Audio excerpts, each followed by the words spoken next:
can hate them, but the truth is that you fucking with the best, and we coming with the new shit, black. Yeah, I need to know how y'all feeling. I need to know if y'all willing to raise it up to the ceiling and get it going. We gotta get it up. Let's go, y'all. Let's go, y'all. Y'all ready to ride? Y'all ready to fly? Y'all ready to live? Y'all ready to come on? Let's go, y'all. Let's go, y'all. Y'all ready to move? If y'all ready to fool? If y'all ready to win? If y'all ready to lose? Let's go, y'all. Let's go, y'all. Yeah, the mission is to kill a man. For the love, respect, and the dividends. For the squad, the game, and the Benjamins. For the solo art, and to get it in. Believe I gotta get it in. That's why I'm out on the push with no limit, man. That's why I'm out on the move with no gimmick, man. That's why I'm down to stop, I can't quit it, man. I'm strung out on this shit, I can't kick it, man. I mean, for real, dog, I can't quit, man. Let's go, y'all. Let's go, y'all. Y'all ready to ride? Y'all ready to fly? Y'all ready to live? Y'all ready to come on? Let's go, y'all. Let's go, y'all. Y'all ready to move? If y'all ready to fool? If y'all ready to win?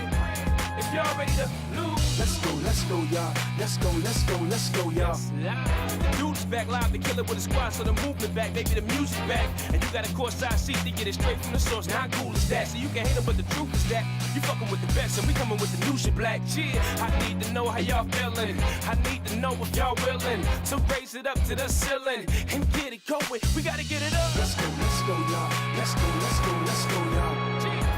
If y'all ready to live, if y'all ready to die, we gotta get it up.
Hello, everyone.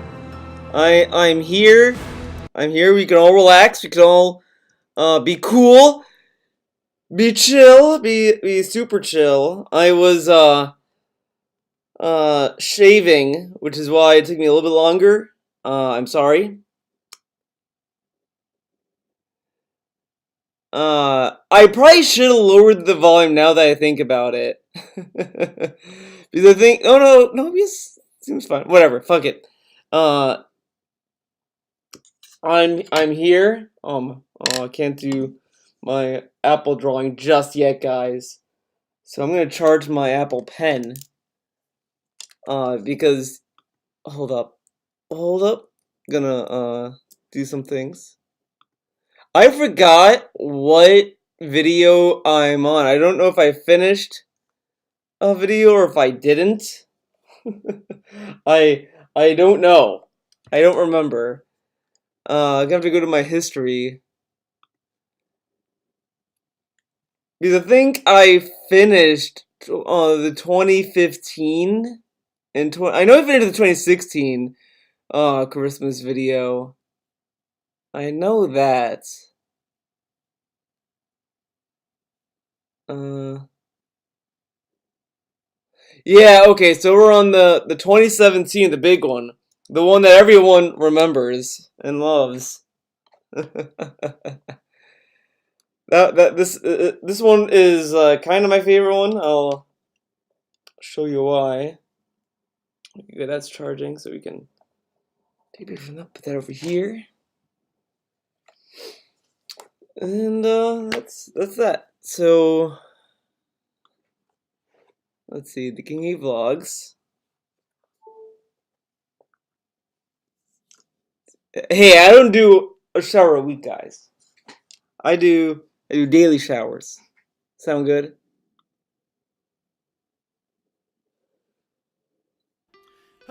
Hello, everyone. Bum, bum, bum, bum, bum, bum. I feel like it should be easy to get to, since he doesn't do a lot of vlogs anymore, and I was right. So we're starting on part 1. Whoa, we're only 34 minutes into this. Well, guess what? We're starting from the beginning.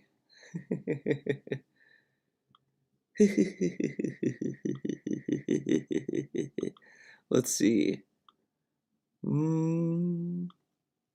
Oh, you know what? I didn't do my whatever. You know, I have to make a theme. I don't want to keep opening YouTube videos. You know what I mean? Uh, there I am. Hello, hello, hello, everyone. Let's see. Do you see? Okay.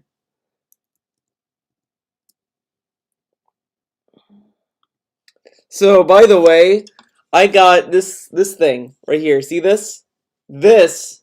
Hold on. I wanna like do full screen on this because this is for my artsy friends here. So I got this little stand. I got this out of recommendation. I didn't like I saw like Roboto Rob. He is an artist on Twitter. You probably see my retweet some of his artwork.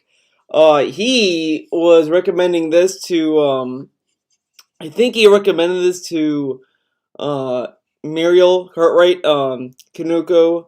Also, just in general, he was recommending this, and I got it because it was $25. It's like 27 with tax, and it's a really good stand for your iPad. If you're doing iPad art, I highly recommend it. It's very sturdy. Like you have to like kind of put a lot of effort to unfolding it, like but it is a really good stand. Like it does a good job holding the iPad. I really like this thing. It's really good. It holds it in place very well. It doesn't wobble. Well, I moved the actual table. That's how strong it is. It moves the whole table. So this is really cool. It's called the Cabcon. It holds any tablet. It's not iPad exclusive. It holds any tablet. It's a really good tablet. It's a really good stand. I really liked it. I really like it. It's so good. It comes with a cool carrying case. Does it look like does it have a lock mechanism? No, it doesn't have a lock mechanism at all. It just has these rubber pads on the back, and it really does a good job of holding it in place. It doesn't like lock or anything. The hinges don't. There's a locking mechanism on the hinges. It's just that they're very tight. So like that's why you have to kind of use a lot of force to unfold it and fold it. It's not very easy, and that's good. It's a good thing that's not easy to do. It's a really nice stand. It's really good. It's nice. It's small too, so you can great portability with it. I'm loving it so far. I've used it over the weekend, and it's really good. It's a really good stand. I highly recommend this.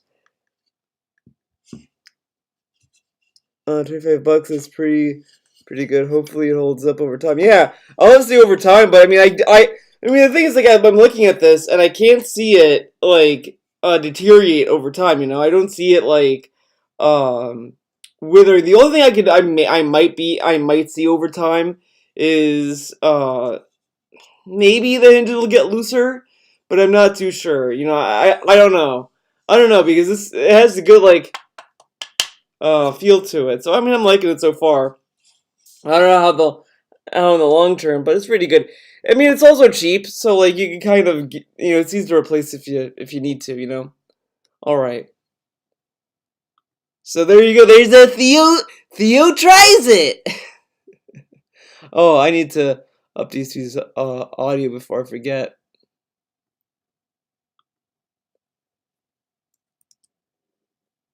Gotta give us a follow up 3 to 6 months later. Yeah, I mean, if anything changes with it, I'll let you guys know for sure. But it's good so far. So, all right. So we're starting. We're gonna watch the 2017 Christmas vlog. So this will be good. Nah. Hello, everyone, and welcome to the King of Oh no. the Internet. I'd like to welcome everyone, first of all, who is.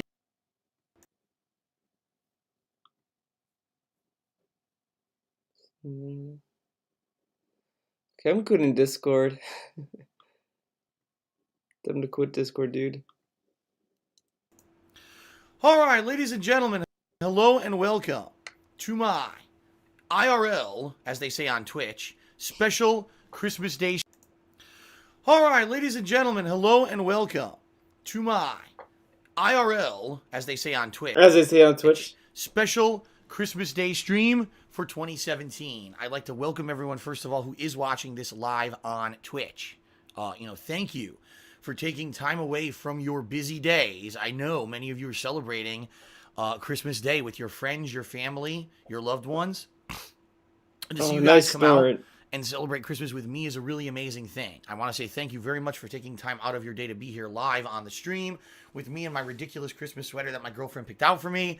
I'm excited. I hope you're excited too. It's going to be a really fun stream today. So, what are we doing? First of all, it's Christmas Day 2017. Holy crap.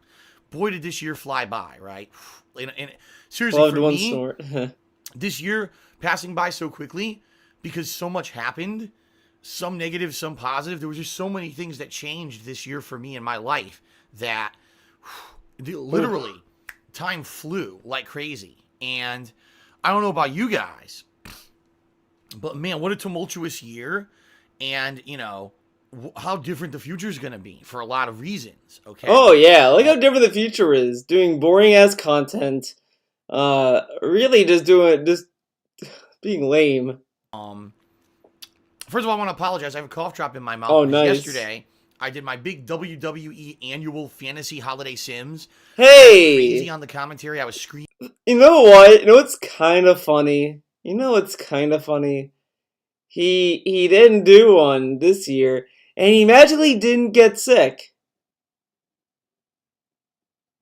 Now, as I said, I'm gonna hold off on it. I'm before I make any claims because I have a feeling, a small little hunch that on let's see, Tuesday, Wednesday, Thursday, if he calls in sick, if he says, "Guys, I'm sick," then we all know what's really going on because he has been getting sick every Christmas week almost. And he took like a week off in 2018 pretty much. And I just wonder if he's gonna sneak in another vacation. But we'll see, I guess. Beaming and everything. And my voice is now very hoarse because I went nuts yesterday on the commentary. I knew that was going to happen. That happens every year. So, got the lozenge going here. And I will probably need more during the course of today's stream. So apologies if, I'm drinking and or whatever. Also, FYI, this stream is going to have several segments. What I'm planning on doing is a first segment here where I could do kind of an intro and I tell you a recap of my year and the ups and downs and everything. I like guys to tell us that there's going to be segments. I mean, it's like watching a review and be like, alright guys, welcome to the review of the Rise of Skywalker. In the beginning, we're going to summarize the story for you guys so you guys know what's going on. Then the second segment of the review, I'm going to talk about my opinions about the movie. And then the third segment of the review, I'm going to give you a number score to tell you guys what I think about the movie. Then, after that segment's done, I'm going to tell you if I recommend it or not. And then I'm going to end the video, okay? So, that's what you can look forward to in my review of Rise of the Skywalker. This is such a weird way to do a video. For me. All right. For me. And then what I have plans for the future. Then I'm going to take a break. Then there's going to be a second segment where I'm going to be talking all about Christmas, the history of me and Christmas and my family and the kind of stuff that we would do during the holidays, Christmas traditions and the like. And what I want to do is kind of go more interactive during that segment and talk with people in the stream chat about what did they do for the holidays this year? What do they usually do? What are their traditions? And just have a little bit of a dialogue back and forth. A dialogue. We're actually watching live. Let's have a dialogue, dude. Dependent on time, because I don't know how long these segments are going to take or whatever, I may just do a total open kind of Q&A near the end of the stream where I answer everyone's questions in a special segment Phil for the story. holidays. I'm going to probably break these segments up into different videos for YouTube. So if you're watching this on my vlogging channel, The King of Hate Vlogs. Oh my god, then tells us how he's going to upload Please the videos. be patient. Obviously, there's going to be more than one video here that you can watch. If you're watching on stream, it's just going to have breaks in between the segments, commercial breaks, so I'll play a little bit of holiday music too, so I can relax my voice. More than likely later, I'll get like a hot tea to help with everything, my voice and everything. So that's kind of what's on the docket for today, all right? Now, FYI, the docket. difference between this and other streams that I've done is I will be doing shout-outs for those who cheer, sub, and tip during the course of today's stream. And in addition, I actually said this on pre-stream, I'll periodically, between this and other streams that I've done, is I will be doing shout-outs for those who cheer, sub, and tip during the course of today's stream. Okay, this is in 2017. He has been doing shout-outs during his streams during this time. This isn't special. Okay. And in addition, I actually said this on pre-stream, I'll periodically be checking, and if anyone actually pledges to my Patreon during this stream, right over here, I'll give you a shout out too, because right now Patreon is really important for me to be able to raise funds to help. Patreon's really important, okay. Patreon is really important for Phil, guys. Let's just take a look at his Patreon. Oh, $348, man. Oh. This is really bad. And then the most recent post. Become a patron. You'll instantly unlock access to one exclusive post. Wait, what? So, you can't even write a post on his Patreon. Okay, whatever. And the last thing he uploaded was February 26, 2018. Wow. He really, man, he really cares about his Patreon, dude. Really cares about it. That's why he updated the picture to match his Twitter and his cover photo. Well, I guess the cover photo's been the same. But whatever. It really matters. With my tax situation, and people have been like, well, if I pledge to your Patreon, I don't really get anything out of it besides the perk. You know, everyone else gets a shout out.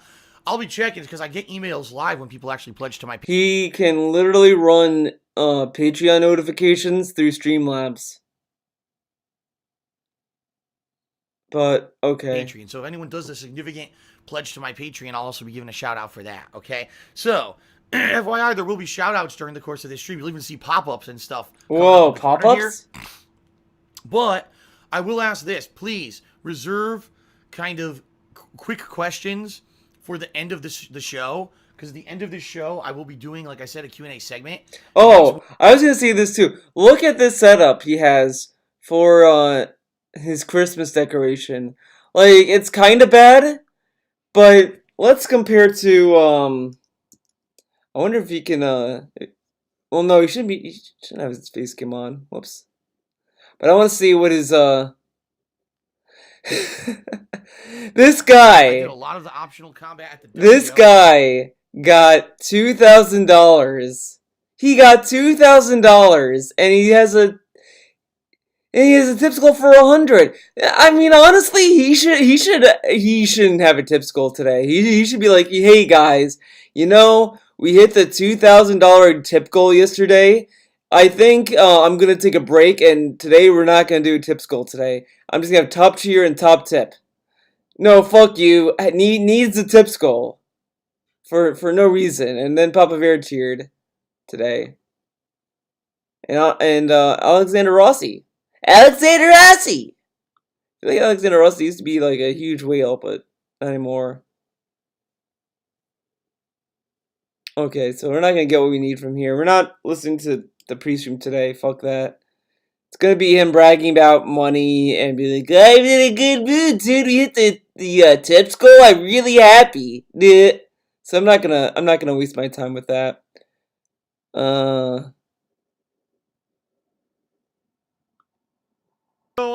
So look at this. Look at this. He just has like one string of like tiny ass lights for the soundproofing foam, as opposed to like doing at least this, and then maybe having the garland around. But then he just hangs the garland here. Like, okay, let's go to 2018. DSP 2018 Christmas.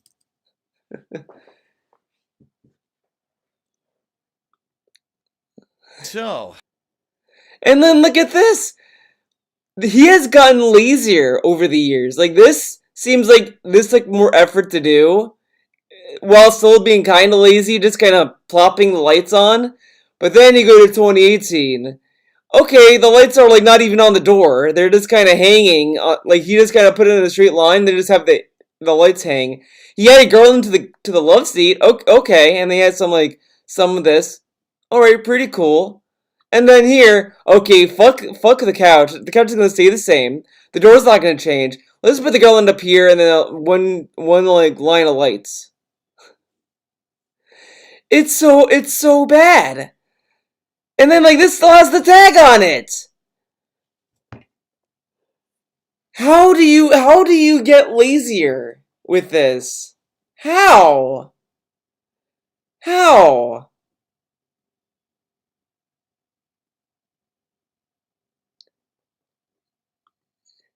I mean, I guess, but like, I would have had the garland wrap around the soundproofing foam or something, like have it kind of wrap around, and then have the lights. No, or the garland can wrap around the love seat, and then the lights wrap around the soundproofing foam, and then just hang like stockings here. And the thing that's the kicker here is that, according to DSP, 2 people worked on this. 2 people. Now, this just comes off as if we were to believe that cat just didn't want to do it anymore. She was like, I don't care. I want to go back and play video games. And he's like, look, cat, we should do this. I mean, the faster we do it, the then we get to relax some more, right? And she's like, yeah, I guess. And then just did this because they wanted to watch Netflix all night or something. That's what it comes off as. It's like your mom wants you to do like some chore, but you want to like go in the basement and play Star Wars, play video games or some shit. So you're like, well, I'm gonna do like a half-assed job so I can play more video games. It's that kind of shit. More sense to reserve your questions for the end of the show than be spamming me with 10-bit questions throughout the show that would just basically break the flow of it and kind of interrupt everything. Okay. However, I will start out with a shout out to Hank Duma, who gave me a $10 tip. Whoa, Hank Duma. Remember Hank Duma? Man, wonder what happened to him. Christmas present from Santa this year. Also very happy with the return of Poorly Cooking with the King. I'll talk about that in a moment. The Poorly Cooking with the King. In fact, I will mention that during my future plans discussion. Oh boy, Cooking with the King is that's going to be coming future up plan during this segment. Okay, this first segment of the show. So I'll talk about that in a moment. But did I receive anything for Christmas today? No. I live by myself now. I don't live with anyone else. Well, look how lame this is. Did I get anything for Christmas? No. Okay. I'm pretty sure. I feel like at somewhere he mentioned that his girlfriend came over when Kat came to visit him for December, she gave him a gift. I feel like that happened, but I guess he didn't count that because it was on Christmas Day. Parents live on the other side of the country. My girlfriend doesn't live with me. She lives, thousands of miles away. So, sadly, and I said this on pre-stream, this is the first Christmas in my entire life. 35 years old, I've never been alone on Christmas until today, okay?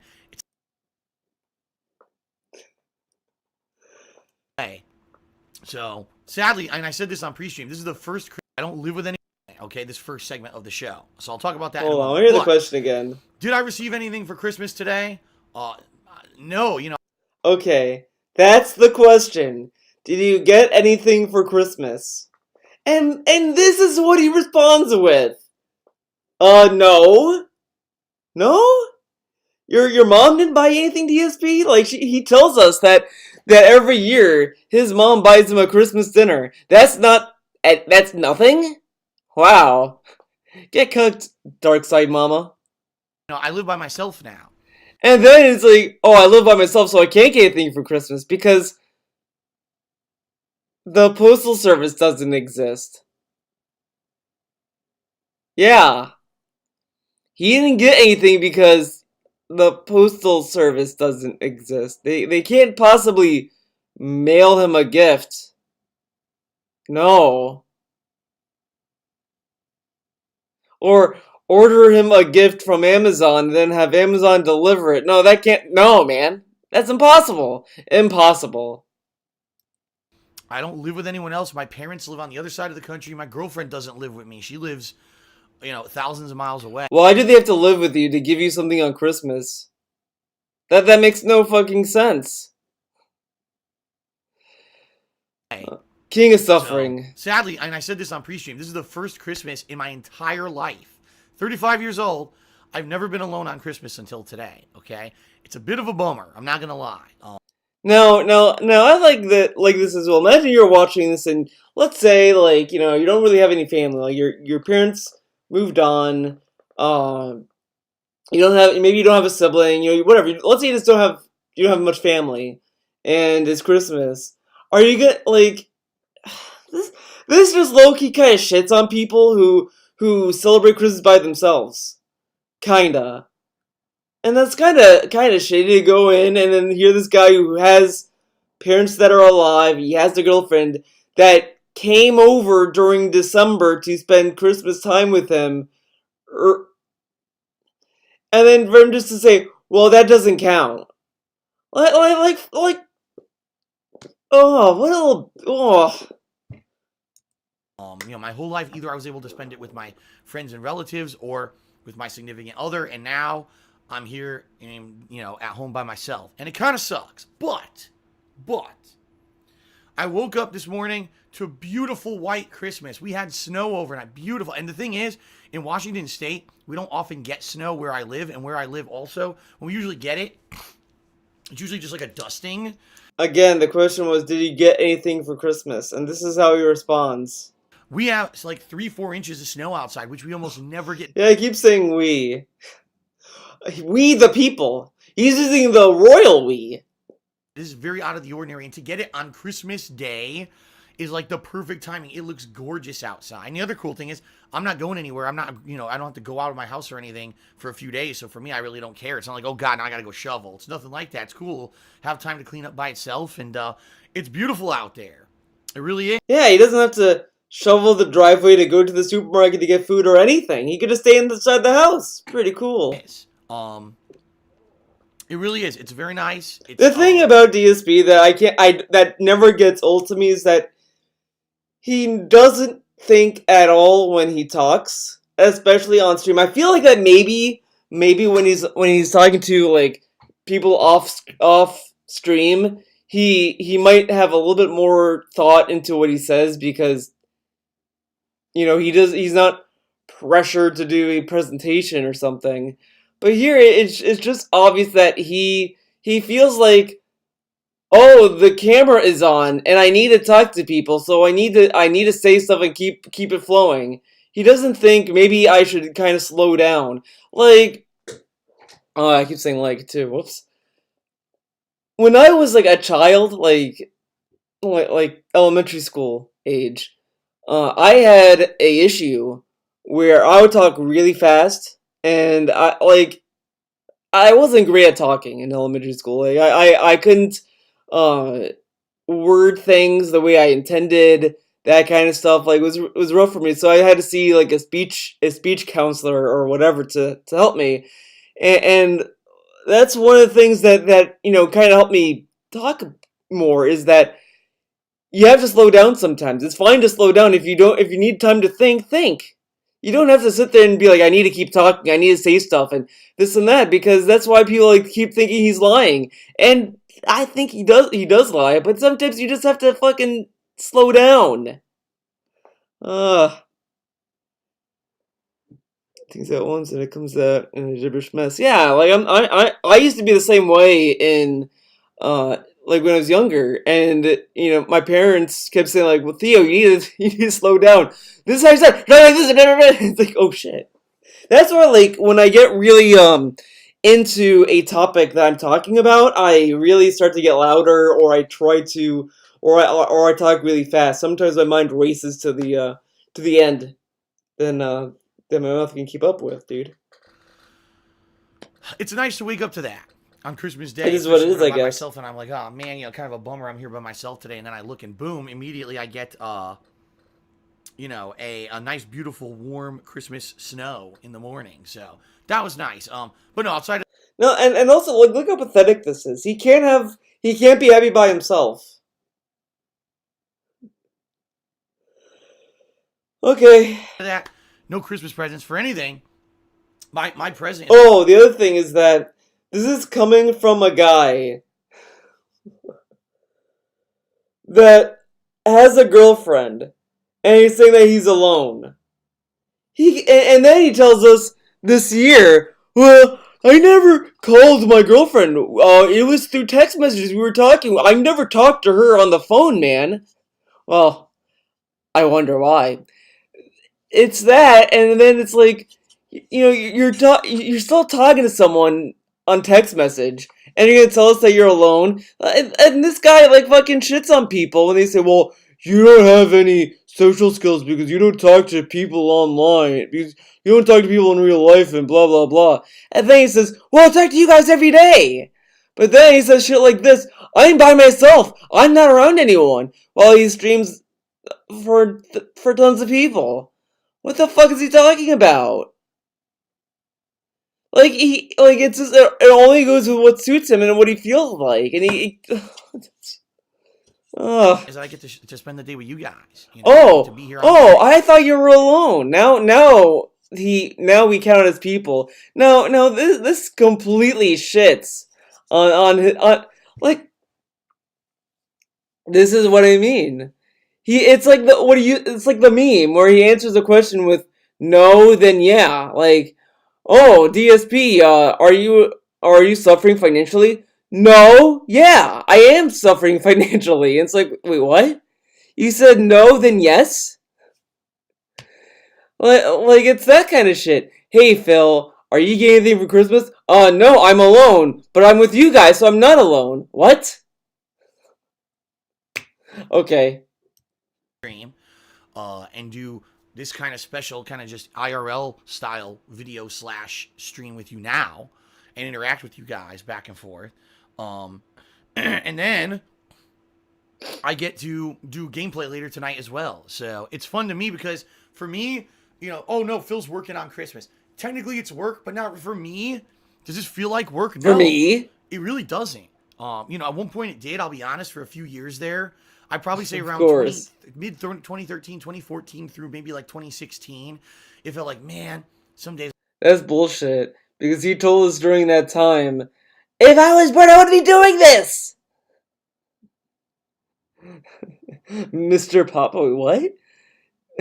I'm just so tired. I don't want to go to stream. I just want it's work. Now I don't feel like that anymore. I get up. I'm like, man, this is exciting. I get to go share my thoughts and my gameplay experiences with people So on a daily basis, fake. and people on the live streams really enjoy what I'm doing. It's so different. It really is. Like I'll be honest with you guys. YouTube became toxic over the years to the point where YouTube I was getting became no toxic. positivity, no growth, nothing from Toxified. there at all. And people are telling me I'm doing stuff right. They like the playthroughs. What am I doing wrong? Then all of a sudden this year, I'm not doing anything wrong. YouTube is. That's the problem. Twitch, and everything changes. Everything's more positive. People are coming out in droves. Exponential growth on the streams. So obviously, I wasn't the problem. YouTube was the problem. Exponential growth of trolls coming in, following, and then not following once they get banned. Yeah, it's growth, dude. He's just getting a lot of meme follows. Like, imagine if he had notifications for following. Imagine if he had notifications for that. He'd probably get more follows if he had follower notifications. And then he gets like gifted subs every day. So like there's really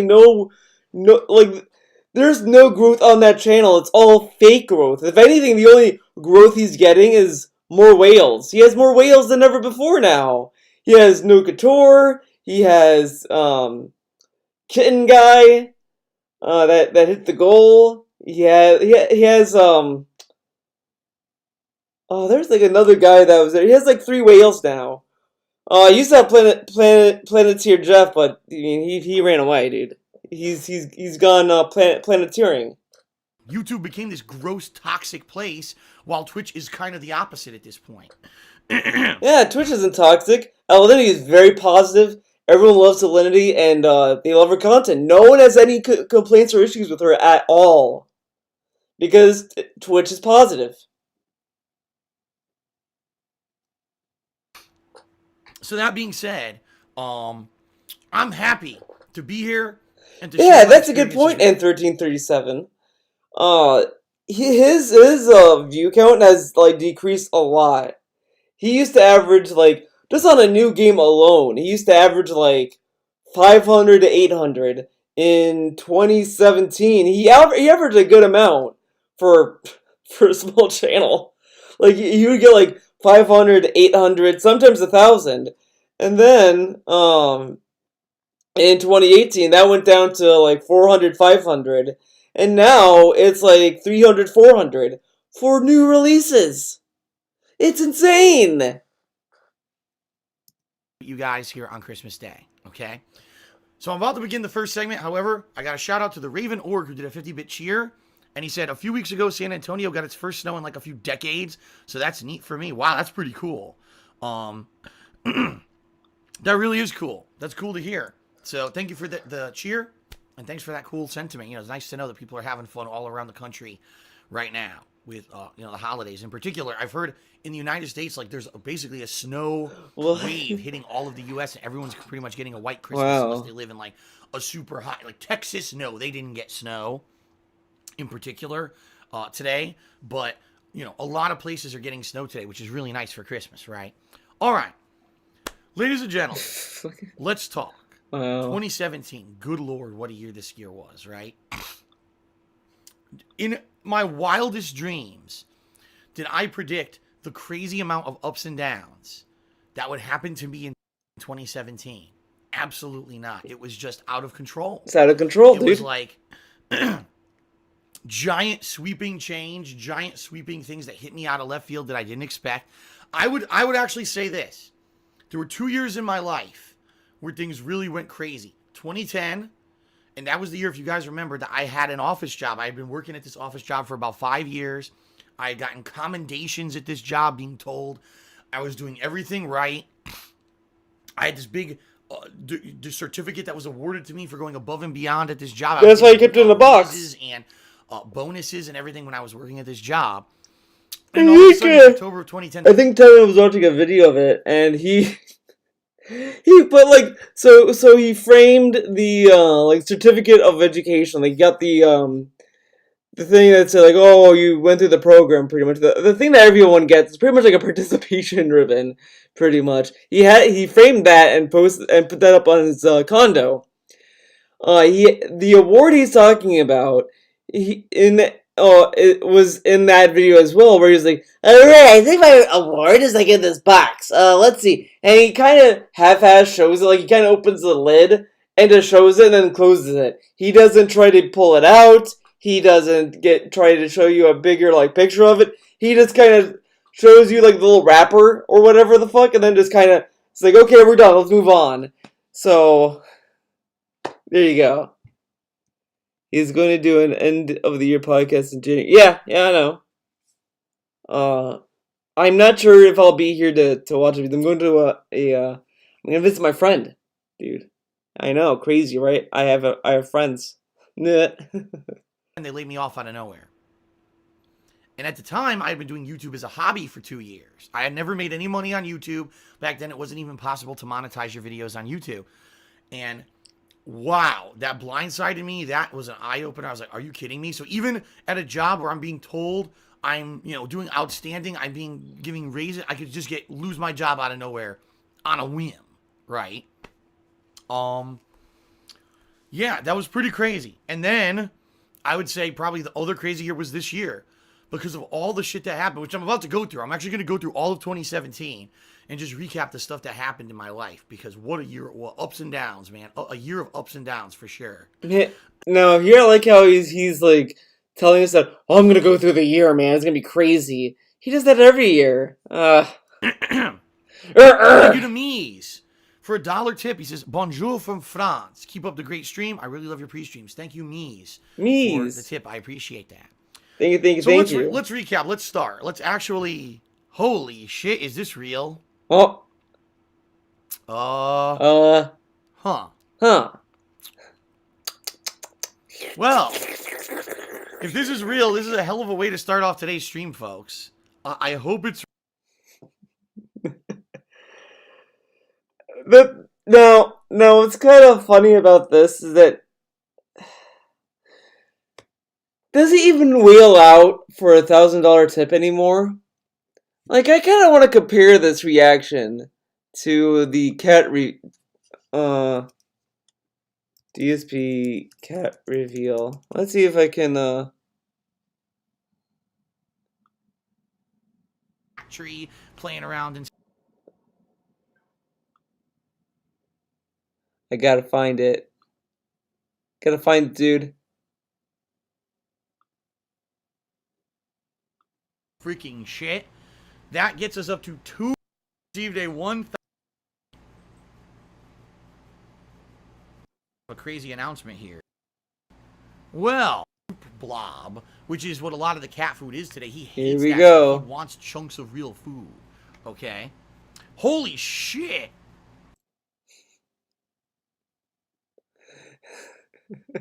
Holy shit! Now look how Cuban Bogdan said it, and then he says, holy shit. Well. Wow. If this is real, which I want to confirm that it is, I think it is, but I want to confirm that this is before I make any kind of a crazy announcement here. I think I just received a $1,000 tip. Holy shit. I think I did. I just want to confirm this. I just received a $1,000 tip from Planet Jeff. Thank you very, very, yeah, because very, very, very, very much, Planet Jeff. Holy freaking shit! That gets us up to 2,000. Wow, that sounds lame. Holy shit! I received a $1,000 tip, man. Holy shit! And then here he's like, did you see it? I don't know, like these are all weird reactions to getting money. I kind of feel like this is the more genuine reaction because he does seem a little like nervous, like holy shit, that's a lot of money, and that kind of stuff. While there he's just kind of like, holy shit, man. $113 a tip. Oh, oops, wrong window, dude. It's real. I didn't even start talking yet. I hope this is real.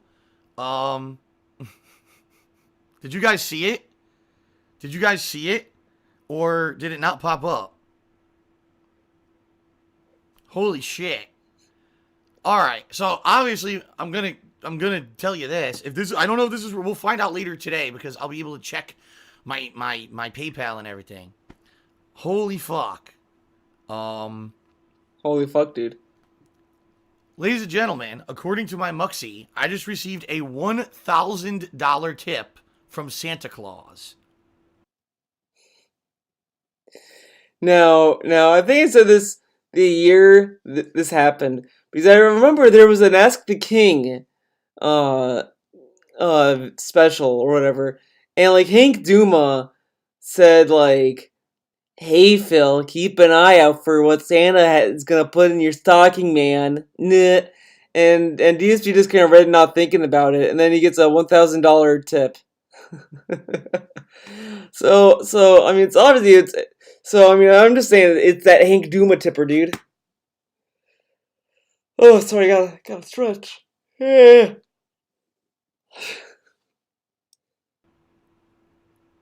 Wow.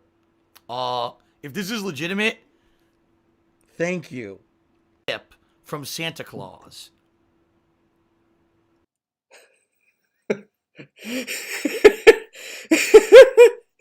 This is the happiest we've ever seen him. He has never been this happy before. Like, dude. That's what he looks like when he got like 1,000, and this is what we get when he gets 2,000. Today, which again is going straight to the bank account to pay bills for this month. And yes, I can now definitely confirm with all of you, this is going to tremendously help me this month. Thank you to anyone who gave anything today. I was not expecting anything like this. Thank you very, very much. And Jeff, wow. Thank you, sir. Wow. That's what we get. That is amazing. Thank okay, you there you go. Really, a smile. A smile. He smiled a little bit. Well, here he held on to this smile for a long fucking time. Man, do you think he was happy getting this $1,000 tip or getting $2,000? I'm sorry. I kind of feel like he was happier here. Well, here he just kind of feels entitled to the 2,000. Like, I mean, like this is the face that you get when you open a gift that you want. Like, oh my god, I got a Nintendo Switch. And then here it's like, I got $2,000 to buy. I can't put it into the bank account. Ugh. Wow. If this is legitimate, thank you. And then goes to bum mode. You. If this is legitimate, I hope it is. I hope it's not some troll trying to commit fraud on PayPal with a credit card or whatever. But if that is legitimate, I mean, holy shit, is that gonna Oh my god, he was about to do it again. he was so good at doing this again. Oh my god. This guy acts like a homeless person. He acts like a fucking homeless person. In a house! He lives in a house, and he acts like he's a homeless person. Exactly, Dylan. He sounds like a homeless man who just got $5. Yeah. And then, like, if you think about it like that, like, some of the reasons why some people don't give money to the homeless is because they say, well, this homeless guy's gonna take the money and go to a liquor store and just buy alcohol with it. And that's what DSP does. DSP literally takes these people's money and just throws out the window. He's literally a homeless person in a house. He's literally a homeless person in a house. You give him money trying to help a guy out, and the money just goes out the window. Ugh. help? Because I'm about to explain in this segment what happened to me this year and everything and how much that's going to help if that's legitimate. Thank you so much, whoever that was. Obviously, it's a Santa Claus, so they chose to do anonymous tip. So I don't know if I'll be able to even tell who it was. But anyway, their message. Does he even buy Toys R Us? Here's Santa's present for you to help with your tax predicament. Rooting for another 10 years of great entertainment. Wishing you and all of your fans and viewers a Merry Christmas and the best for the new year. Wow. Wow. Wow. Well, if again, I hope it's legit, and if it is, Thank you very, very, very, very, very, very, very, very, very, very much. Really. Holy crap, man. That's crazy. All right. This is Well, going to docs now. wow. All Email right. docs, dude. Let's PayPal continue, docs. folks. Wow. I hope that's real. Thank you to Captain DCW. And we'll who's done never 100 know. years of Merry We Christmas. still, to this day, don't know if that tip was real. Because when someone asked, he didn't even answer. Because I was watching an old Tevin video I was watching Tevin's video on this, and in that video, he said, like, oh, if he... oh my god, what did he say? It was like, you know, let's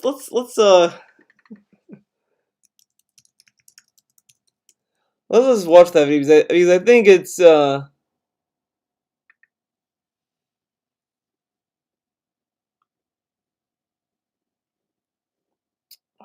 be easy to find. You know what I mean?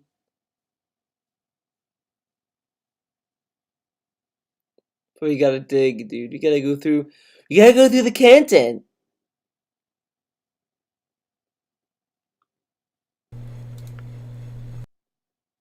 One and Mort is off $250. He told us about that. We'll find out later today because I'll be able to check my PayPal and everything. Holy fuck. It's another high meme. He was here for 3 hours and he never checked PayPal. He was directly. You could really kind of pretend this is a lie about this, huh? I don't know why he would lie about it though. I don't think he lied about it, but you could really call it out and say it's a lie. He told us in the beginning of the stream, he was checking his emails to see if people pledged on Patreon. So he couldn't take the same 5 seconds to check Patreon email, first of all. Second of all, he tried to play off this gimmick of you can do fake donations. Like he was like, oh, I'm going to check the PayPal to see if it's there. You can't do fake donations. It doesn't exist. There's no way to send money. There's no way to get a notification that you send money to somebody and you didn't get it. It don't work. The only thing you can do is send it and try to charge it back and hope they go in your favor, or hope that the person that you send it to don't care and they just let it roll over and you get it back. But you can't not have money and send a donation to somebody and they like, I gotta check PayPal to see if I got it. What? But he was checking his email a whole stream for PayPal, and like $500 or $250 a week from now. Was it a troll or was it real? Here we go. He's not gonna answer. I remember one dude, somebody sent him like $500 or $250 or something a few weeks ago, before he got a new headphones, and they sent with the message. They said, "Use this to buy some fucking headphones," and then one of the other messages was something kind of mean. And he was like, oh, I think this is a troll. And somebody showed up a few days later asking, was it a troll? And he told them to not ask him about money. And that it's impolite to ask about money. Which obviously mean it was a troll. They charged back and they won. But he didn't want to say that. Because if you go back. Okay, so the ultimatum is, with this was that if he said, oh, don't ask about money or whatever, that it was a troll and he didn't get the $1,000. But I don't even think he would even tell for this. I mean, it's a lot of money. I don't even think he would tell us even if he did get the money. You know? Back when. Oh, oops. This is Clown World. Phil. Sorry, guys, that I'm kind of stunned. I'm stunned. If that's real, I'm really stunned right now. If that was real, because that. I mean, like we never knew. We still don't know to this day if that was a real donation or not. Because he said, like, in January, someone asked if the $1,000 tip real, and he's like, and he kind of said, like, oh, it's rude to talk about money, it's none of your business if the tip is real or not. And, like, I mean, you can sit there and say it's fake, but I kind of think the $1,000 tip is real, in my opinion.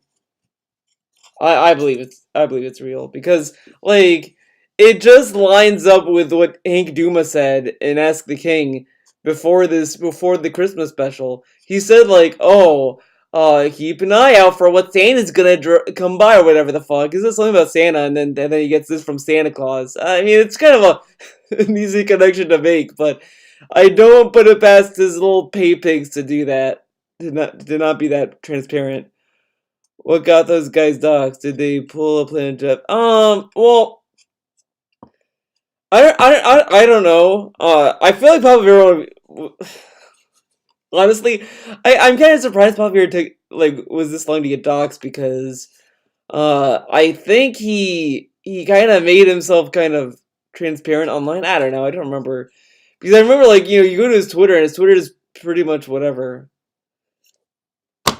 I don't know. It is what it is. Much with this upcoming problem that I'm having with these taxes. You have no idea. Like, that might pay for half the taxes that I owe at the end of January. If I don't know what I owe yet, but it may, like... No, this is the other thing I thought was funny. He mentions how this money's gonna help pay taxes at the end of January. So when he said in January, like, oh, I paid my taxes off and all that kind of stuff, people thought he was talking about the back taxes. And he was like, I wasn't talking about the back taxes, idiots. I was talking about the state tax. Now, how fair is that? Because the back taxes, everyone thought that's the big hurdle because those were 3 years of unpaid taxes that he had to pay. So of course people were paying for those taxes with that in mind. And then he tells them, well, no, I was paying for the state taxes, dude. I still owe for the back taxes. And people, it was really confusing, and DSP kind of made it confusing because he only focused on taxes, and now that's all he talks about. So at this point, he is using taxes to con people for money. At this point, I really, really think this whole thing in 2017 has taught DSP, hey, I don't need to worry about any other drama in my life. I can just say taxes, and my fans will believe me and bail me out. And I think that's really what it is. So this foreclosure thing, he may never tell us on stream because the taxes scam is working. So he can just tell us that, oh, it's the taxes and pay for the foreclosure through that begging. So he never has to tell us about the foreclosure because if he talked about the foreclosure, then the trolls would have won and they're gonna make videos about it and make fun of him and use it against him, even though the trolls can't really do much about the foreclosure stuff. That's really all it is. He's just gonna be talking about taxes until he's dead, until he retires or dies, whichever comes first. Have the issue. So thank you. Okay. All right. Let's talk about this year, folks. He's never holy shit, man, I'm gonna be so distracted. Seriously, I'm gonna be so distracted. I mean, I think he pays his taxes. I mean, he does all that kind of stuff like any other person. I don't think he's like a level of rich where he could just kind of not do his taxes. I don't believe that either. But you know what I mean. All right. So, ladies and gentlemen, 2017, what a year it was. First of all, just so you guys know, to give you some perspective of how 2017 started, it already was tumultuous for me because every year, typically, at the end of the year, between the months of September to December, all right, on YouTube, I used to see a giant increase in viewership. I used to always get this big boost because I was playing popular games, all right, the big AAA releases. I can do my art, ad revenue typically would go up at the end of the year because everyone was advertising for Christmas. So I would always see this big spike. And keep in mind, before 2017, the vast majority of my income every month came from YouTube. That was my focus. Streaming, I made like nothing doing it. It was fan service for me. So for streaming is fan service, dude. The live streams were just kind of, messing around. And, to share stuff live with you, but it wasn't like a focus of mine at all. It was always YouTube. The end of 2016, I saw no increase in viewership and no increase in revenue. So I was counting on this big spike to help me pay my bills and, for taxes that were coming due and everything at the end of 2016. And it didn't happen. And so in 2017, I said, I got to do something drastic. I have to do something to make it so that I can make it through this year. And that's why, if you remember, in January of 2017, I did the Dark Souls Redemption run. I did this idea where, man, if I go back... Oh, the Dark Souls Redemption run, and I play dude. this game, all right, that I really, really sucked at. And by the way, I am going to be checking my phone during this stream because I said if people do pledge to my Patreon, I'm going to give them a shout out. So I have to check this phone. It's going to give me a live feed of if people pledge to my Patreon. That's why I'll be checking my phone from time to time during today's stream. Okay. I did this redemption run in 2017 of Dark Souls. Now, I didn't know if anyone was going to care. All right.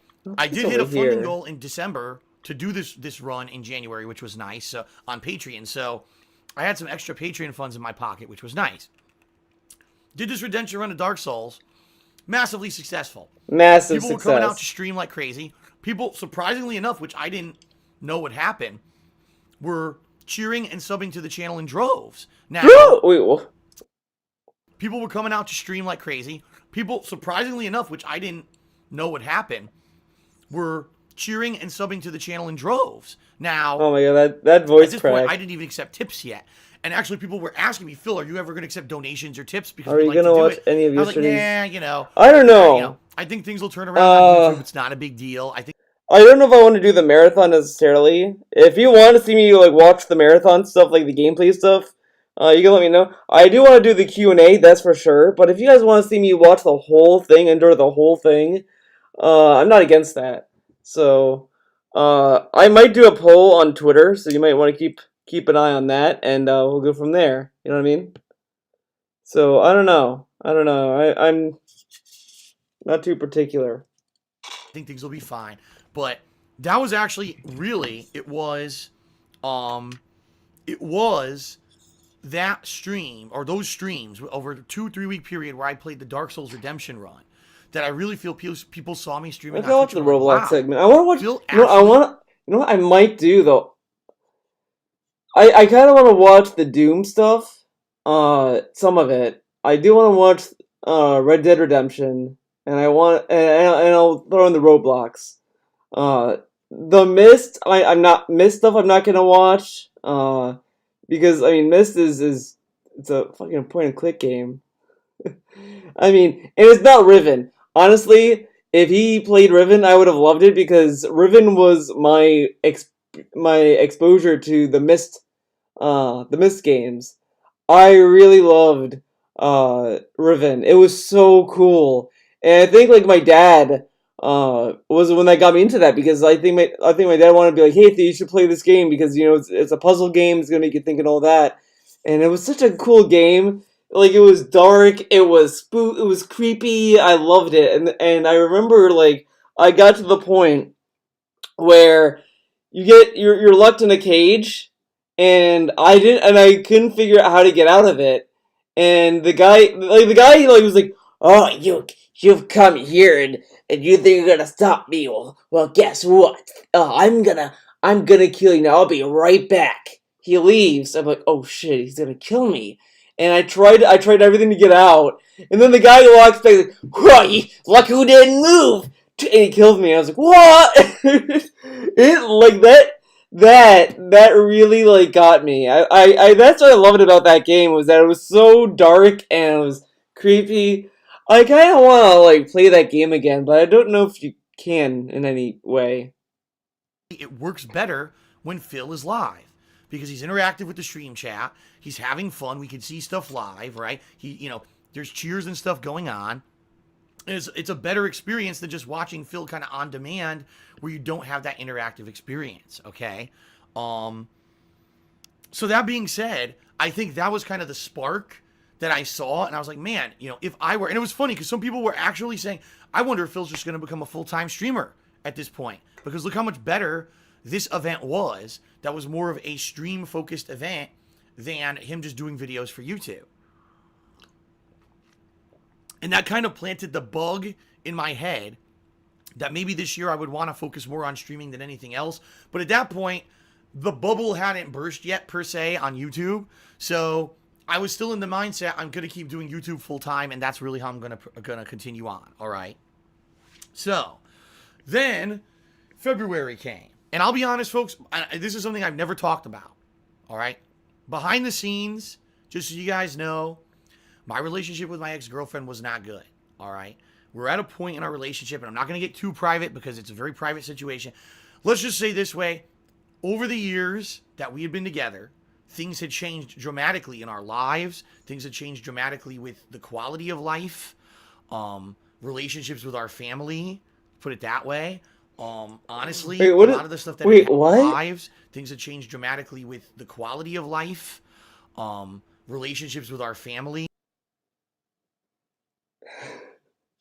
No, I think somewhere it was said that like Leanna's parents did not really care for Phil. Like they kind of just didn't like him. I don't remember where I heard that from, but it was something. Put it that way. Honestly, a lot of the stuff that had happened to me that negatively affected my ex-girlfriend put a big strain on her. All right. In particular, the swatting incidents that happened in 2015, I know were a big game changer because we went from basically two people who were like, man, we're just having fun and we're young and we can do whatever, do fun stuff out here now that we live together in Washington. And it basically became, man, now we're two people who basically people hate us. I'm just trying to be on the internet having fun playing games every day. And we got people sending police to our house with guns drawn. And then they swatted my ex-girlfriend's father, okay, who had nothing whatsoever to do with any of No our shit. proof. And then there were No, threats. he's all about, oh, well, people slander me, and that's fucked up. But then he says all this stuff that he has no proof of. Ugh. Well, I'll be right back, guys. The mail came. I wanted to see if they left a package and bring it inside. So it'll be quick, dude. It's not gonna be like last time. I promise.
Oh, I'm back. Hold on. I just want to see one thing.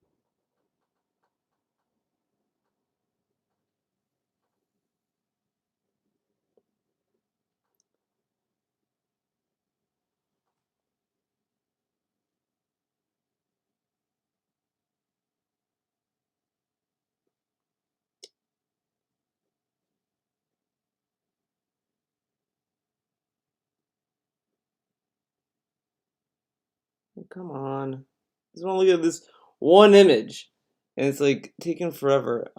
It's gonna go off Wi-Fi. Yep, it's of course faster without Wi-Fi.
whatever. I feel like, so I renewed my driver's license, dude, and, whatever, doesn't matter. Oh, worry about it later. Personal information, dude. To swat her brother-in-law or her half-brother's wedding.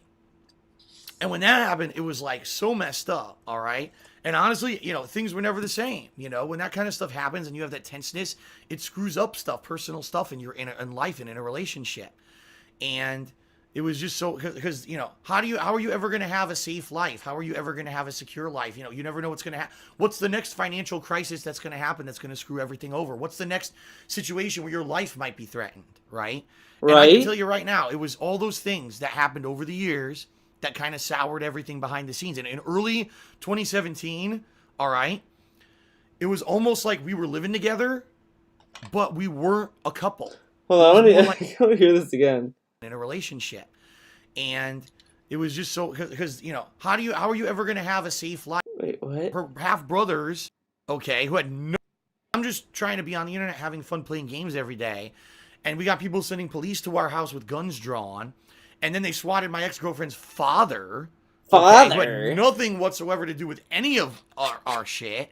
And then there were threats to swat her brother-in-law or her half-brothers. Now, I don't think there was ever any threats about it. I think they just found out where the wedding was, and that was it. I don't think anyone threatened to swat the wedding. And the thing with that is that you were mentioning it because he talked about going to the wedding. He was like, "Oh, we may go to the wedding. It comes out the same week as Fallout 4, so I don't know, man." And then he says this. Winning. And when that happened, it was like so messed up, all right? So messed up. And honestly, things were never the same. When that kind of stuff happens and you have that tenseness, it screws up stuff, personal stuff in in life and in a relationship. And it was just so, because how are you ever going to have a safe life? How are you ever going to have a secure life? You never know what's going to happen. What's the next financial crisis that's going to happen that's going to screw everything over? What's the next situation where your life might be threatened, right? And I can tell you right now, it was all those things that happened over the years that kind of soured everything behind the scenes. And in early 2017, all right, it was almost like we were living together, but we weren't a couple. It was more like we were living together as roommates, all right? And I know that sounds really fucked up. It gets better. But that's really what, we were in a relationship for 5 years. We moved out here, and at first it was great. But over the years, this stuff degraded. As the trolling got worse and the things concretely got worse for us financially and trolling with swatting and everything bad, that's really when things started to fall apart, okay? Honestly.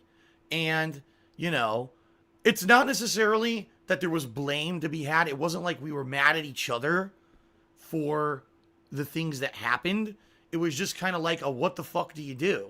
How are we going to have a normal life when we have these crazy things that happen in our lives? And every day we wake up, we might have another life-altering, stressful event that could fuck with us completely. Whether it's YouTube, something going on with YouTube and now I can't pay my bills, or whether it's getting DDoS attacked so I can't stream today, whether the cops are showing up, whether we're getting trolled in another way. You know what I mean? When every day is something incredibly nasty and stressful, it screws with you mentally, physically, emotionally. It does. Even though I might not relate that to you guys on a daily basis, it takes its toll. And literally over years, what happened is our relationship kind of just fell apart to the point where it wasn't like we were significant others anymore. Like I said, it was more like, yeah, we're here, we share a house, but we weren't getting along to a point where it was like an intimate relationship anymore. All right? Well, what were you getting along with?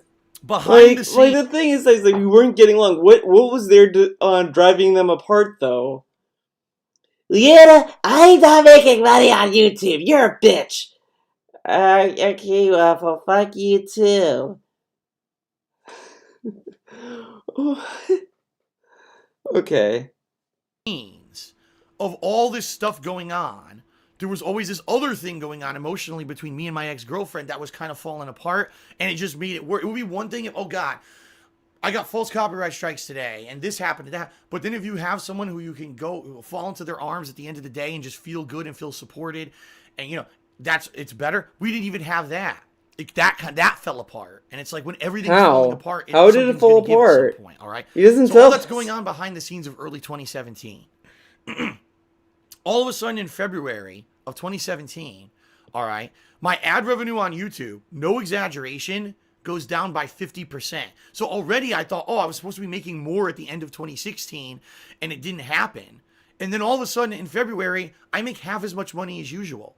Now, it would have been one thing if I had diversified and I was making money on Twitch. I wasn't, okay? It was all YouTube revenue was paying my bills. Making half money in 1 month, what am I supposed to do? And I was in panic mode because I was like, this is it. I basically can pay my bills for 1 month. And if I don't make more money somehow in the next month, I can't even pay my bills anymore. And this is when I went to Machinima. All right. And I went to Machinima, who was my partner at the time. Remember, I've been partnered with Machinima on YouTube for the longest, since 2011. And I said, what is going on? You know, this is ridiculous. You guys didn't give me any warning. There was no warning. Did I do something wrong? Is this a glitch on YouTube? What is going on that all of a sudden I'm making 50% less than I used to? I can't keep my house to pay my bills if this continues, all right? So Machinima tries to look into it, and sadly, this is what I learned over the years, folks, and this is the sad truth. This is the sad truth, Machinima guys. at one point was one of the big wigs on YouTube. They were a company that had a lot of clout. They had a lot of power and positioning on YouTube because they were one of the biggest partnership networks. If you wanted to be a successful gamer on YouTube, Machinima was one of those networks you wanted to be a part of. Over the years, Machinima declined and declined and declined. Every year, there was more negative press. There was more controversy. They screwed something up legally. Okay? Now, I love how now he's like shitting on Machinima. Now, he has literally defended them over years and years and years. And now he's gonna pretend, well, they've always been flawed, man. Like, get the fuck out of here. They had a lot of gout too. Oh, this had to do a lot with Leanna, dude. Okay, you see, they were both getting paid by Machinima, but Machinima was only digging over DSP, but not Leanna. That's what it is! Guys, you figured it out. So DSP was like talking to Machinima, like saying, hey guys, why is my paycheck going down? And he's like, you know, all that. He goes over, he tells Leanna, Leanna, can you believe Machinima, like, docked my pay? Like, what the fuck? And she's like, what the fuck? Oh. So he's like, Leanna, you leave that, and she's like, Fat Waffle, my paycheck didn't go down. And these were like, what? They didn't dock your pay, they dock only mine? What the fuck, Leanna? What the fuck? Okay, Leanna, you gotta let me use your account. No, Phil, it's my account. But you don't even do videos anymore. What if I want to? No! I'm the gamer, Leanna. You are the soap maker. You should shut up and make soap. And that's when she walked away. Was when he told her to shut up and make soap. She wanted a marriage and commitment, and he half-assed just like his career, pretty much. Got worse and worse and worse. And finally, you know, the bubble kind of burst in 2016 when behind the scenes Machinima laid off tons of their staff and didn't tell anyone.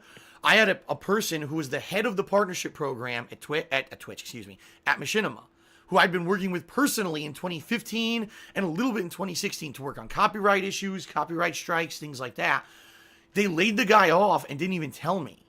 So I had no contact at Machinima.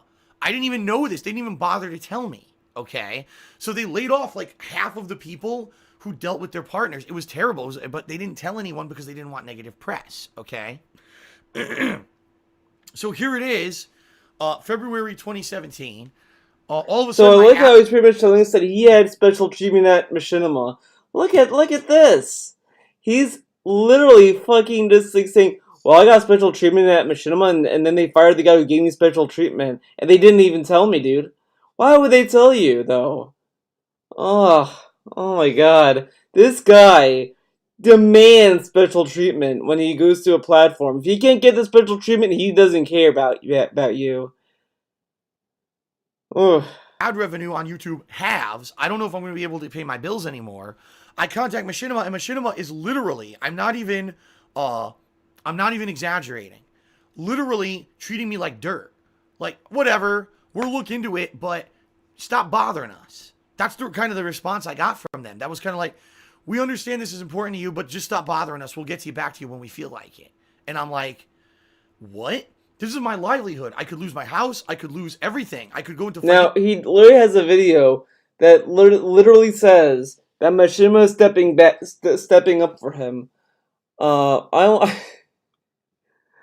want to see if Pig Go can find it. Machinima has my back.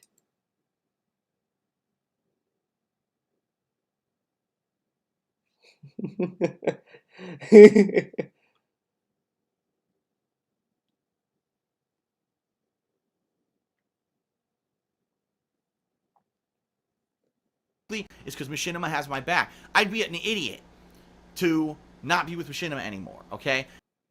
Machinima has my back. But that's not the video I was thinking of. Hello, everyone, and welcome. That might get it. There we go. Going to Machinima's discovery and going to bat for me. Oh man, I kind of want to rewatch this video again. YouTube, a common guy, they're not going to answer me. Or if they do, they're going to give me fluff, you know? At least now I got someone going to bat for me because, hey, the bottom line is if I fail, it's going to affect Machinima too, right? Doesn't make any sense.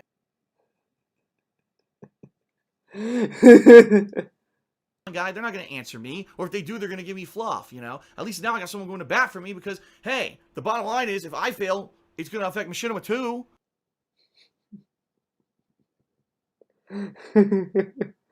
It's going to affect Machinima too. Right? Doesn't make any sense. So, alright, folks. So that's the deal. That's what's going on. Positive news. Alright, negative news in regards to my kitchen. Positive news in regards to what's going on. I'm still going to lose a ton of money this month, and I'm still going to be in financial trouble because of it. But hopefully this can get fixed. Alright. Look at this. He says this was good news, and then the same year, she was like putting me off and like not and ignoring me. But here's like they're gonna fix this. Now the thing that's also like fucking retarded about this whole fucking thing is that everyone on the website was losing money. Everyone, and I think even during this time, he mentioned that it was the apocalypse. Everyone was losing money through YouTube. Everyone. And DSP is acting as if this was some flaw or issue that Machinima is going to fix for him. He's going to get the same amount of money. Well, everyone on the website is losing money. He will get his money that he got before the apocalypse because Machinima was stepping up for him. But everyone was losing money. Everyone. And he had this delusion that he was gonna make the same amount of money if he cried hard enough. Like what?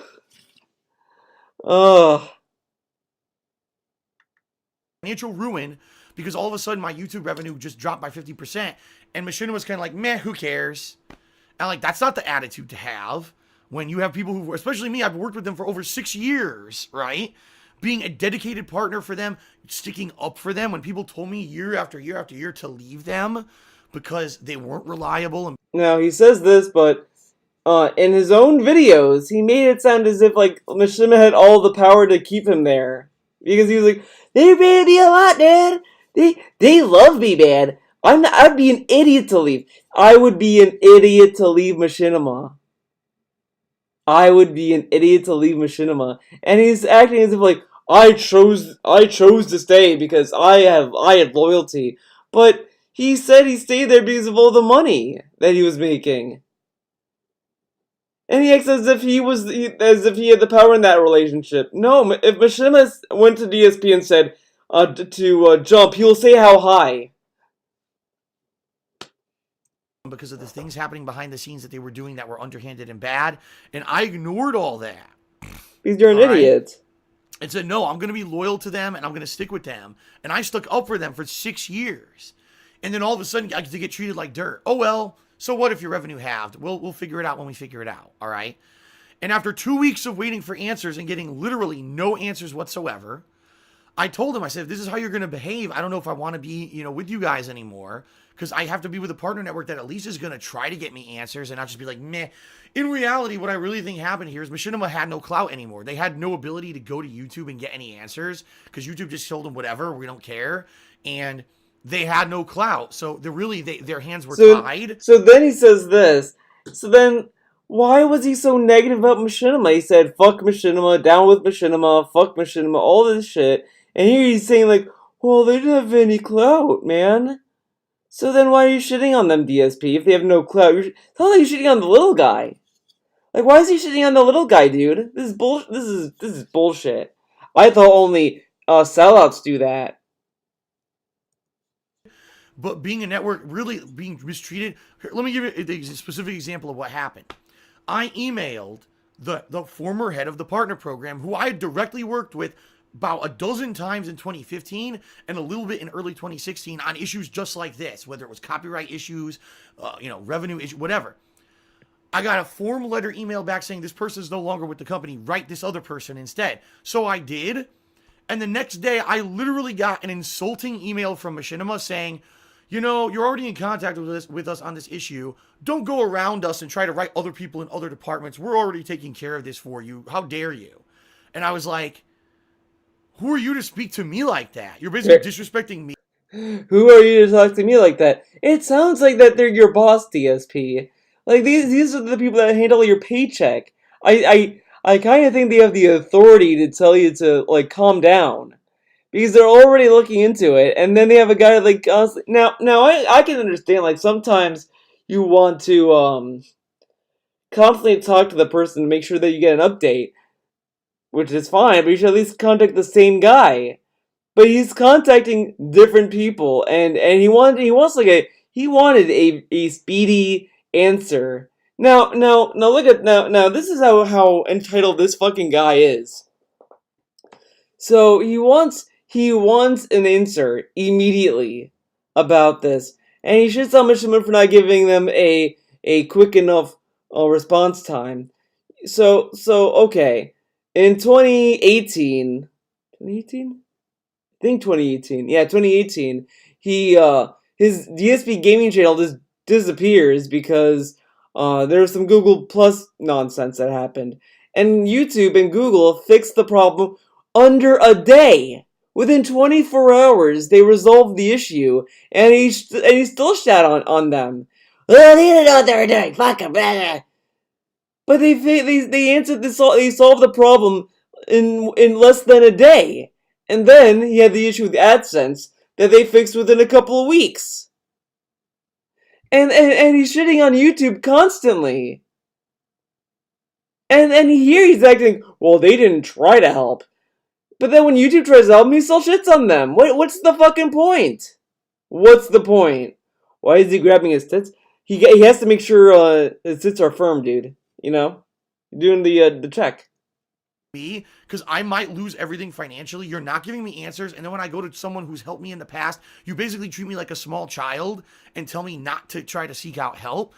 And that's what I told him. I said, I don't want to work with you anymore. Like, seriously, if this is how I'm going to be treated, I don't want to work with you anymore. And so at that point, I guess Machinima decided, gee, forget it. Since this guy looks like he's going to give us bad press anyway, let's get rid of him. And they canceled all my contracts. No, I love this. He tells them, if you're gonna treat me like shit, then I don't want to work with you anymore. And he's like, okay, then leave. And then he's like, what? They fired me, man. Contracts. They basically said, at this point, we're just gonna end all the contracts with you. And I was like, all right, fine. That's kind of what I want anyway, since you guys aren't helping me at all. All right. Now the bottom line is, I had another partnership network lined up, okay? All right, now hold on. This is perfect because Nick actually tipped me $1, and he said the following. He says, Phil, in my opinion, leaving Machinima was a bad choice. You were getting a managed partnership, and the falling out was over something stupid. No, it wasn't. The falling out was not over something stupid. Yeah, Nick. Being disrespected by a company that's supposed to be the company that sticks up for you. A partnership company is basically supposed to be like your agent. They're supposed to stick up for you. They're supposed to seek out opportunities for you. They're supposed to get you the best ad revenue. And being disrespected by my company, basically being talked to like a child and being told, we don't care about your concerns. Don't go to anyone else. We're handling it. Enough is enough. I knew going forward was going to be a toxic relationship with them. And that's why I knew I had to get out of there. All right. Now, here's the thing. I had another company who I'd been talking with behind the scenes for 2 years. All right. 2 years. And this company wanted to get me on board with a managed partnership. The only thing was they were going to pay me slightly. By the way, I apologize for my throat. As I told you guys, yesterday I did the WWE stream. I went a little bit overboard, so my throat's a little messed up. It's going to sound messed up today. I'll probably get another lozenge in a moment, and I'm going to make myself a hot tea. So, anyway. Oh, boy. I had another company lined up. For 2 years, they wanted to recruit me, all right? And they had a managed partnership lined up for me, which means I would not have to worry about content ID. I'd be able to monetize my Nintendo videos. The only thing was they were going to pay me less than what Machinima was paying me ad revenue cut-wise. So I knew if I ever had a falling out with Machinima, okay, that I would be able to fall back on this, all right? So the day that this all happened with Machinima, I sent a private message to the person who was my contact at this company on Twitter, but I also knew this guy didn't read his PMs a lot, so I just sent him a general message. I tweeted him. I said, hey, man, please hit me back. I got something I'd like to talk about. The trolls. The trolls! Now, he DMs the guy, saying, oh, I know he doesn't check his DMs a lot. How does he know this? Secondly, this wasn't Laveria, Nick, by the way. This wasn't Laveria at all. This was, I think it was Screenwave, because he did, God, he talked to this guy. Now, he should have taken the offer when they offered it. Now, I kind of think this is kind of lame sauce right here, where he's telling us that, oh, the trolls ruined it. I don't think it was the trolls. I honestly think it was because he turned him down on the first contact, and since he kind of held them off, they're like, well, we're not gonna sign this guy. This guy like ducked us, and now he's gonna sign up with us because he left Machinima. Like no, like I kind of don't. I just think that they just didn't want him because he took so long to respond, and they probably found someone else that took his spot. Like I think it's mostly that.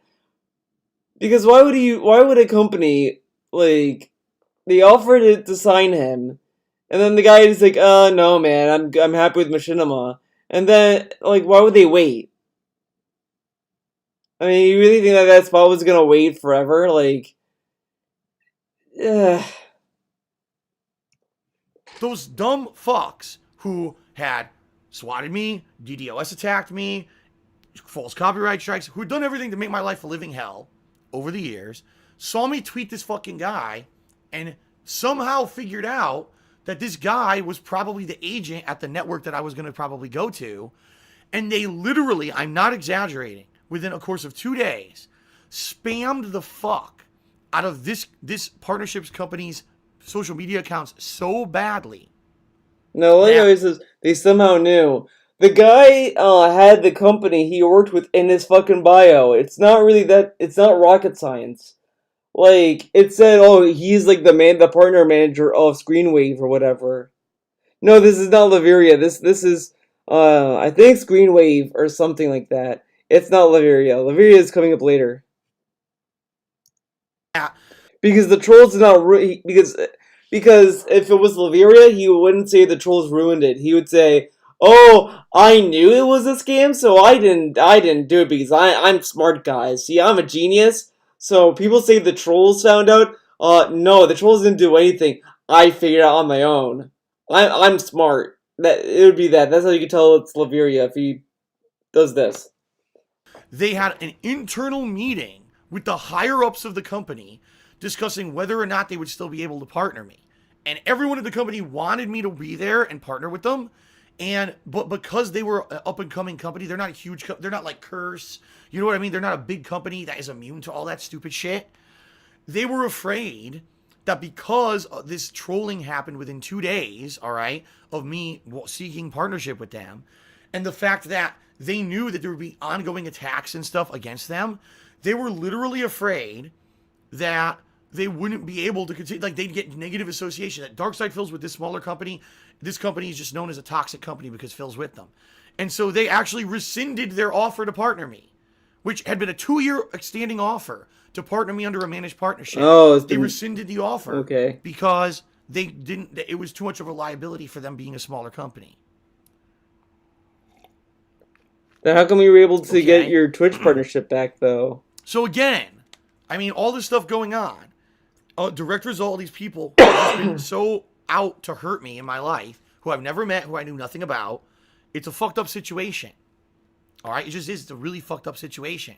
So now I'm in a situation where not only am I out of my partnership with Machinima, I'm now can't even get the partnership with the company who I had lined up to be the next company that I wanted to work with because of the nastiness and shit that had been happening to me. Okay?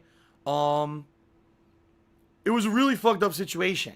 So now I'm faced with a situation where I need to try to find another partnership. And I'll be real with you guys. I seeked out with about 4 different companies and they all turned me down. And they all said it's because when we search for you on YouTube, we see negative shit. We see DSP is a pedophile. DSP is a thief. DSP is a pedophile. DSP is this and that. All the negative shit that people had made about me on the internet over the years, since that's the only thing you could find on YouTube when you search for me, no one wanted to partner me. All right? No one. And it's a fucked up situation because what did I ever do wrong? None of it. All of it's slander. All of it is literal slander. It's not true. Most of the stuff that's been said negative about me is based on a snippet of truth that's blown out of proportion with a bunch of lies. But because it has the snippet of snippet of truth. The snippet of truth. There's a snippet of truth to him being a pedophile, guys. Isn't that great? That's what you want to say in a video on YouTube, right? truth, gullible people believe it. And because YouTube is based off of, videos that go viral because of drama, these people got all kinds of popularity and shit. Okay? So, seriously, it's just, it's ridiculous to the point where I couldn't get a partnership on YouTube because of this. And I'm like, man, I have limited time because I knew the contracts with Machinima were ending. One was ending in March and one was ending in April for my 2 partner channels that I had with them. I was like, what am I going to do? What on earth am I going to do? So what I have to say, all right, and I mean this, okay? Thank God for you guys, because in the year of 2016, you guys pounded me. And I don't mean in the butt. I mean, you guys pounded me with advice, good advice in 2016. You guys said, Phil, you may not realize this, but things are different over on Twitch right now. Things are much more positive. All the negative things, the reasons why you left Twitch are changing. It would make sense for you to return to Twitch now because their streaming bitrate is being increased. It's going up. No, this is great PR, by the way. Listen to this.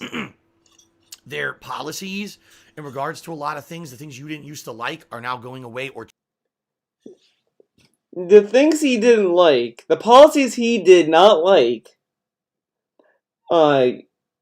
cheers, the tipping that people were getting on streams, special treatment, non-gaming streams that had no gameplay in them at all. What else? And subscriptions. He hated subscriptions, even though he accepted subscriptions when he was on Twitch. But, okay, those were the things he hated on Twitch. And he says, oh, well, they're going away, man. No, they weren't. No. They still do special treatment. Partners always get the special treatment. I think Tim said this in an old video that when you become Twitch partner, you never lose it. You never lose Twitch partner. So, let's say that you're a Twitch partner and you deactivate your account and you want to reactivate it, you'll still get your partner back. So you never lose it once you have it.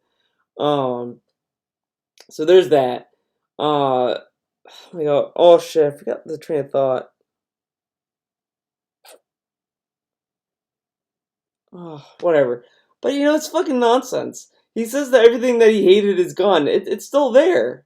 The special treatment's still there. Oh, that's what it was. The special treatment's still there. People still get cheers. He gets cheers. And live donations. He gets subscriptions. He even said that subscribers feel entitled because they demand new emotes, which he does now. All this nonsense, and here he's telling us to our face. Well, Twitch is changing. They're getting rid of the things I hated. No, they fucking didn't. Changing. It really is becoming a lot more gamer-oriented place. And how is it gamer-oriented? There's streams that don't have gameplay in them. He was streaming in the IRL segment of the fucking website. IRL is now gaming? Gamers IRL, dude. Rise up. I think you're going to enjoy going back there. Plus, Twitch is growing virally in popularity while YouTube streaming is going nowhere. Yeah, Twitch is growing virally, dude. Twitch, that underground website that no one has ever heard of, is growing virally.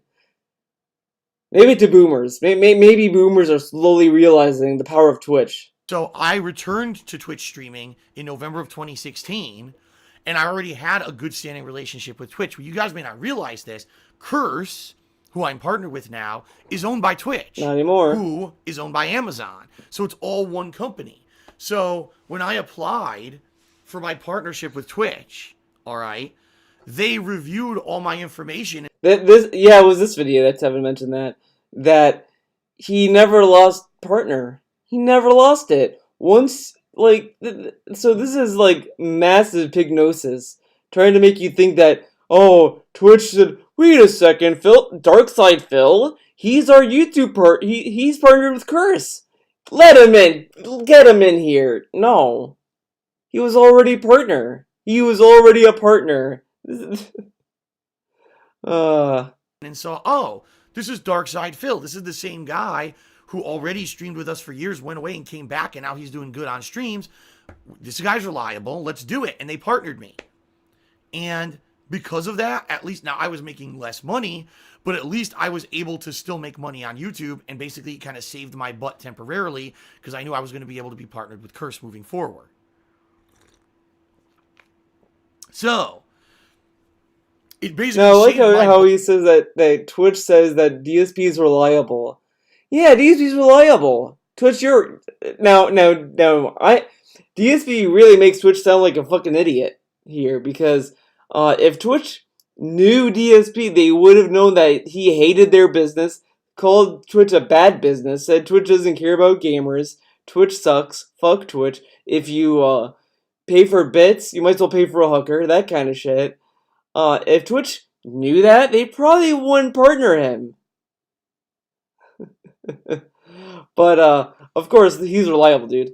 Don't think about it. But your advice to go back to Twitch spearheaded this kind of rolling events that allowed me to then be partnered with Curse and allowed all this positive stuff to kind of start happening in 2017. So, thank you to everyone who was in touch with everything going on the internet. Thank you to those of you who gave me really amazing advice. You guys literally saved my ass this year in more ways than one, which we'll talk about as we continue in this segment. All right. Shout out to Vidar, who took me $25, and he's Vidar. Remember him? Hey, Vidar, what's up? Just keep doing what your thing, Phil. Your stream games on the internet. What people hold against you is not usually about is usually about your personal life, and more often it's just fabricated news and stuff that it's not true.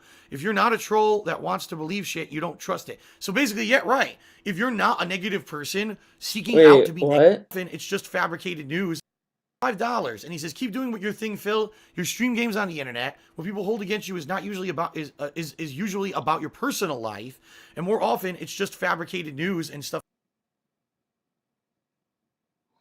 This aged very well, Vidar. Oh man, this aged very well. Hey, look who's laughing. You know, it's not true. If you're not a troll that wants to believe shit, you don't trust it. So basically, yeah, right. If you're not a negative person seeking out to be negative and to be nasty towards someone, you wouldn't trust the misinformation about me all over the internet. And the truth of the matter is, a lot of the stuff that's been negative said about me on the internet over the years, if you do, no lie, 5 minutes of research, you can actually find out. Phil stole money from his patrons because he never made Project 7. That's 100% a lie. If you do 5 minutes of research, you'll get the truth and see how completely different the truth is, but they don't want to do that. They want to believe the negative and the nasty. And if you're that kind of person that you spend your life wanting to believe the negative and the nasty about people, you have something inside that's disconnected. Oh my god, this is great too. Okay. Okay.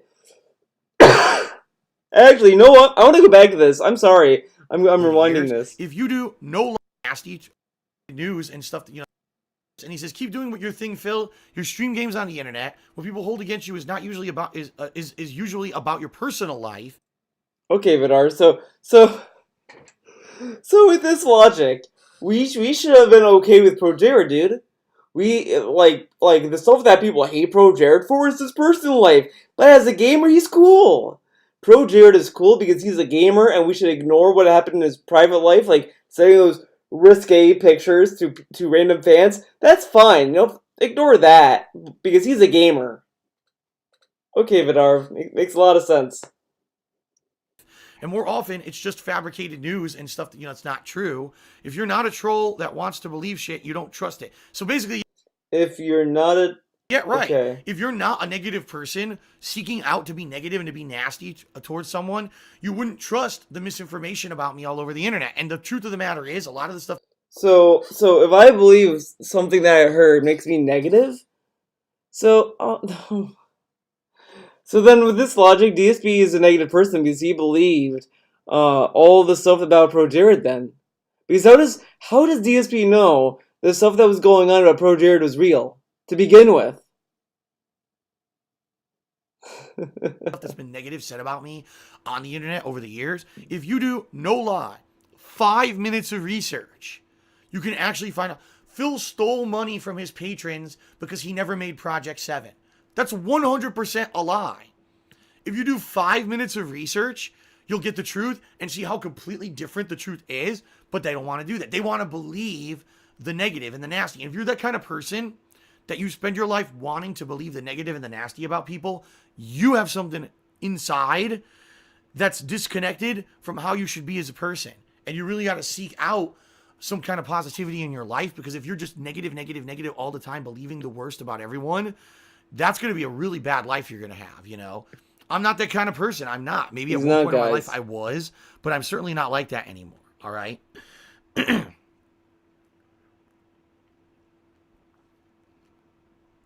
All right.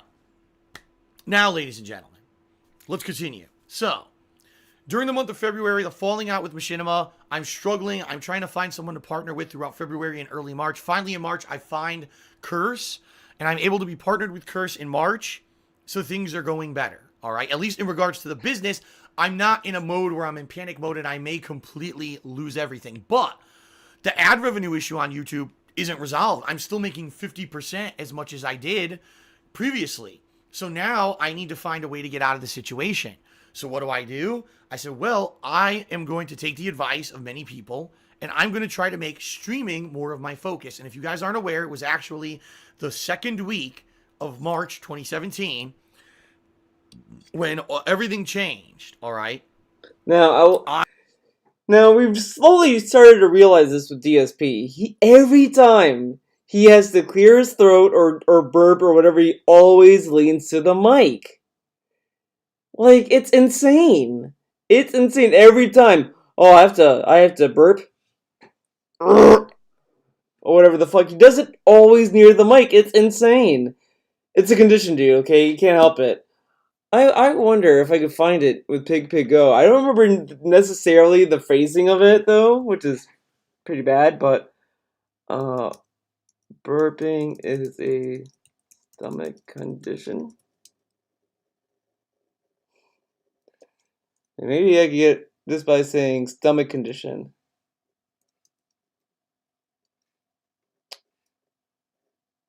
Stomach.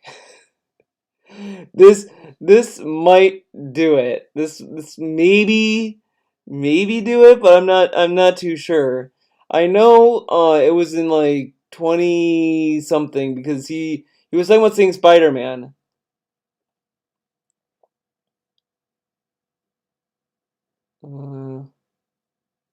2019.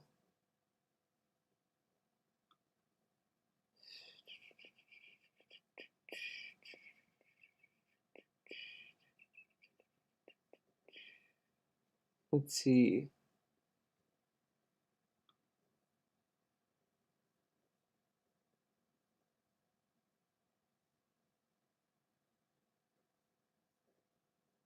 Let's see if I can find it. I'm not too sure if I'll be able to find it. That's the only problem. That's the problem. Okay, so Guardians of the Galaxy. We're in the right year. It is a pre-stream, so we gotta look for pre-stream. Have to get my fucking stomach. No, not that. I feel like it was like in July, I would like to say. So I'm gonna fucking find this thing. God damn it. Oh man.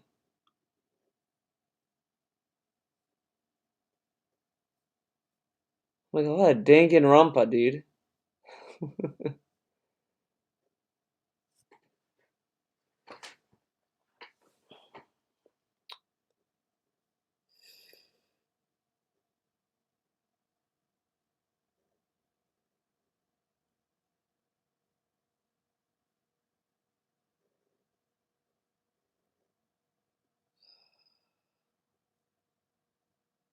Oh my god. I don't know if I'll find it now. Oh shit.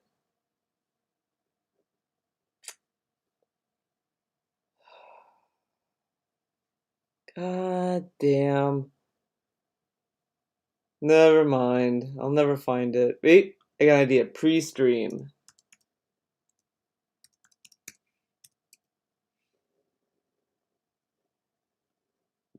No.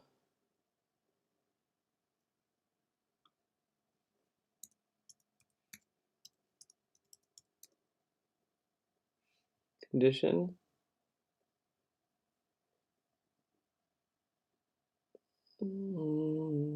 Air conditioner, house sealed up, air conditioner, air conditioner. Ah.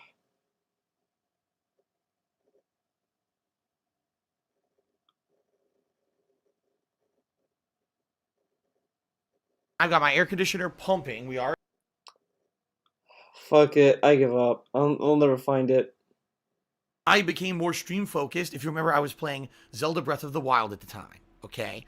I became far more stream focused than anything else. All right.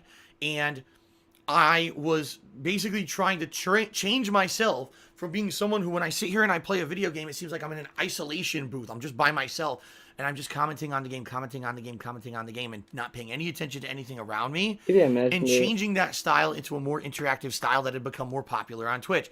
Reading people's messages in the stream chat, responding to people who are cheering, subbing, and tipping, and giving them recognition for their contributions, right?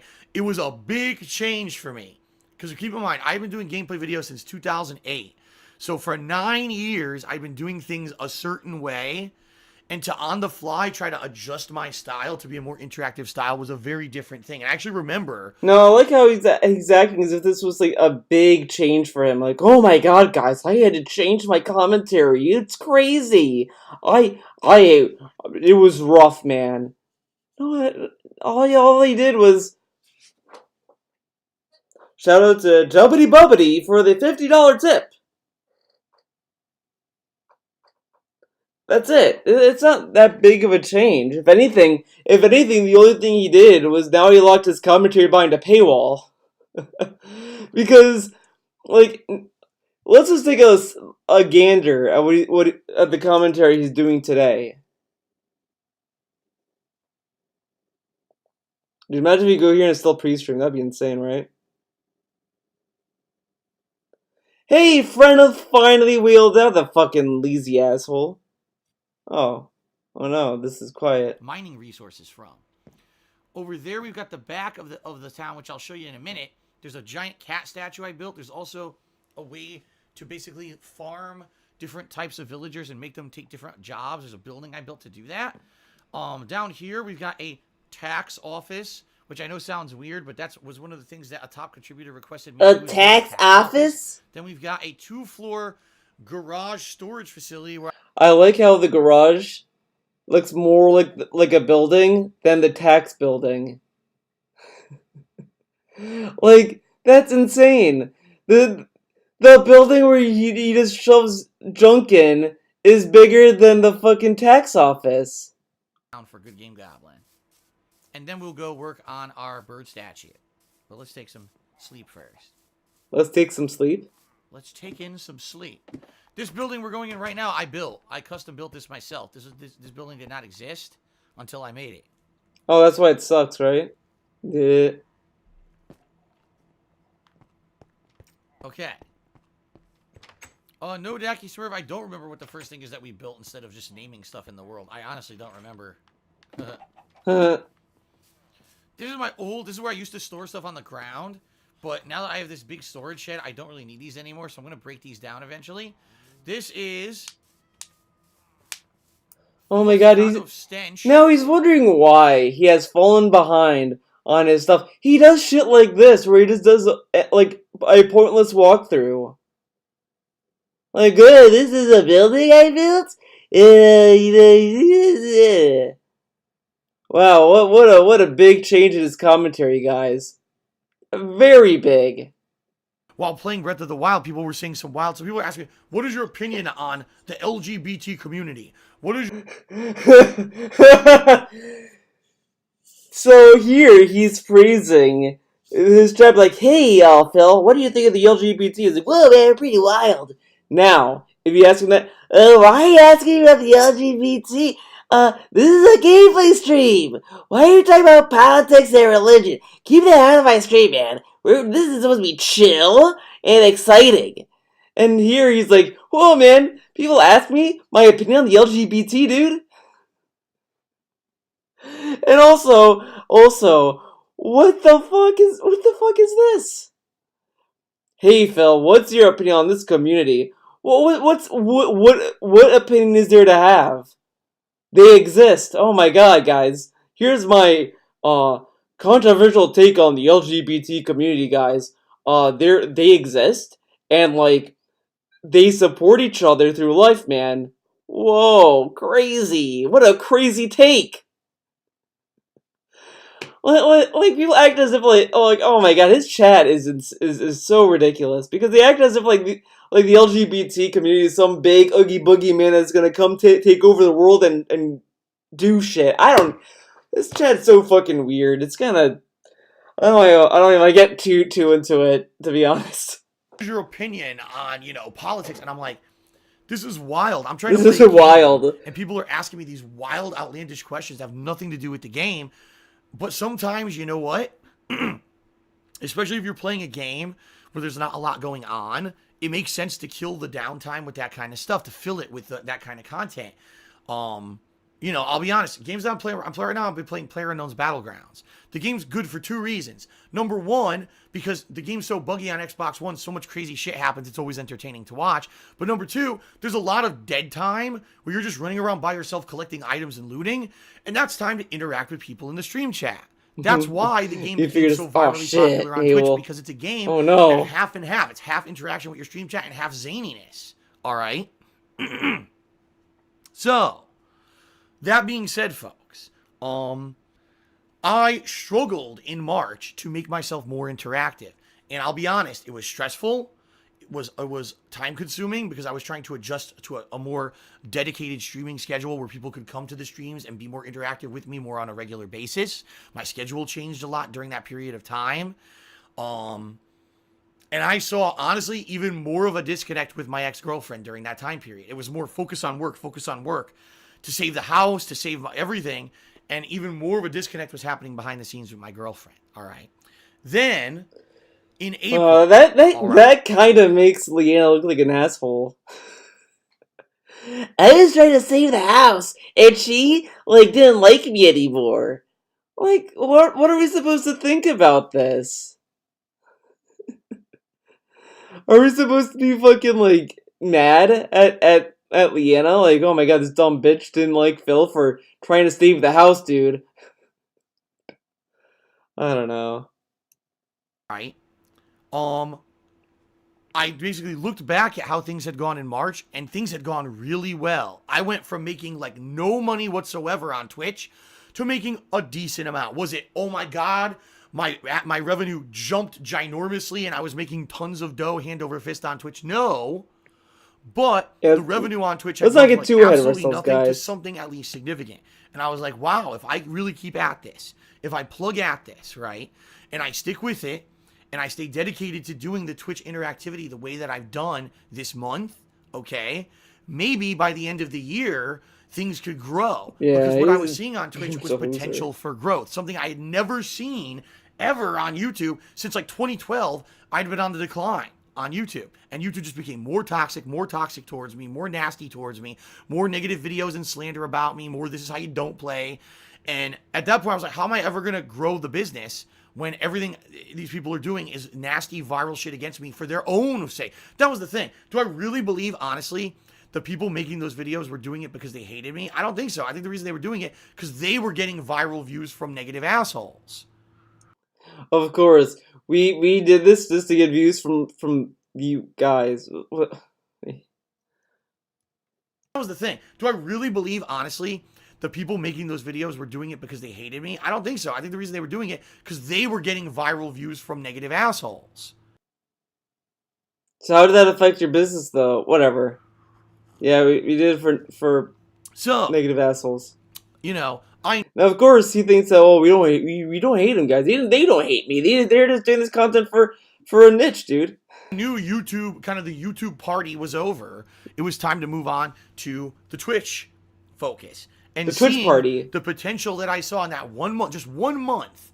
I went from making No, nothing on- he slammed on the YouTube party is over thing that was going on, but then he kind of hopped onto it. Now imagine if a lot of people said Twitch party is over, Twitch announced they're gonna do away with bits, or bits are gonna be are not gonna cash out nearly as much as they used to now. Let's say that they go down in value. Same with subs, everything. Everything just goes down for Twitch. And everyone's like, well, Twitch party's over. How do you think these people are gonna hop on with that? Like, yeah, man, Twitch party's over. It's gonna be like, no, people are gonna say that because they're just going on a viral popularity trend. Of course they're gonna hate Twitch. Duh. Oh, it's true. Wait, Theo, is this true about higher ups? Yeah, everyone wants Phil, dude. Phil is the golden boy. on Twitch to making a decent amount. I was like, if I stick at this, things could really turn around. Okay. And so it was actually April on where I changed my focus completely to be, I want to be a stream oriented guy. I want to be a guy who every single day when I come out to stream, that's my focus, to entertain the people on stream, to give you guys a fun, entertaining experience that feels more interactive, because that's going to get people to cheer, sub, and tip. That's going to get more people to come to the streams every day, and it's going to make things great. And I'll be honest, from then on, for the rest, every month, more subscribers, more viewers, more revenue. Every single month that I've been doing this on Twitch, it's gotten better, okay? And I couldn't be happier in that regard, all right? But while all that was going on, right? While all that was happening behind the scenes with my ex-girlfriend, things were falling apart to the point, like I said, it was more like we were just roommates. And a lot of people have asked me the question, Phil, how on earth could you get engaged to someone and then within a month break up with them? How can that happen? How could you have gotten engaged in April and then broke it off and, ended the relationship in May? It doesn't even make sense. The truth of the matter, folks, and this is something I have not talked about until today, so big reveal here. The engagement was legit but it really was a band-aid on an already broken relationship, all right? Already we had multiple discussions where we were not happy with where we were, and we had wanted to, if you remember at that point, I made it so that instead of only having a half day where we run out and did errands together, instead I was taking a whole day. So basically, my ex and I could spend personal time together and then run and do our errands and everything, so it would be a better day. But even then, we were taking days, and we would like, what do you want to do today? I don't know. What do you want to do? Look at this. Basically, my ex and I could spend personal time together and then run and do our errands and everything, so it would be a better day. But even then, we were taking days, and we would like, what do you want to do today? I don't know. What do you want to do? I really don't know. I'm stressed out. I really don't care. So this guy took days off to be with his girlfriend, and they just sat there like, I don't know, I don't know, I don't know, I don't know. But they're supposed to be doing fucking errands and shit. So now he's doing this with Kat. This, this is so, oh my god, this gets. So then, what was the point of taking the day off then? If he could have just streamed at that point. If it just became them just sitting there saying, "I don't know what to do," then he could have streamed and made more money. He could have just done that. So he took a day off to be with Leanna and just did nothing with her. So then, why did he take the days off then? And that makes no sense. Like, it's obvious that DSB just didn't want to do anything, and he didn't even want to like. Sit there and be like, hey, you know what, Leanne? I'm gonna take you to this special place for today, or doing it, or like go to the movies or whatever. Instead, it was just them sitting around saying, I don't know. We're just like, and it's kind of shitty that he's kind of pinning it all on Leanna, kinda. But like, what's he doing with the cat? Do you think he's doing the same thing? I don't know. I think they are. I guarantee that when they have their day off and they're not doing errands, they're like, what do you want to do? I don't know. But then he tells us that it's hectic. Every day with Kat on their day off is hectic and crazy. But with Leanna, it's like a chore forever. This is just fucking clown land. Like, I don't understand. I don't understand how, like, the days off with Kat, every single day off with Kat is hustle and bustle, running around and being exhausted and not really being a day off. But with Leanna, oh, well, you just sat around all day. But he tells us that every day off that he takes is to do errands. But here he says that some of those days off, they just sat around doing nothing. So then, all these days off with Kat, how are they all errands if not all of the errands that he did with Leanna were every day off? This literally like just shoots in the foot the whole guise of, I did my errands. Like, it's insane. It's insane. Well, then let's just fucking do whatever. And it wouldn't matter. It would be like a wasted day. We wouldn't do anything significant or anything fun together because really it was kind of like we were so stressed out about everything else we just didn't care. And that was terrible, So what ended up happening was I had purchased an engagement ring for my ex-girlfriend almost a full year beforehand, all right? And the plans that we had made were that, gee, if things finally get financially stable, we wanted to go to California together. We wanted to do a mini vacation. It wasn't going to be like a long, expensive vacation. Maybe 2-3 days in California where we could go to like Universal Studios for a day or Disneyland for a day. And I would propose to her there, okay? And then it would be kind of a fun, magical event that we would remember for the rest of our lives. And yeah, it might be where we come back and we're not able to get married right away. Because of all the stressful financial stuff going on back home. But at least we're engaged and we can be happy that one day we're going to get married. And then it was kind of like, well... No, I like this as well.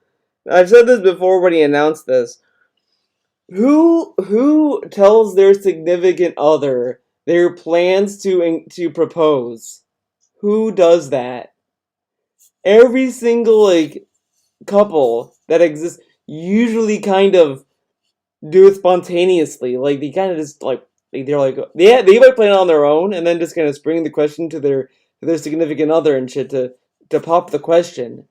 But DSP, okay, yeah, here's the plan. This is how we're gonna propose, okay? Like, that's not really how you propose. And then, like, he, uh, he, uh, he, oh my god, I'm struggling.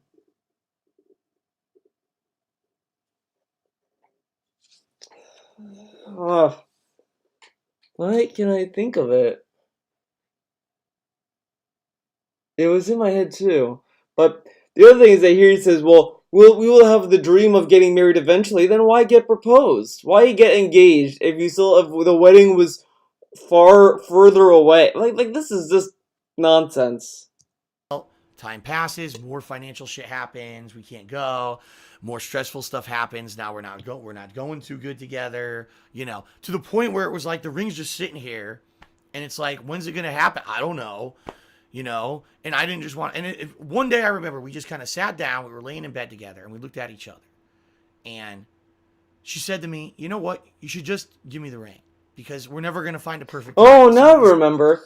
So he couldn't do the ideal proposal he wanted, but he was so lazy and stubborn. He didn't want to make a compromise and be like, okay, since I can't do California, I'm gonna find something else in Washington to pop the question. No, no, fuck that. That requires effort. So I'm just not gonna do it at all and have Leanna just ask for the ring. This guy is terrible. And then with Kat, he went to the mall, saw a ring on sale, and was like, might as well pop the question. It's on sale, and we'll never see it on sale again. Like this is just such clown land. This guy is terrible. And this is the person that Kat loves. Like, are you fucking kidding me? Ugh. This is our life now. Every day is just constant stress. You don't know if we're going to be able to pay the bills. We're probably never going to be able to go to California. Just give me the ring. All right. So I did, you know, and it really was completely unromantic. And she put the ring on and we took a picture for Instagram or whatever. And, you know, that's what I mean. Like, it really wasn't legitimately, it didn't seem like it was like a legit engagement because already things had been so falling apart. And a real Nice honestly, what it sculpt. felt like was more of just, like I said, a band-aid. Things were already falling apart. Quick, let's get engaged and maybe things will magically become better. Well, no surprise. We had like 1 or 2 days that were better, and then things went right back to normal where I was worried about financially, would I be able to pay everything? She had kind of more gone off and focused on her own life. She was real focused on her job at that point. She wanted to get promoted to her job and maybe go full time. In which case, if she's working full time and I'm working full time, now we're not even going to see each other even less, right? And so behind the scenes, things just kept falling apart. All right. Now I'm not. Okay, so like get this then. She wanted to work full time. How was she able to like this is gonna go into modern day Leanna. She was able to have a boyfriend. She had a boy she has a boy I don't know if she broke up with that guy or what, because I don't really follow her that much. I just remember like the Halloween, she had a boyfriend. I don't know if she's still with him. But how come she was able to have a boyfriend, Phil? Pretty weird.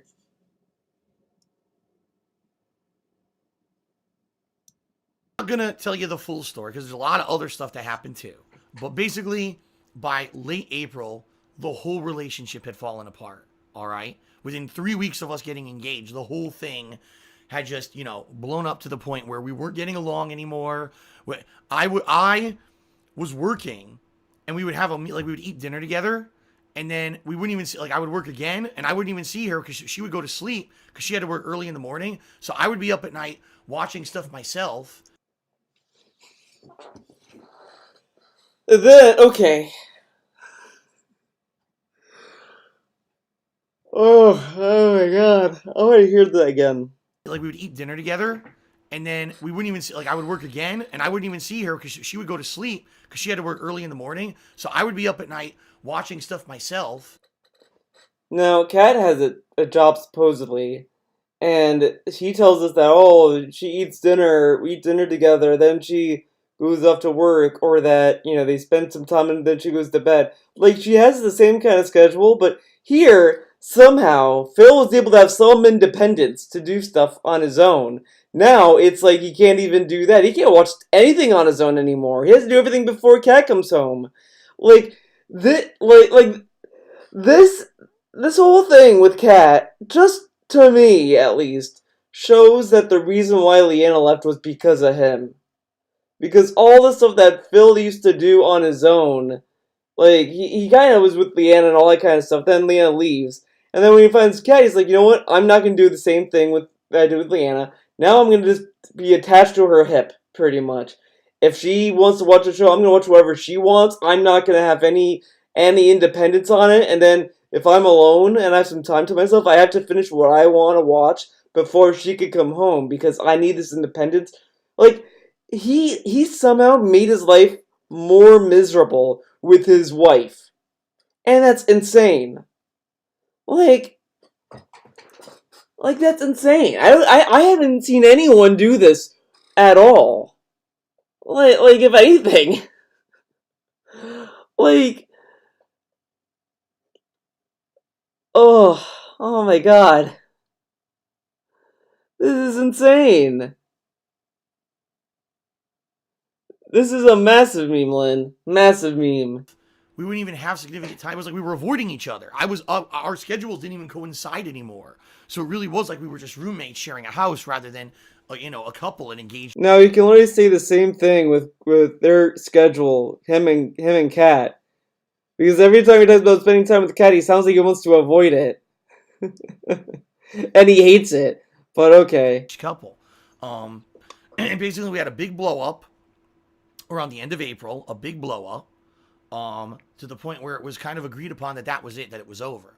But we knew exactly what would happen. If we announced this publicly to the world, especially after just getting engaged, more negativity, more snoops in our lives, more people trying to fuck with us and find private information and be just fucking nasty to us in general.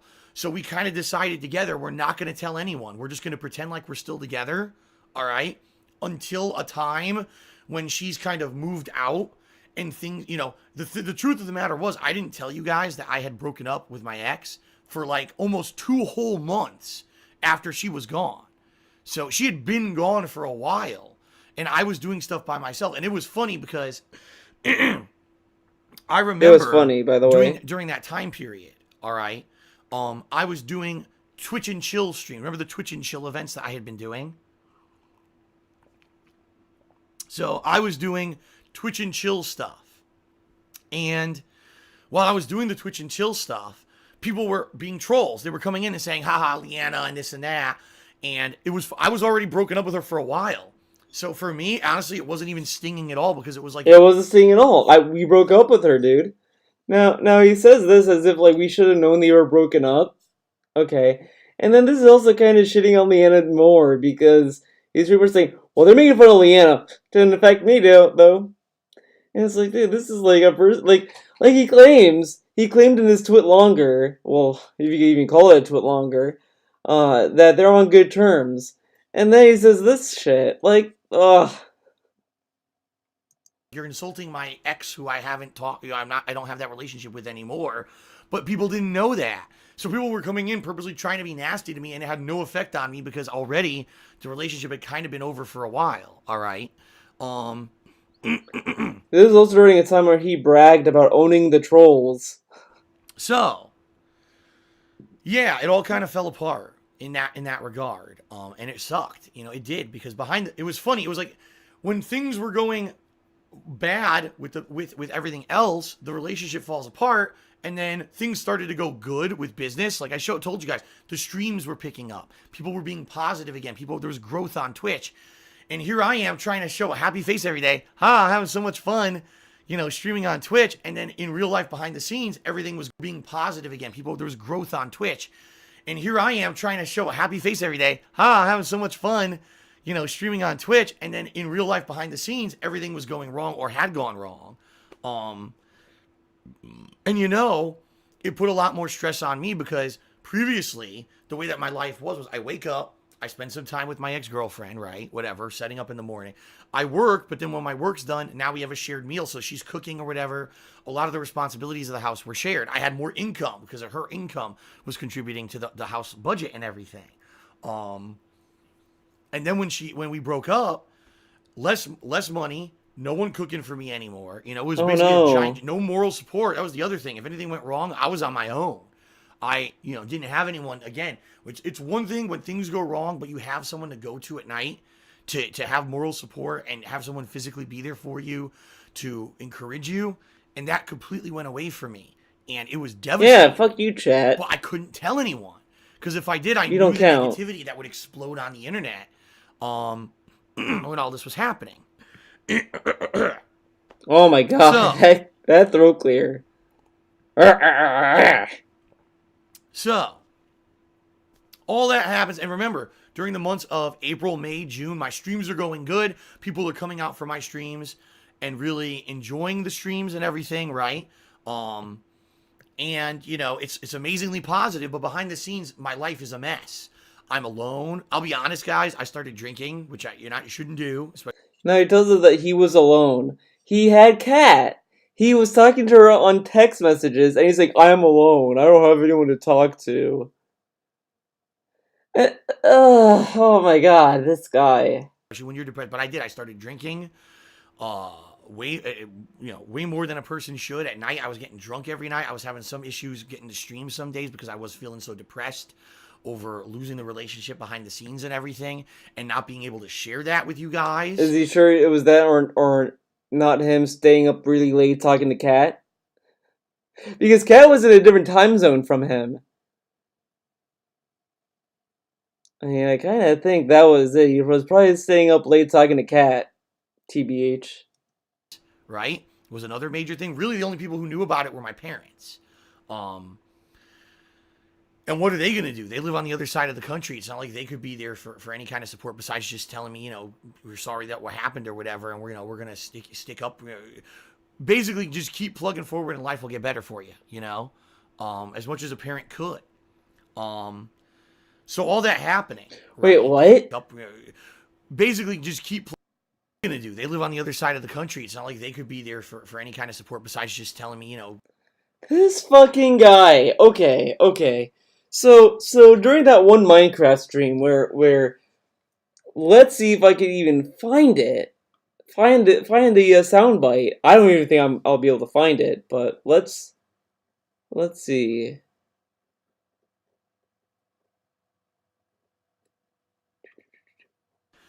Dull under Paul always got paid. The way we used to do it, he was getting paid wasn't enough to make. But the thing is, he did hold a grudge. That's the point. Like, I didn't hold a shit about things that I had done over the years.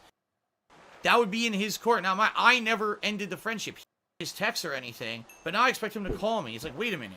I was texting you for 6 months, and after a while, you just stopped responding to anything that I had to say. Now you want me to call you, but you stopped responding to me. Like, it doesn't make any fucking sense. It's like he was like so hung up about texting or something. Like, what's the difference between texting or a phone call? Now look at this. There's no difference between a phone call and text, man. Like, there's nothing special about a phone call. It's not like it's personal or anything. But then when people, like, talk to him, well, it is not the same as, like, it doesn't really mean anything, it's not really, supporting me, man. So what the fuck is this about? This guy is so fucking fake. He just wanted to be the king of suffering. We're sorry that what happened or whatever, and we're gonna stick up. Basically, just keep plugging forward, and life will get better for you. As much as a parent could. So all that happening, right? And if you guys remember, it basically what ended up happening was Leanna was doing very little stuff on the internet, or what she did was kind of stuff to mask the fact that we had broken up. And all of a sudden, she started posting pictures from, like, her new place, a cat that lived with her and stuff like that. A cat. Like, Phil doesn't have a cat. What is this a picture? You know what I mean? Now, Can't keep say in mind, that this anymore. was months after. Oh, by the way, the one thing that I forgot to mention. Oh, he just happened to forget this. Was when my ex-girlfriend had a situation at work where she had a panic attack, and I had to leave a stream and rush to the hospital, all right? That had happened. We had already broken up, and she was already in the process of moving out of the house and everything when that happened, all right? And so for me, I was kind of like in a messed up mindset where, oh no, I had to leave in the middle of a stream and people. No. In the debunk stream, he was like, people were saying that it's fucked up that I talked about it. Well, she gave me permission, man. She told me I can do it. But here, he said that he was in a messed up condition. He shouldn't have done it. All this stuff. And I said this in my 5-hour debunk video on his debunk stream, which you can watch, I guess, if you really want to. Is that he was somehow more like understanding here than he was in that video. In that particular debunk stream, he seemed more fucking toxic towards Leanna than this. Because here he just outright says, I shouldn't have done it. I shouldn't have come back on stream to talk about it. All this stuff that people were telling him he shouldn't have done it. And then in the debunk stream, he reverses that and says, well, I got permission from Leanna to do it. But, like, Leanna was not in a good condition to give you good advice. Because according to him, she was drugged. She was on medication from the hospital. Like, do you think she was in a sound mental state to say, yeah, Phil, do it? Like, he couldn't use his common sense and be like, I shouldn't do it, But no, he does it anyway, because fuck her, she broke up with him, dude. It's insane. It's insane. People wanted to know what the hell it was a family emergency, and I told people what happened. And some people took that the wrong way. Oh my God, Phil's telling people about his girlfriend's private business and all of that, all right? At that point, there was already so much fucked up stuff. I'm not gonna get into it because there's some real fucked up stuff that happened between. No, he says this. Now, look at how he does with Kat though. Like, Kat is like super duper personal information we'll never know anything about. Like one person asked him, "What's her personality like?" And he's like, "That's personal information. I'm not gonna tell you." He can't even tell us her personality. The most like small thing, the worst that people could say is that she has a boring personality, which people already can kind of deduce just by how boring he makes her sound, I guess. Like, she loves potatoes. That's all her personality is. She likes potatoes and she doesn't know how to use the PS4. That's pretty much it. Me and her before that day that had really gotten to me, all right? And basically, there was some very hurtful things that had happened to me, and I wasn't in the right mindset. And no, in retrospect, should I have come back that day and immediately told everyone, oh, the reason that I had to leave my stream earlier today was because, my girlfriend had a panic attack and had to be rushed to the hospital, and then I had to go there to help her or whatever. No, probably I shouldn't have done that, At the same time, you guys didn't know she wasn't my girlfriend anymore. You know what I mean? Like, you didn't know that. So you thought, oh, how am I mistreating my girlfriend? In reality, she wasn't. This was actually someone who I was not really on good terms. So then he says this, and this is even worse. Like, this made him even worse. Because he's saying, well, she was my girlfriend at the time, and all this stuff, but since we weren't girlfriend at the time, I felt okay telling us this. So with this logic, if Kat ever divorces him, he's just gonna throw her right under the bus if he does a video like this. Oh, man. Let's hear that again. You guys didn't know she wasn't my girlfriend anymore. You know what I mean? Like, you didn't know that. So you thought, oh, how am I mistreating my girlfriend? In reality, she wasn't. So, like, so this kind of implies that it's okay to mistreat random people, but, at least it's not your girlfriend, right? Oh my God. That's like me going... Dude, that's like if... That's like if Alinity came to your house, mistreated your dog, and then said, well, that's not my dog, it doesn't matter to me, and then leaves. Like, what? That's so fucked up. Like, this is retarded. Oh. This was actually someone who I was not really on good terms with, okay? And she was in the process of moving out and everything at that point. So really hurtful stuff had happened between us recently that I was not in a good mindset in regards to her. Quite frankly, I didn't have to go to the hospital all that day. I didn't. Because she was already had friends and stuff that could have helped her. But apparently she had told the people at work that she wanted me to go to the hospital. Well, you're I don't know the full story. I don't know the full story. The bottom line is, I went to the hospital and basically she was like, yeah, you're here, whatever. And, you know, Yeah, because you're your okay, emergency. take me Okay. home. He was her emergency contact. And then what's she gonna? So you wanted her friend to come over to the hospital and drive her to his house, then have him drive home? Oh my god, this is retarded. And that was it. And then she was gone. Within another couple of days, she had completely moved out. So it's funny because It's you know, funny. people are so mad at me. And oh, did you hear what Phil did to his girlfriend? She had a panic attack, and he told the world about it. That's mental illness, and you should. Oh god. In reality,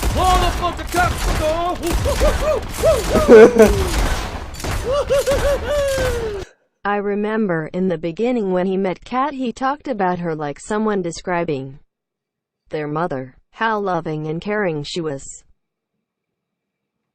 Thank you for the $10 tip, Henrik. that caught me by surprise. Yeah, like he really like bent over for Kat. Leanna, fuck her. You know, she has mental illness. Oh my god. you know, people are so mad at me. And oh, did you hear what Phil did to? Now this is still fucked up. He literally pretty much. Oh, by the way, Henrik, since you tipped $10, you tipped over the minimum of $2. Do you want a character on the viewer canvas? I don't know if you're in chat. So, oh man, I don't know. I don't know, but someone could just say it to you. So I apologize. If you don't mind, anyway. I mean, do you want a character on the viewer canvas? Yeah, there's some spots still open. So, if you want that, if you're in chat, let me know. You can find a way to validate the tipper, I guess, because I do get the email, dude. So if that, you know, just saying, just putting that there. So if you wanna add a character, feel free to let me know one way or the other. It's open. Oh no, thanks. Okay, that all right. Just putting it out there. But if anyone else wants to add a character, you can. $2 is the minimum. But oh man, I just love that he just throws Lena right under the bus, and then he says like, "Well, she has mental illness, and he should." Like that makes him sound even worse as a person because at that point he's pretty much admitting that he feels okay exploiting people with mental illnesses for the benefit of his streams, which is a very good image, dude. Very good image to have. To his girlfriend, she had a panic attack, and he told the world about it. That's mental illness, and you shouldn't have exposed. In reality, that wasn't the case. In reality, I was in the wrong mindset because of the breakup had already happened, and she was already on the way out the door. But in reality, no, I probably shouldn't have said that publicly to everyone. Look at that. On the internet. I shouldn't have done it. In the debunk stream, she told me I can do it. So where's the truth? Did Leanna say he could do it, or he shouldn't have done it? Like this is how fake he is. This is how fake he is. So people were slamming him for that emergency stream. So he decides to go the route of, well, I should play the guilty guy and be sad about it. Like, well, I shouldn't have done it, and fake being like he cares. Like, oh yeah, I shouldn't have done that. It is fucked up. Like this fake like.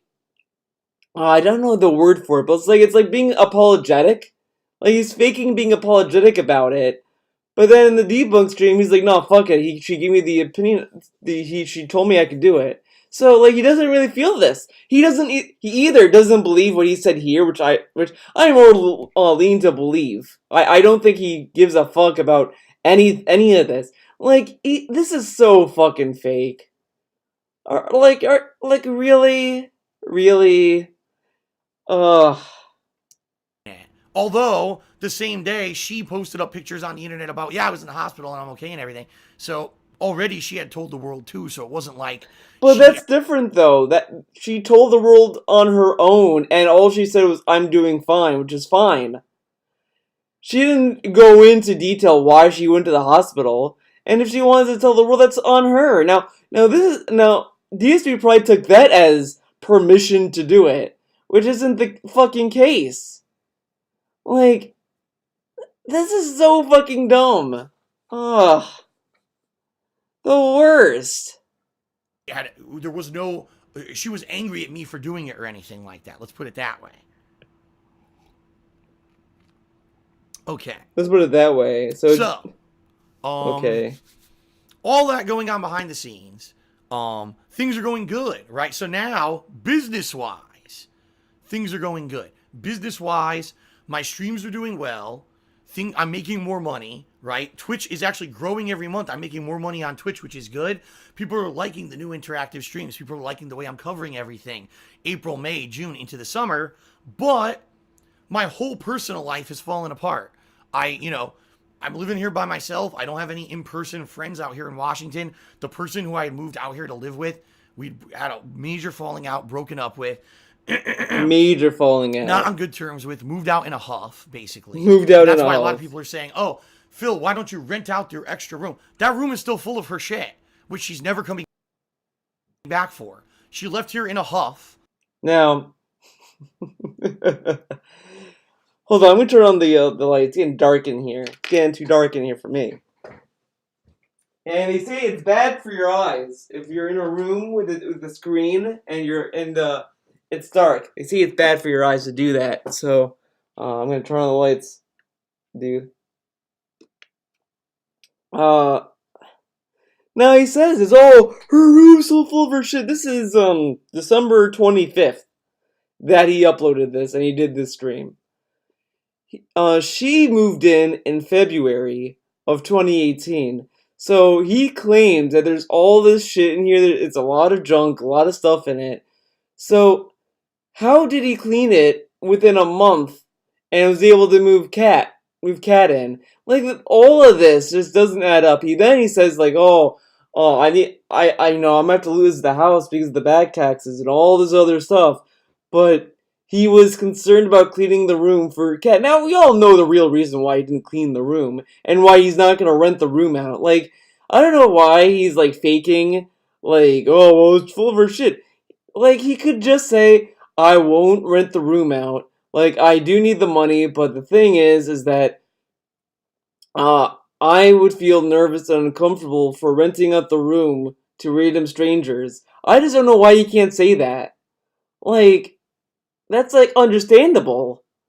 Like, people would be like, yeah, that would feel uncomfortable renting a room out if I stream at home and all that kind of stuff. I mean, like, just a random stranger. Like, it's one thing to like have a room with a friend of yours or like whatever, but it's a stranger. Like people can understand not opening for strangers. Now, of course, knowing DSP he would dramatize it and it would go from, well, I would feel uncomfortable renting out to a stranger. It would go from that to, it could be a troll. The troll could like pose as a random guy that wants to move in. Then before I know, he's turning off the power and he's fucking my internet, dude. Like, it's ridiculous. Taking only the stuff she wanted, all right, and left a bunch of junk for me.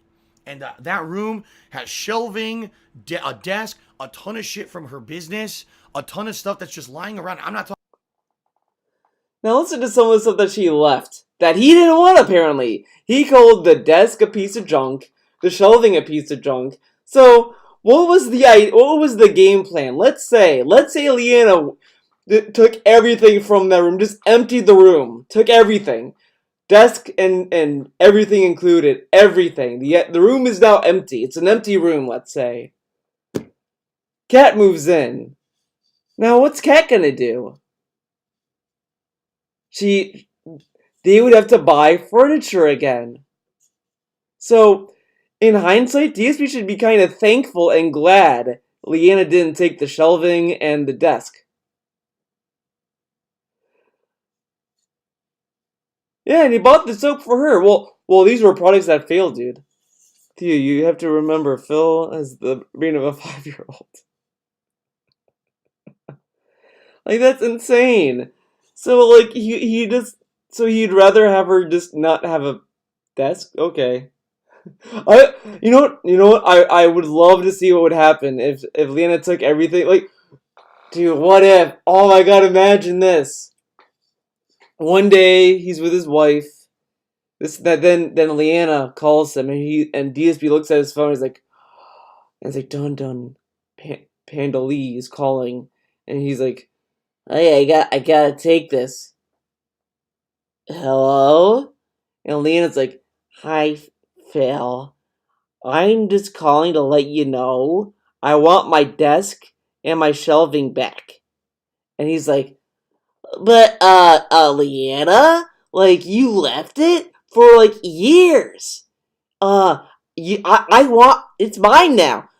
Phil, actually, it's gonna be mine because, like, I was the one who picked it out and I was the one that bought it. Well, no, she couldn't have bought it because she didn't have a job back then. Oops. It's actually mine because I picked it out, okay? And I just want what's mine. No! And then, on top of the foreclosure, Leanna sues him for some property. And then, she's like, you know what? She tells her lawyer, I want the TV in the basement too. I want that TV too. And she uses the soap money to take everything.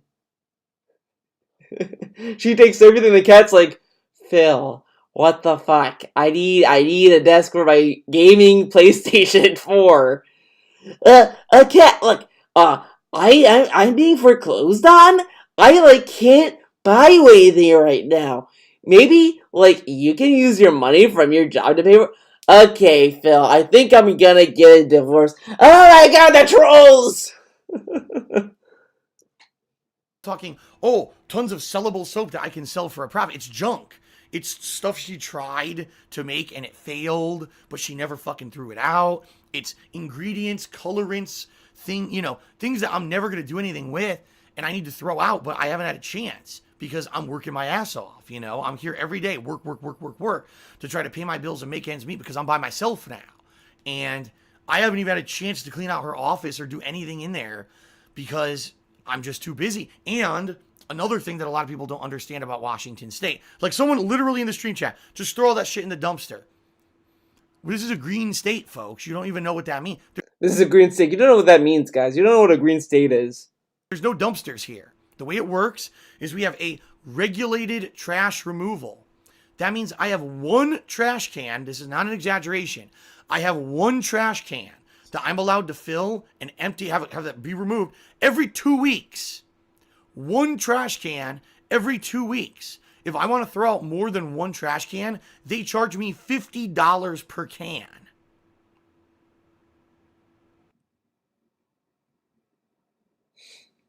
So then, how did he get the room cleared? Like, look how this sounds. He sounds as if there's like the whole room's brimming with junk that can't be thrown out or whatever. So what's he? Okay, whatever. Okay? So just imagine that room, all the shit in that room. That's probably 3, 4, 5 cans worth of shit there. If I were to empty out that room and throw it out, I'd be like $300, which I don't have, right? I'm already struggling to pay my bills to make ends meet. I don't have $300 to throw away this shit. And that's how it actually works in Washington. Yeah. So if I lived in Connecticut we had a dumpster. I would have literally day one thrown all that shit the fuck out, and I would have been using that room for stuff for the business. And yeah, potentially using the room for the business. Sure you would. Sure you would. I'm sure you would. That's totally believable, especially in this video during this time when he said he wants to move his girlfriend in. I totally believe that. For sure. Yeah. That's totally believable. if things got real bad, could I rent the room? Yeah, I can't. I'm not even in a situation where I can even clean up that room and do anything with it. Now this is also kind of meme tier shit as well, because he could literally take all the junk from that room and put it in the garage. You're telling me that it has to go straight to the trash immediately, day one, instantly? He can't just, okay, this is junk, just gonna put it in a bag, put it in the garage and have it sit there and take it out, whatever. Can't even do that. Wow. Totally believable. That's how bad it is. I mean, literally, like, okay, I'm gonna give you some fucking perspective on this. As you guys know, okay, I had that big flood in the in the basement, and that basement had like books years and years and years and years. There was stuff that was there. There was old tables we haven't been using at all down there, like a lot of stuff. And when they were like saying, like they were talking to us, like they had to get to the pipes for the rainwater, because that's kind of what was coming in. We had to move all of the shelves around. And during this time, like my mom was telling me, like, well, we should really go through these books and decide what could be donated, what could be thrown out, that kind of stuff. And that stuff wasn't like easy. Like it took like multiple trips to do it. And it took a lot of time as well, because it wasn't like 5 books. It was like a library down there. There was a lot of books on Gettysburg, the Civil War. Like my dad was a huge Civil War nut. He loved them. He loved the Civil War. He did a lot. It was like his hobby pretty much. And that was like a lot of stuff we had to go through. Now what we did was, like, to make it have room, we just put these books into like containers, and we moved them around so that they would be out of the way and they could be ready to be moved whenever we needed them to be moved. So like, if I could do that with the fucking basement, why can't Disney do that with the fucking room? It makes like, and Leanna's office and Kat's office is smaller than the basement we had to clean out. This is clown world over here. Is here. This is literally like a child trying to give excuses to their mom why they can't do anything. Like, son, why didn't you clean your room today? I couldn't clean the room, Mom. My room was like over there. I had to like, that would require me going up the stairs, going down the hallway, going over here, and then going to another room to get a vacuum, then go to another room to get bags. I can't do that. Green and everything. It's ridiculous, right? It's ridiculous. So here I am. I'm busting my ass every day on stream, trying to do entertaining stuff for you guys. And I am, and people are loving it, and the revenue on Twitch is going up and up. But behind the scenes, my whole life is falling apart, and I can't really do anything to change things or fix things, because I'm stuck here working my ass off to pay the bills, and you guys weren't even aware of what was going on behind the scenes, right? All right, well, folks, I've now talked for an hour straight. By the way, let me do a couple shout-outs. Shout out to High Tech Specs, who did a 300-bit cheer and says, it's amazing how much you've been through since you started on YouTube. You suffered and lost much along the way, but you're still here and have found a way to overcome the negativity. That's why everyone will work out. Everything will work out with your house. Life finds a way, as Ian Malcolm said in Jurassic Park. Never give up. Life finds a way. And have found a way to overcome the negativity. That's why I think everyone will work out. Everything will work out with your house. This guy, this is like, gets funnier and funnier every time.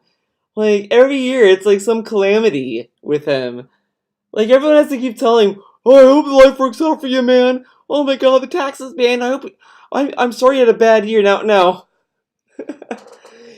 So during the marathon, trying to hit the 2K tips goal, which he hit, by the way, the last tip he got that pushed him to $2,000 was a $200 tip that said, "Hey Phil, sorry for the bad year." Now the meme with that is this: he has been telling us 2019 has been a positive year, a great year in DSP history, an amazing year. So how does he have a bad year? How come, like, he does these begging schemes, and everyone acts as if this guy like is going through a rough year? And honestly, I would honestly say 2017 was the rough year. Like, this is just a meme. 2018 wasn't that bad. Like, this is so dumb. 2017 was really the only year, in my opinion, where he went through actual hardship. Like, for a YouTuber to go through. I mean, I'm not gonna say it's hardship like, oh my God, guys, but for a YouTuber, like, I would say 2017 was probably the hardest year for him. than 2018, 2019. I mean, 2015 maybe to an extent with the copyright strikes, but that's even doubtful. But like, you can't tell me that he had a hard life in 2018 and 2017. Everything was going his way for those 2 years. He was able to get married and get a cat. Are you like, this is just nonsense. Life finds a way, as Ian Malcolm said in Jurassic Park, never give up. Thank you very much for that, High Tech Specs. And then I have forgotten did 100-bit cheer and said, it's amazing how much you've been through since you started on YouTube. You've suffered and lost much along the way, but you're still here and have found a way to overcome the negativity. That's why I think everything will work out with your... Oh, wait a minute. It's the same cheer. Whoa. The same cheer? What the hell? What the hell, man? I got a cheer from High Tech Specs, and I have forgotten to have the same exact text. Maybe that's a glitch. I don't know if that's a glitch with Muxy or whatever. That's bizarre. Thank you for the cheers, though, guys. Hey, Uchima Hadara, 1080 did a 10-bit cheer and said Poonhammer. Poonhammer. Okay. And very briefly, let me check and see if anyone had pledged. No one has pledged to Patreon yet today. Like I said, if you guys do pledge to my Patreon, I will give you a shout out on today's stream. Okay. I'm going to take a break. As you can hear, my voice is hoarse. I'm going to take a break, and I'm going to make a tea for myself, and I'm going to come back and continue, because I'm not even done with my story. I'm only about halfway through the stuff that's happened this year. Okay? So, I'll be back. I'm going to take a break. If you're watching this live on stream, I'm going to take about a 15-minute break. If you're watching this on YouTube, this is the end of part 1. There'll be a part 2 and 3 moving on. So, thank you, everyone, so far. Oh, my God. Thank you, guys. Whoever, again, my God, $1,000 tip. I hope it's legit. Thank you, legit, dude, for your support. I'll be back with more, all right? Thanks, everyone. 15-minute break. We'll come back, and I'll continue the story. Thank you. All right. I'm going to get food. It's going to be lunchtime for me. So I'll be back. I'll leave you guys in the capable hands of Darks Vidal himself.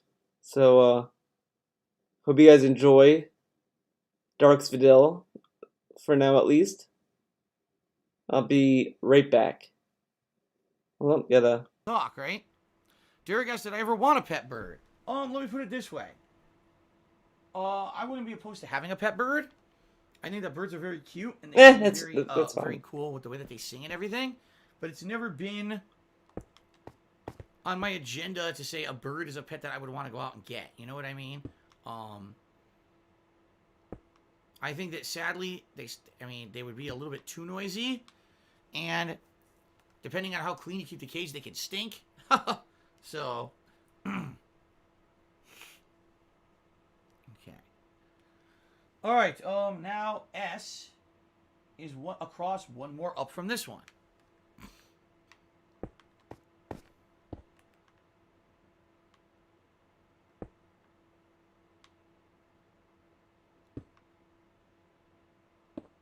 Okay, and then T is literally just putting one block in the center of this, like that. So we're up to T now. So far, with following the guide and building the twig and part of the feet, this is what it should look like. I think that's what it looks like. Let's find out. Yeah, that's exactly what it looks like. So far, so good. Let me go sleep.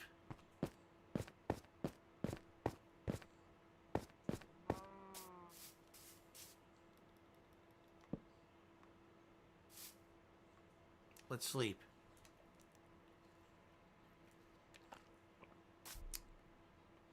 Okay.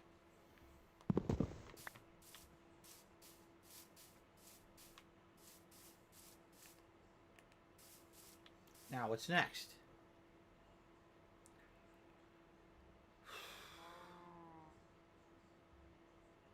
Oh God, the model on the left has bright orange blocks. This is the next part to add to the legs.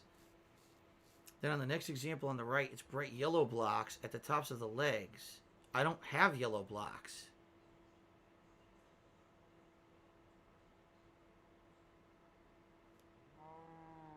This is starting the body and represents the feathers. Uh-oh. Papa Vera, I don't have yellow blocks.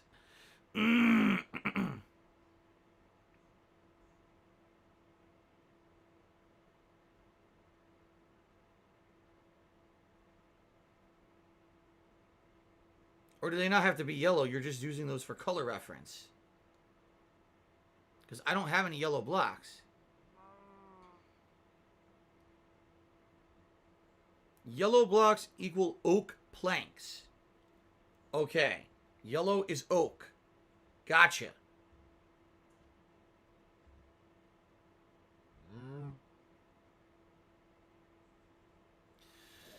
This is going to start to get really complicated now. It is. It's going to start. I have to go get wood very soon. Yeah, in fact, I have wood. I have some wood on me. Okay. Never mind.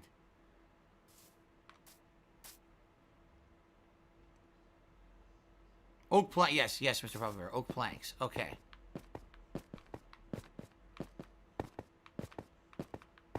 So, oh man. So for this one here, huh?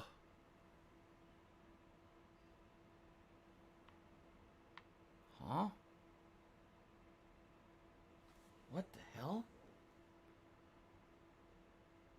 What you're showing me is a mirror image of what I've built. Yeah. What you put up as a picture here, Mr. Papavera, is a mirror image of what I built. I went by your instruction, and it's a mirror image. How did that happen? It is. Like, your feet are showing... Look, your feet... See this thing that's sticking going left? On your diagram, it's going right, but I built how you said, and it's going the wrong way now. Somehow the instructions you gave me were a mirror image of the one that you built.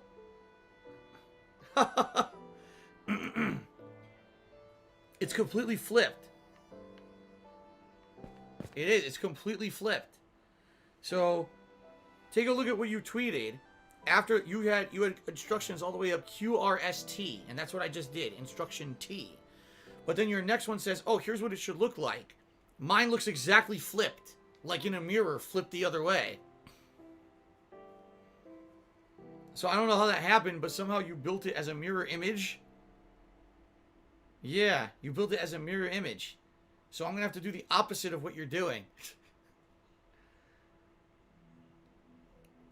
Just take a look. The foot here is going the other direction. Same thing here. The bottom foot. The bottom foot has this nub sticking up, and this is where I'm supposed to put more blocks. But in your picture, the nub's on the other side. Tripe just gave me $1. Said IKEA furniture vibes right now. Okay. IKEA furniture vibes. Yes. I agree. But we're going to still try. Okay. So, what he's saying is I need to do 3 blocks in a ladder-like formation coming off of this nub. Okay? So there needs to be one straight ahead of me. Now, the only way I could do that is if I put dirt under it like this. And then I put this on top. Like that. See that? And now I can get rid of the dirt. Okay. And there has to be 3 of these like this.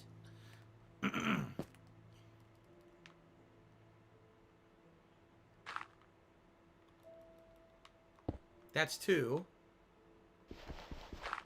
Okay.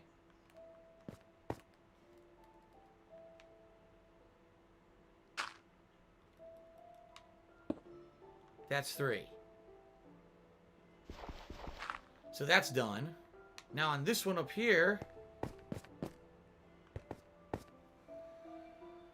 I need to have 3 blocks just going off into the air over here. Right here. So again, I need a dirt block. Oh, shit.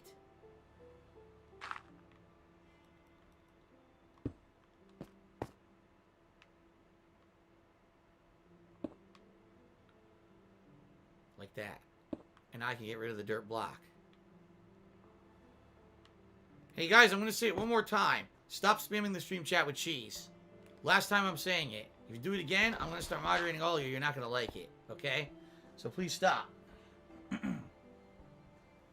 Okay. So these yellow blocks here are actually going to be wood. Gotcha. So I need to build a cross of wood blocks. with a hollow space inside. Good game, Goblin. To me, $1 said, can you attach a GoPro to Jasper so we can watch him run around while you figure this out? Thanks. I'm pretty sure Jasper wouldn't like that. Now, guys, can you understand now why I don't feel that these large-scale projects work anymore? This whole stream is going to be this. The whole stream is going to be me doing this. And obviously, some of you guys are bored. And I'm sorry about that. But there's nothing I can do about it because I have to do this large-scale project. You see? So do you understand now why I feel that this probably is not apropos to what we want to be doing moving forward? Okay, so this will be the last large-scale project I do then. Okay, so we got 3 here. I'm supposed to do a wooden block.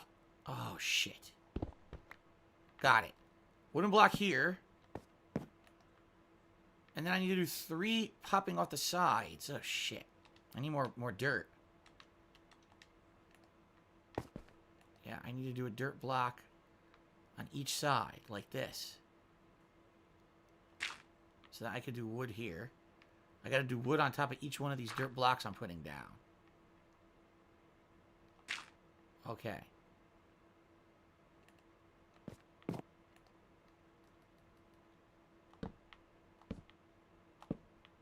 Now I gotta break that dirt.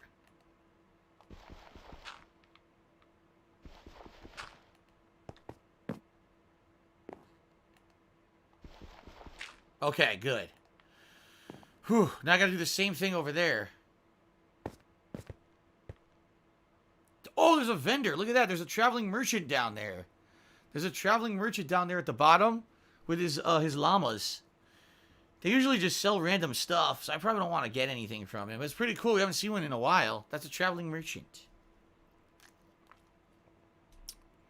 Internet Famous McCroy tipped me $1 and said cheese 20 to 30 times. Well, thank you very much, Internet Famous McCroy, for your cheese. I don't know why. What does that mean? Usually when you guys cheese, you're saying that it's like cheating, like I'm cheating in a game. Obviously, I'm not cheating in this, so what is the meaning of the cheese you're spamming? Okay, so this is going to sit perfectly on top of this. Okay? So again, I need to build four dirts like this.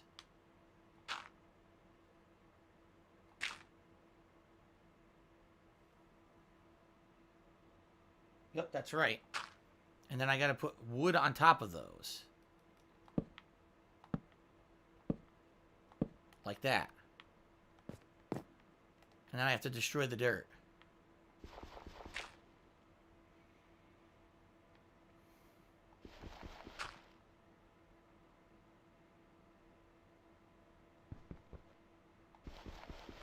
There we go. Okay, we got all 4 of them built. Hooey! What's next? So next, I grid out the blocks for some of these examples so you can see the new. I'm back, everyone. I use some of the sea lantern blocks to What is up? Step. On top of your last yellow blocks you add on the left, place this pattern on the right. Oh my god, he's reading top, fucking... with hollow centers. So it's a square. Gotcha. I'm building a square of 9 blocks on top. Like this. Wait. Wow, you already fucked up. 8 blocks, excuse me.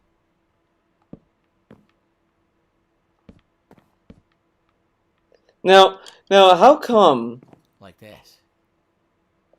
How come he's willing to make the bird look accurate to a real bird? Like, he does the color and all that, but he couldn't do that to Jasper. He couldn't color Jasper. The cat he loves so much. He couldn't change the color of the Jasper statue, but he could do this to the bird. Okay. Okay, DSP. Alright, we're going back to this. Or will.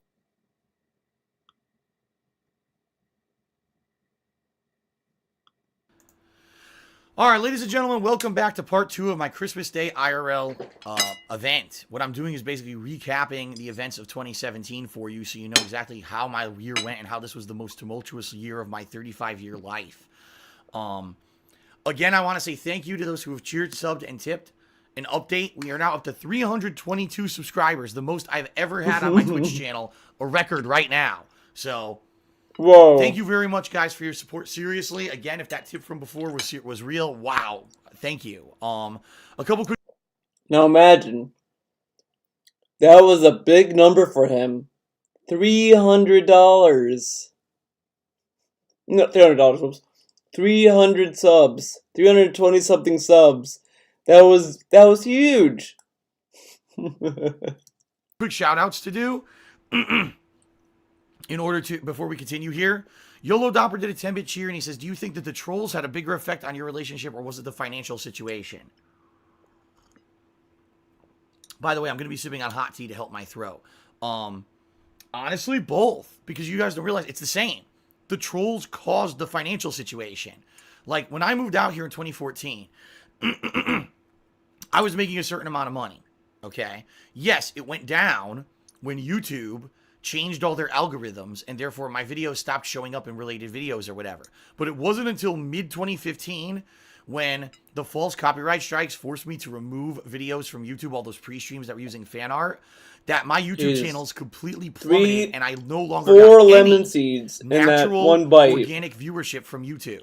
That's Instead, insane. it was just my hardcore fans watching my stuff and that was it. So every year, you know, I would get, especially at the end of the year, I would usually get a giant spike in views just from people searching for the new games. I didn't even show up in YouTube search anymore in 2015 because I had to delete those videos because of the false copyright strikes. So the trolls caused the financial difficulties. Now the trolls also swatted me, DDoS attacked me, attacked my ex or my girlfriend at the time, I guess I should say, everywhere. It was constant.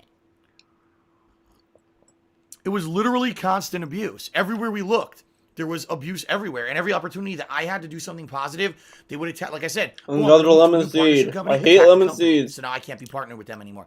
It was like my whole life was permeated with negativity from this element, from these fucking people who literally made it their life's dedication to hurt me and my girlfriend at the time and my family and everyone around me. For what? What did I ever do? What did I do? I did nothing wrong. You know? So the answer to your question is both, because the trolls caused the financial situation. Yes. Have I made bad financial decisions? Absolutely. But I would never be in the situation I'm in right now financially if it weren't for the trolls completely destroying my YouTube business. That's the bottom line. My YouTube business. So if he ever tells us, I wonder if he's ever going to tell us about the foreclosure, if he's going to blame that on the trolls. It's the trolls' fault. I'm going through the foreclosure, dude. Destroyed by troll activities between the years of 2015 to 2016. It's just fact. Okay. Now, Soup GG did a 19-bit cheer and said Death Grips is online with a bunch of Kappa faces. Death Grips? Okay, I don't even know what that means. Boomhauer8606 subscribed to the channel. Thank you, Boomhauer, for the sub. And then he tipped $10. He said, Merry Christmas, Phil. Sorry, I keep forgetting to resub. I don't get on Twitch much. Thank you not only for the resub, but for the tip. Very much appreciated, Boomhauer. Thank you, thank you, thank you. Jack Spartacus also did a 15-bit cheer. Thank you, Jack Spartacus. Oh, yeah, the executive suites. Okay. I forgot about that. So now we can continue with my story, folks. He had to, man. He had a girlfriend. So, mid-2017.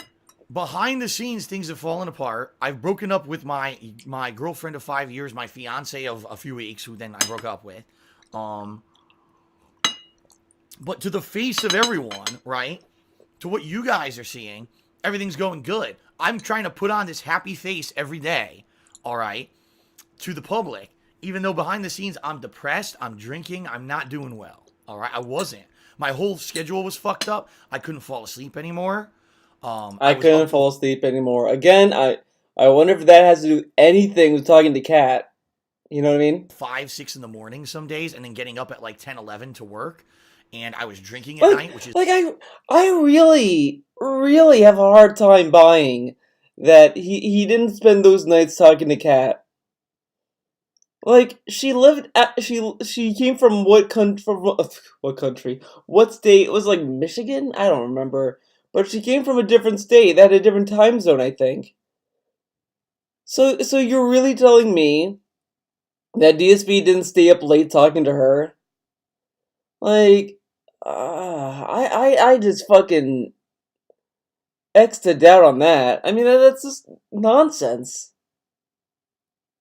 Still, though, he had to be up to talk to her. I mean, that's insane. Like, like he wants to say it's his depression, but I really don't buy that. I really have a hard time buying it. Isn't good. I was basically in a real bad place. All right.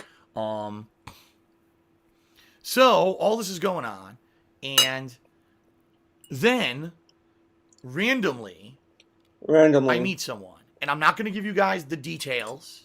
All right. I'm not. I'm just not going to give you any personal details or whatever about how any of this stuff came to fruition, because you know what's going to happen. The more information I give is the more fuel for the assholes, and the more that they'll try to hunt down personal information and hurt me.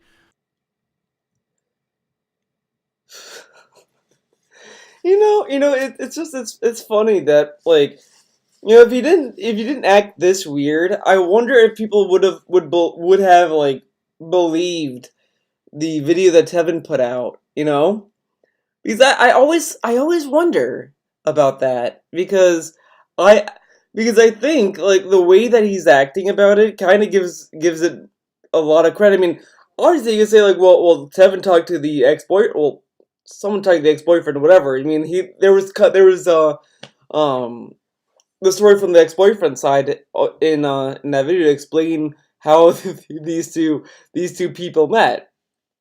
And I wonder, like, if you didn't act this so fucking paranoid about it, if like people would say, well, this guy is fake. This is not the real Subaru man. This guy could be this could all be doctored, whatever, But, like, he's like, I'm not gonna tell you how we met. No, man.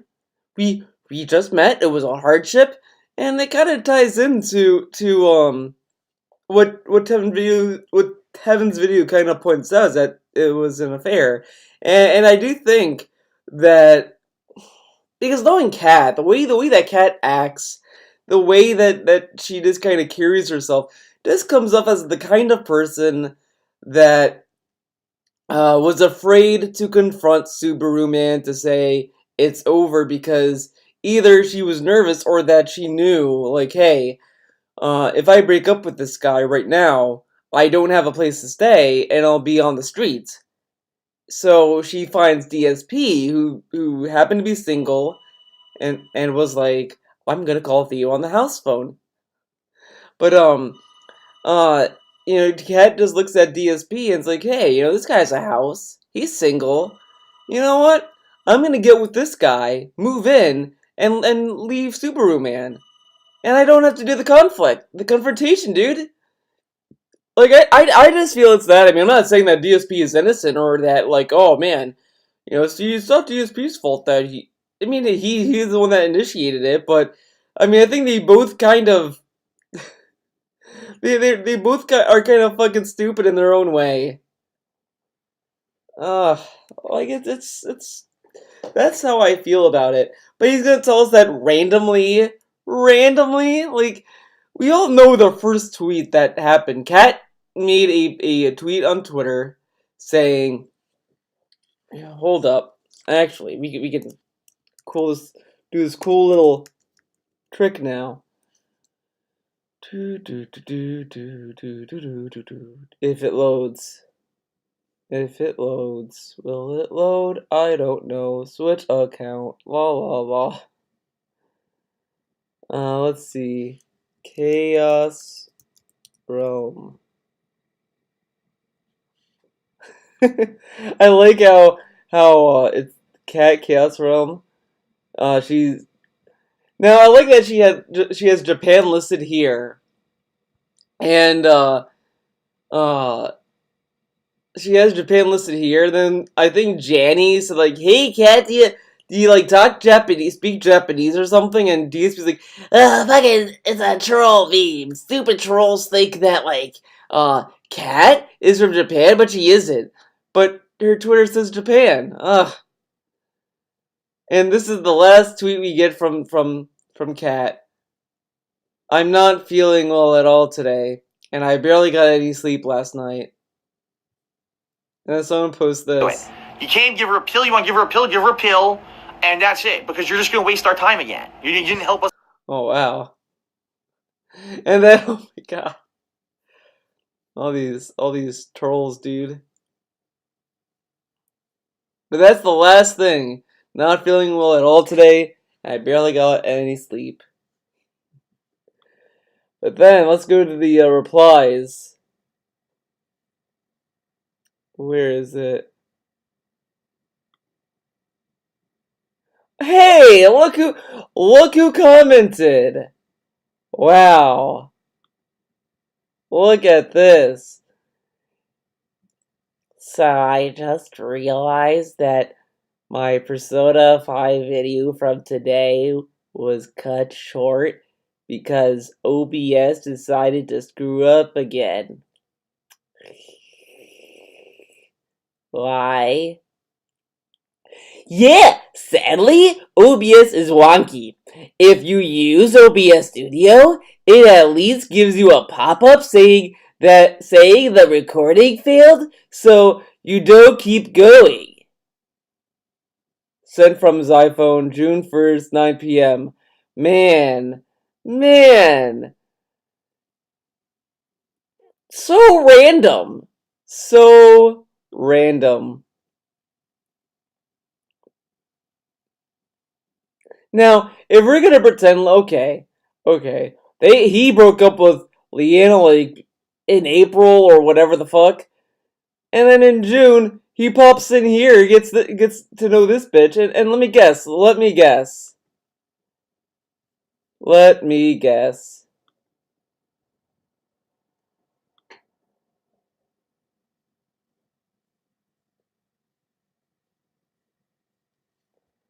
I even find it? Come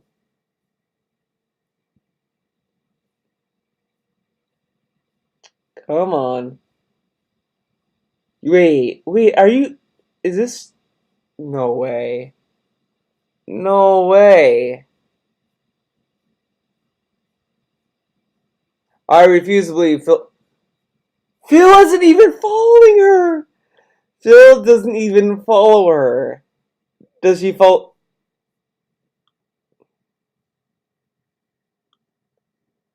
Okay, who's she follow? Baby Metal? Big ups Baby Metal? Psy? Okay. Pray.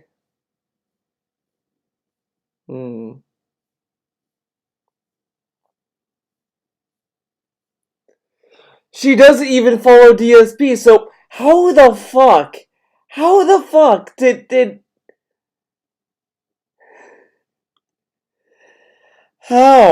how did they meet? Neither of them are following each other.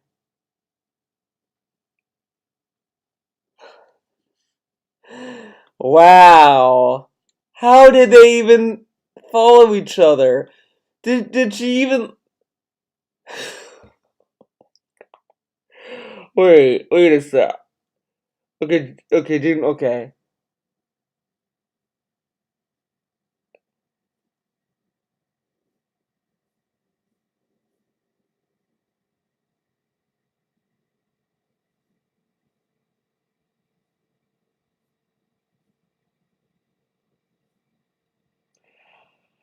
I get it now.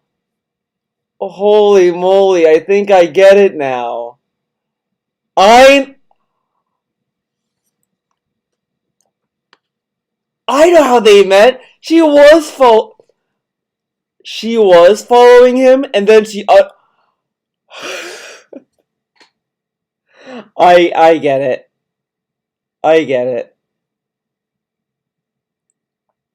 Oh, guys, Crit Hit has disliked my stream. I don't know how I'm gonna live, guys. I want to double check to see if someone disliked my stream now. This is very important now. I'm gonna derail everything. But so like so let me get this straight. Epic win for me, dude. Yeah, congrats. It's all over. But she probably did follow him for a long time. And then when she started getting into him, you gotta unfollow, and I'll unfollow you so the trolls won't know. Okay? Which, you know what, in hindsight, that all that kind of does is make it more suspicious. So now, if Kat ever leaves DSP at all we have to do is look at. I mean, this is gonna be kind of fucking stalkerish, you could say, but at this point, you can keep track of all of the girls, I guess, that follow DSP, and if one of them just happens to unfollow, you can deduce that she might be dating DSP, dude. Oh my god. But it's random! It's random. I'm not going to give you any personal information. What I will tell you is this. Over the summer of 2017, I met someone. Now, this person was someone who I just started talking with on a daily basis. I was going through a really tough time. Incidentally, she also was going through a really tough time. We were both going through really personally, really bad things in our lives at the time. And what ended up happening was we ended up kind of being there for each other at a time when I was incredibly vulnerable and lonely, and she was going through stuff, and I was able to help her, and she was able to help me. All right. We ended up kind of being there for each other at a time when I was incredibly vulnerable and lonely, and she was going through stuff, and I was able to help her, and she was. He was vulnerable. They were both vulnerable, and I said this when I first watched this. That's like a really toxic relationship. Because you're just building a relationship off of being lonely, which is really not a good reason to get a girl, you know? Like, yikes, as the kids say it. Was able to help me. All right. Oh yeah, she helped him by saying, "Hey, I'll suck your dick," and he's like, And initially, that's really just what it began as. And then what we ended up finding out as we talked more is that we pretty much had a ton in common when it came to our personal lives, but also our pasts and stuff like that. We had both been through a lot. And we were both people who were looking for something way different than what we had previously had in regards to companionship. Okay. And I'm trying to figure out how I can tell you guys, again, without revealing any personal info. Basically, "So I'm gonna drop the dishes off, so I'll be back. But we can you guys can watch DSP again for a while. It'll be quick, so." Oh, break time. No, no. Guess we're just not gonna do that. All right, I'll be right back.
I'm back.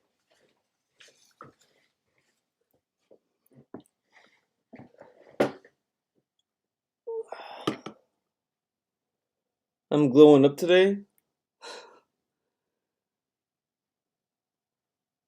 basically, over the course of this year, all right, what became I know pretty started good as like a mundane day. friendship budded into something else, into me finally getting to spend some time with this woman. This woman? And you know, It after sounds spending so- personal time with the woman, having an amazing The time, woman. and realizing me finally getting to spend some time with this woman. Woman? And you know, He's- after spending personal time with the woman, having With the woman. This sounds like an alien. That's like talking like, I hanged out with the woman. Like, he's talking to the mothership, like, hello mothership, this is, Dark Svidil coming in, and I'm here to let you guys know I talked to the woman in question, and we are now in talks, with the woman. The woman will definitely be part of us, because we're one with the woman. This is such a weird way of talking to people. an amazing time, and realizing we really clicked, we really got along. We got in along, person. guys. To the point where now, and for I'd say probably for the past 4 or 5 months, we're constantly talking. We're constantly in contact, supporting each other.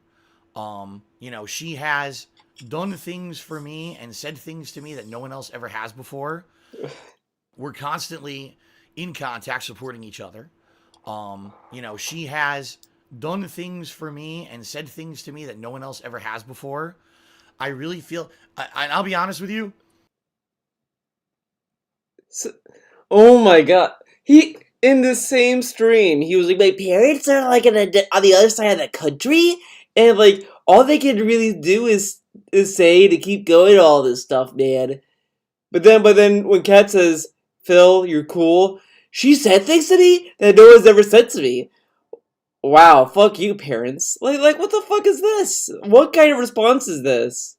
Slow that down. You know, not to say, you know, she has done things for me. We're constantly talking. We're constantly in contact, supporting each other.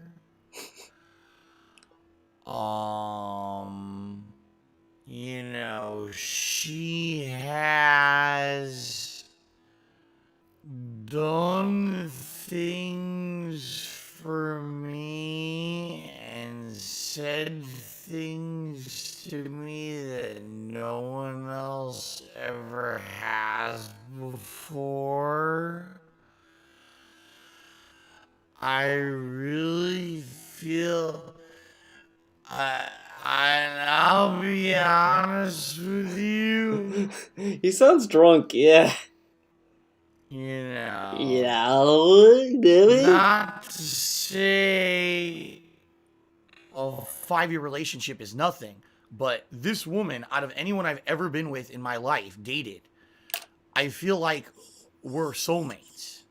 Now, some of you may not understand that. If You may not understand the concept of soulmates, guys. It's like you need a high IQ. It's like Rick and Morty kind of shit, okay? Now, he says this, but like, he moved in with someone and lived there for 5 years, and they're not so... Okay. Okay, fuck you, Leanna. situation, Dumb bitch. But sometimes you just meet someone and there's so much right going on when you're together and or when you talk, right? And not to say that we're perfect people and we're absolutely the perfect match, because I don't think anyone is on this planet. Yeah, she likes potatoes. He doesn't like mashed potatoes. 100% you're compatible at all times, and you know what I mean? That's not what it's about. Actually finding someone who you work with means that you find a perfect balance. Maybe this person has attributes and traits that you don't, but maybe you have a lot of commonalities as well. And when you two come together, you become kind of a perfect mesh. You know what I mean? Oh my god, that's so fucking cheesy. You make out that perfect mesh. What are you, are you part of like... Oh my god, so that's kind of how I corny. feel right now. Now, this is someone who I started talking with over the summer. Like I said, I've had the opportunity to spend 3 really nice long visits with her, and or a few other things in between. But she doesn't live here. So it's not someone who I can every day go see. And that's the worst, is when you have a long distance relationship, and especially you have a really bad day, and you really need that support and that person can't be physically there for you, that is huge. But, we're But toughing it out. you just said that she supports you and that she says things to you that no one else has ever said. What is it then? Yeah, that's all she is. She's just the rebound girl. The thing is that he just wanted her to cook for him. That's really the only reason why he did it. Because if it really mattered, if any of these people in his life mattered, he wouldn't have found Kat so fast. Because if he really felt like emotionally attached to Liana, as he would claim when he was with her, he wouldn't have found a new woman in like months. Whatever. Out and we're finding a way out, especially, when we're not together. Like I said, this morning, the first thing I did when I woke up is I talked to my girlfriend. And it feels so different. It really, honestly, feels different than any other relationship I've ever been in. It feels to me like she gets me, and I get her. Me. You know what I mean? Get her.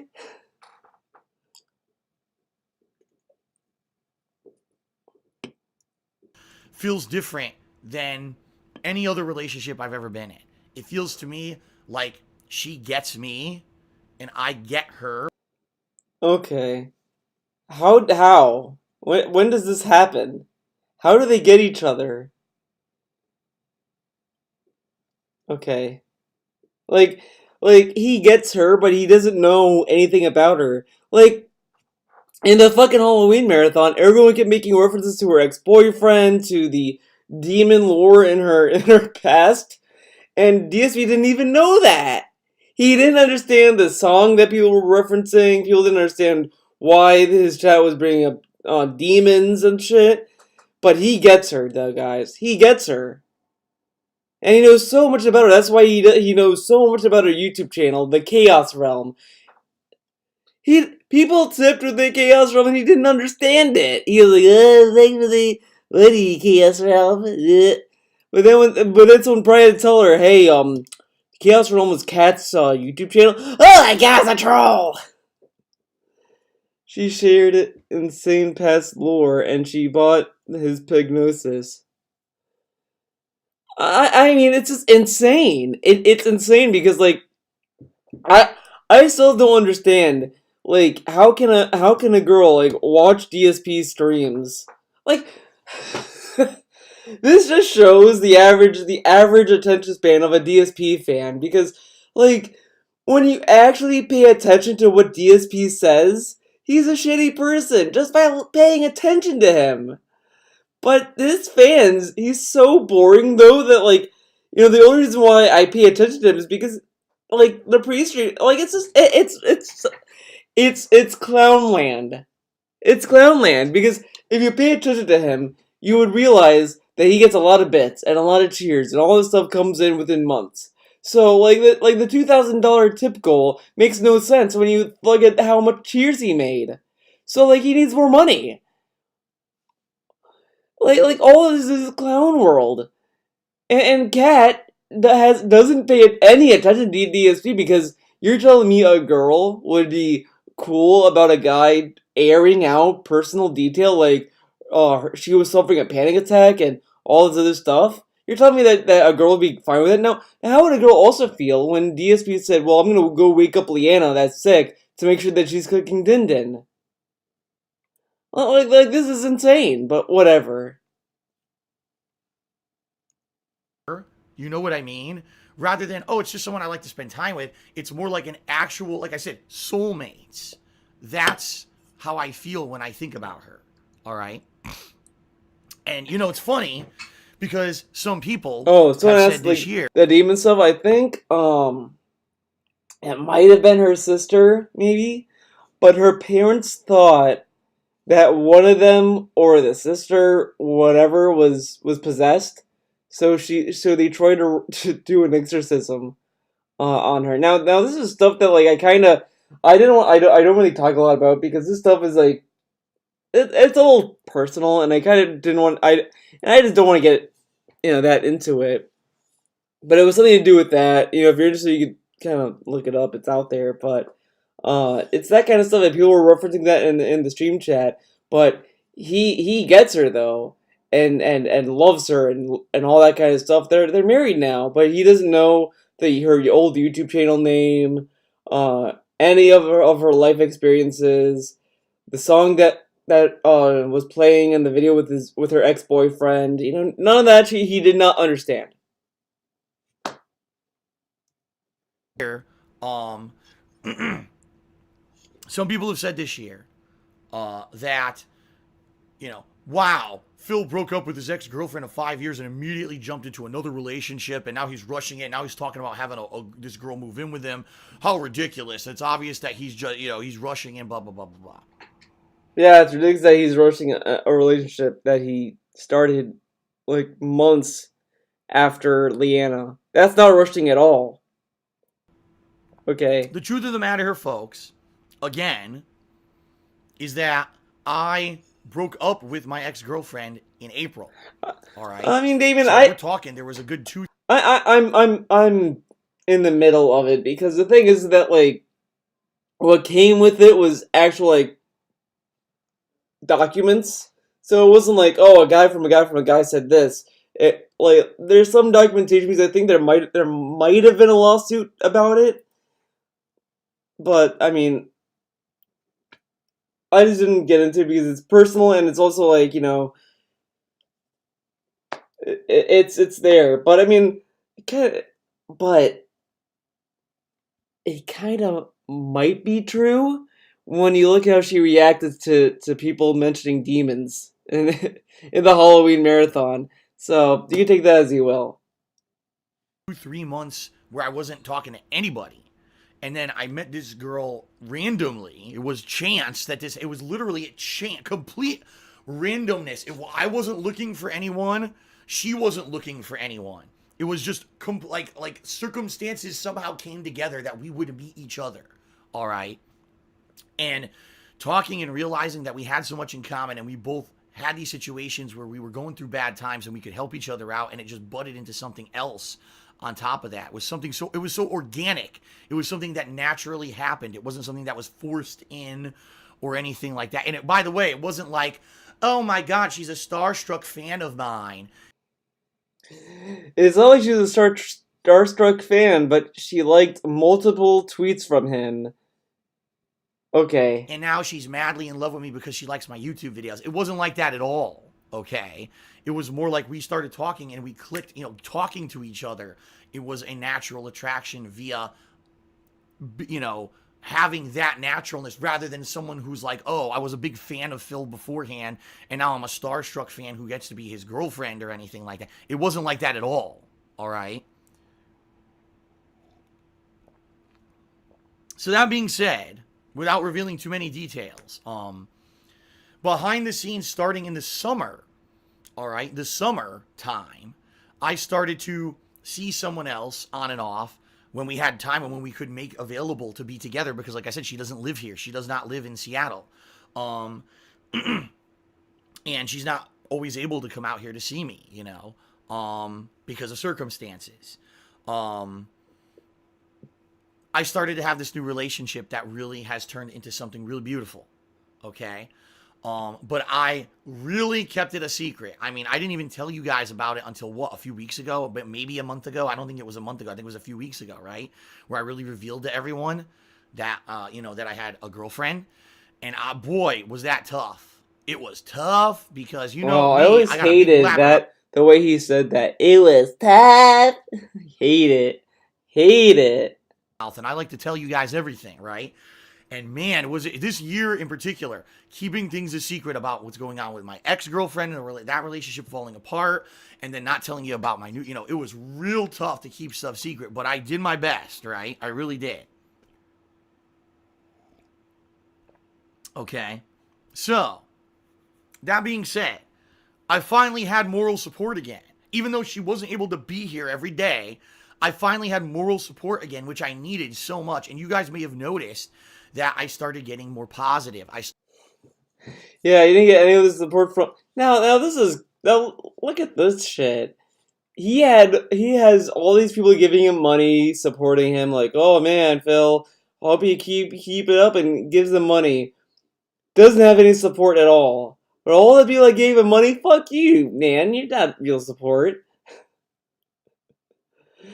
That's how he thinks of him. That's great. That's great. Started feeling better. I started coming out, right? The streams ended up being even more positive. You may have noticed about middle of this year, all of a sudden, I started to not be drinking all the time anymore. And I started to, even though my sleep schedule was thrown off, it's a lot different when you're talking to someone all No, night. he says this, but like was it August or whatever when he slammed on War Dog Leader for having a dead brother? I'm suffering. Oh my God, War Dog Leader, you must want to be the king of suffering. But here he's like, I was happy, I didn't have to drink as much, but he was still pretending to be a fucking lonely piece of shit for the whole year. Like the Thanksgiving stream, he was like, guys, wait till you see what I'm eating for Thanksgiving. I'm eating hungry man, dude. Like, get the fuck out of here. And having a positive conversation and just having a good interaction with someone versus you're all alone and depressed, right? Which, you know what I realized is more bullshit? That he ate Hungry Man for Thanksgiving when his mom constantly buys him Thanksgiving meals. This guy is so fucking lame. That being said, let's start talking about the summer months. Because during the summer months this year, I started doing some really fun stuff. For example, I did my Dark Souls 2 Scholar of the First Sin run. Honestly, that run that I did on Twitch ended up giving me massive popularity. If you guys aren't aware, it was during that run that I ended up getting hundreds, if not more, regular viewers on a daily basis. I got a ton of new subscribers during that time period. It really was that second run through Scholar, or the second run through Dark Souls 2 with the Scholar of the First Sin added stuff, that people really started turning out for streams and liking my stuff on the regular. And a lot of those people who came out for those streams started coming back. And it was funny. It was actually funny because that Anonymous, who was a stream regular and a moderator now in my stream chat, that was when he started watching, and a lot of people were like that. And now they're become big fans and viewers. And that was awesome, right? The summertime when it was dead and there was nothing really going on with gaming, when I was doing it. Oh, yeah, that's when Anonymous showed up, was the Dark Souls Redemption run, dude. Entertaining stuff on Twitch gave me popularity. And that was a really cool time for me. But if you're not aware, guys, that was also a time when I got more false copyright strikes, right? It wasn't bad enough that being swatted, DDoS attack, false copyright strikes destroying my YouTube channels in 2010, my whole 5-year relationship falling apart and breaking apart because of troll activities and all this stress that caused by it over the years. No, this is lame. Because he literally had Cat at that time. At that time. And he's like, I lost Leanna. Dude, how can we feel sad when you had Cat at that time? This is fucking bullshit. That wasn't enough. Phil's still here. We got to get him again. More false copyright strikes. Oh, of course he's a Wings troll.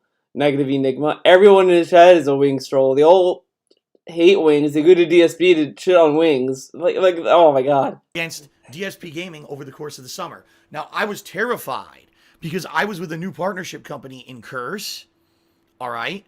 And I was very worried that I was going to lose this partnership because Curse has very, very strict rules about getting copyright strikes against your channel and all of that. And they say if you get copyright strikes against your channel, you will lose your Curse partnership.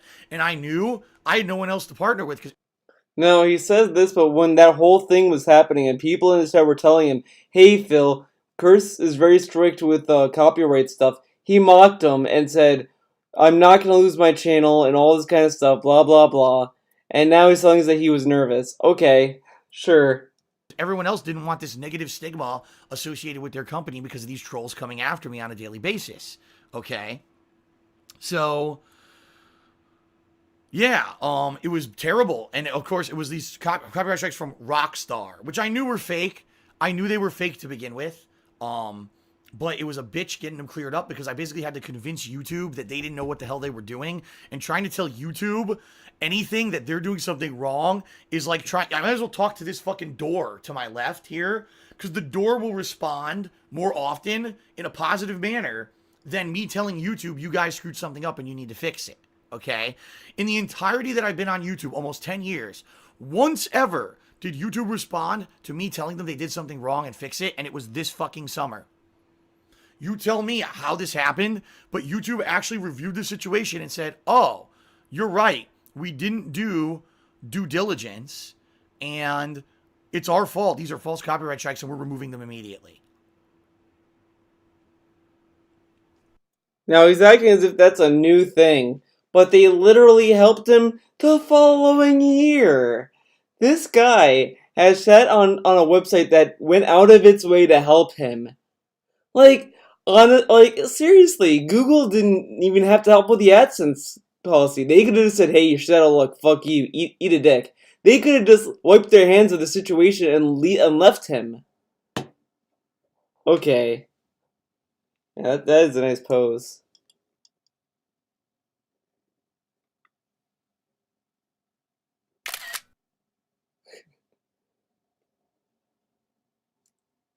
It was like pigs were flying over my house, volcanoes were erupting, the sky had fallen, hell had become an ice cube. I couldn't fucking believe it. Because every other time this had happened to me, right, I had to find my, like, for example, the false copyright strikes in 2015 that forced me to delete videos, right, completely fucked over my business. But here we are, 2017, YouTube actually fixed the problem. You know what I mean? I couldn't believe it. So, for once in my life, right, I felt like I had won. And just think about how positive I felt. I had a new girlfriend who got me, and I got her, and we felt like we were soulmates. Copyright strikes come across my channel, and I'm able to get rid of them immediately and take care of them because YouTube actually listens for once. By the way, I talked to Curse about it, and Curse said, Phil, we know who you are. We know what you've been through. Under no circumstances will we ever terminate our partnership agreement with you until there's a discussion and we determine that you've actually done wrongdoing. They actually said they will stick up for me because they know who I am and the shit that I've been through. They're not. Well, that aged very well. Curse will stick up for me because they know what I've been through. They know the trolls. But then in 2018, he claims that they dropped him because of the trolls. What? We love you, Phil. Oh, you're great. We're gonna stick up for you, man. Hey, Phil, we're gonna let you go because the trolls. Like, how come every person that he joins always says that we know you get trolled? Then they're like, what? You have trolls? I gotta go, man. I can't help you, man. Sorry.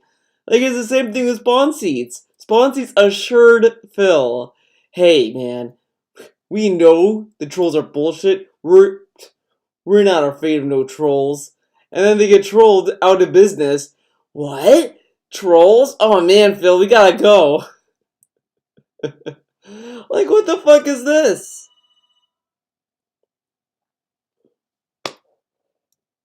Going to just drop me like a hot rock. Hot That if rock? they see false copyright strikes, they're not going to delete my partnership. I was like, oh my God. You know, I was getting. Now, he says this, but also doesn't realize that this also implies that Curtis gave him special treatment, because if any other Curtis affiliate got false copyright strikes, would they just terminate them immediately, or would they give him the same treatment that they said they'd give DSP? Like, see how much he demands special treatment? And I remember there was a little rant he had about Twitch, saying that he was upset that he wasn't getting the same special treatment as everyone else. Like, he wanted the special treatment. He didn't want to be treated like a normal person. He wanted the special treatment. But now he would say, I don't get special treatment, man. Okay. All this positivity all at once. It was crazy. And then, like I said, the streams during the summertime were very positive. It was everything was going well. Everything was going good, and everything's going perfectly. And I'm like, if only things keep going, because if Twitch kept growing the way that it was growing, I knew that by the end of the year, I'd be making a lot more money. I'd be able to maybe make ends meet, pay all my bills, and even maybe start making extra money, where maybe over the next few years, things could get a lot better and I could stop being in such terrible debt and all these problems going on and everything, right? So So for the first time in a long time, I was starting to feel really, really positive about everything. But there's always a twist. So I'll get to that in a moment. Let's do some shout outs because some people have been doing stuff here. They're doing stuff, guys. Shout out to Yoichi McCree, who did a $2 tip. He says, majority of the ones who criticize you on YouTube are just crappy commentary people who couldn't do anything creative if they tried. Commentating community is the bane of YouTube. I agree. It's garbage. Yeah, I have no talent at all. No talent, guys. No talent at all. I'm just doing commentary, guys. This is lazy work. Apparently, doing this is lazy and nothing special. I agree. And it's the worst content on YouTube. I definitely agree for sure. It's not quality content. It's mostly all negative drama shit for the sake of being like a little high school girl and creating gossip. Now he's calling us high school girls.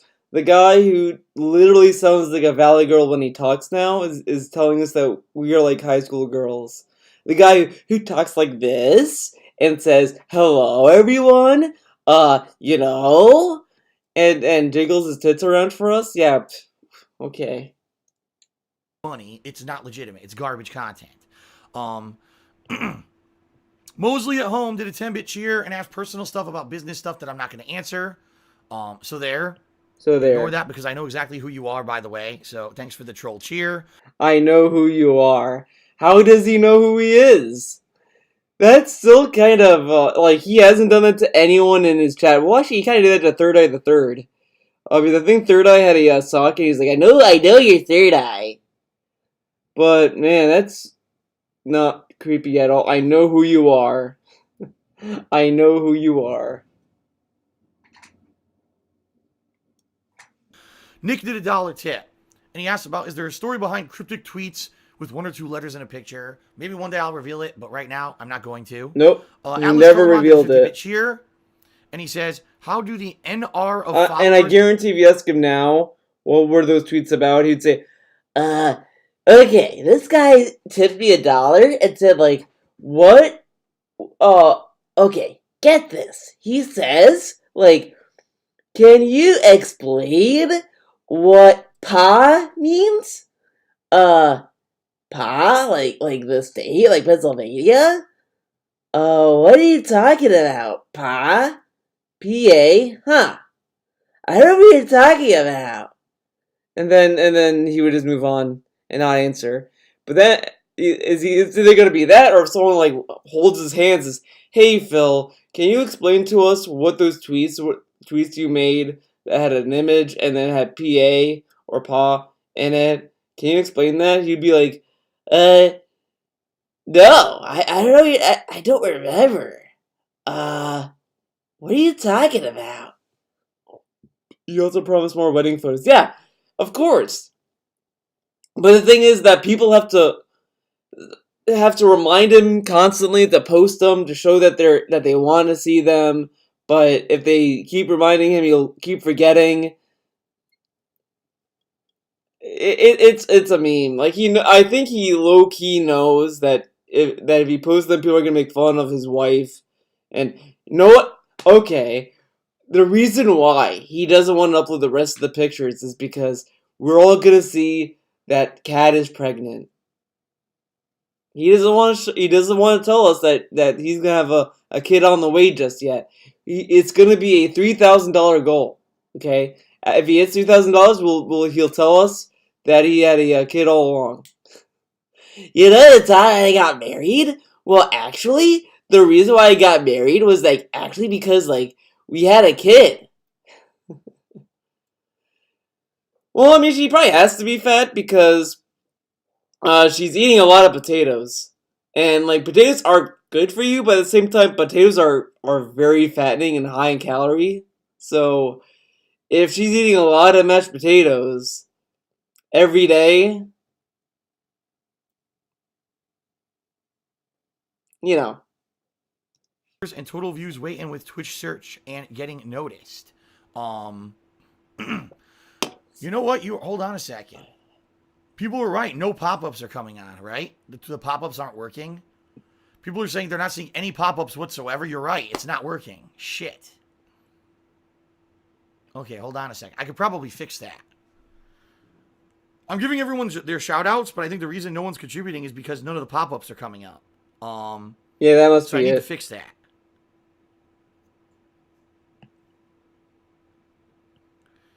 So hold on a second here, guys. Hold on. Let's see what's going on.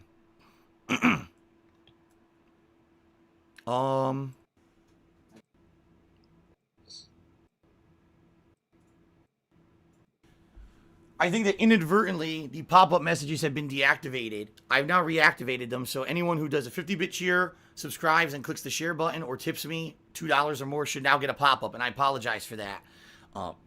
No, so I kind of see. That's why I think Hank Duma or whatever he sent the $1,000 tip and told him, "Hey man, I want to turn off the notifications for a bit."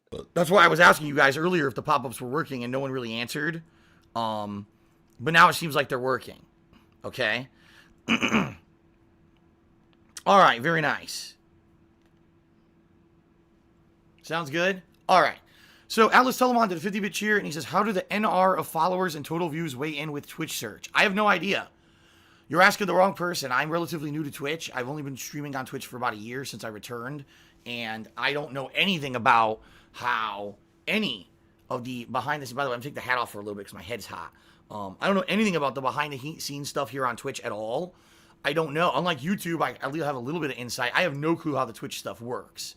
So I don't know how my channel shows up in search or whatever. I do know that people come in all the time, though, and they're like, oh, Phil was high up there in the rankings for a certain game that he was playing on Twitch, and he gets new viewers and stuff from that. So, Captain DCW, subscribe to the channel. Thank you, Captain. Oh, it's working. I fixed it. There you go. Although, you know what I'm going to do? I'm going to move it. Hold on. There we go. Now you guys can actually read the messages. Because if I put it down there, it's going to mess with my Twitter handle. Wow, for once he actually cared about people reading the notifications. Now he doesn't even care. He doesn't even move the notifications anymore. He only moves the face cam. He doesn't want to move the notifications at all. Okay. See that? There we go. It works. Captain DCW, subscribe to the channel. Thank you, Captain DCW, for subscribing. I appreciate that. In fact, now we're up to 324 subscribers. We've reached another new milestone. Thank you, everyone. 324 subs and growing. The most I've ever had. Thank you, guys. Whoa. And wow, we have oh my God, we have over 1,000 viewers on the stream right now. Thank you for sharing your Christmas day with me. I appreciate it. That's literally a view bot, by the way. So just saying that those 1,000 views were bots. The bots came in. Yeah. The loyal Let's bots. keep going because people want to hear the stories and stuff. Solid Shock did a 10-bit cheer. He says, Merry Christmas to DSP and all the fans. Merry Christmas to you. Alice Telemon did another 10-bit cheer to let me know the pop-ups weren't working. Thank you for that because I fixed them. Fluttershy did a 10-bit cheer. He says, can you give Freddie Freeman a shout-out? Sure. Merry Christmas, Freddie Freeman. Corn G did a 100-bit cheer. Said, Merry Christmas. His shoutouts are so lame to when people ask for them. Hey, can you give a shout out to this guy? And he doesn't do a proper shout out. Ever. He doesn't say, oh, shout out to this guy. He just says, can you give a shout out to Billy Bob III? Well, there you go. Like, it's so lame and kind of shitty. Corn Chi. Captain DCW did a 50-bit cheer. He said, testing, and it worked. And Boris Stingy did a 50-bit cheer. He said, where and why did your girlfriend get you a dragon sweater? We actually got this. We were looking all around. For a sweater. And we were looking at different stores. My local, there's a store, the variety store around here called Fred Meyer. They had a few. And we looked at department stores, but honestly, it was weird. The department stores we went to had good ones. Like actual good Christmas sweaters with like nice designs with like reindeer and stuff. I was like, damn, I would like to buy that and like wear that to a real Christmas party and say, here's a nice sweater, you know? This one we found, I think it was Kohl's. I'm not positive. I think we found this at Kohl's. And they had a bunch of weird stuff, like cats and stuff. And then they just had one with a dragon. And we're both looking at it like, why in the holy hell would there be a Christmas dragon? It was so random. And my girlfriend was like, we got to get that one. That one is one of the best ones we've seen. It's just so different, so weird. Why the hell would you have a dragon on a Christmas sweater? So we ended up getting it. And I love it. I love this sweater. It's cool. It's cool, man. All right. All right. Now, I got a dollar tip from Tevin. Now, who knows Uh-oh. if it's the real Tevin, who's a fucking another hemorrhoid on my ass, right? Oh, another hemorrhoid. He dude. asks, did you mention Lavaria? No, I didn't. You know what? I should. Because even though that shit actually happened during the whole time when I had partnered with Curse, and I was in the midst of the breakup with my ex-girlfriend, all right? Here's what happened.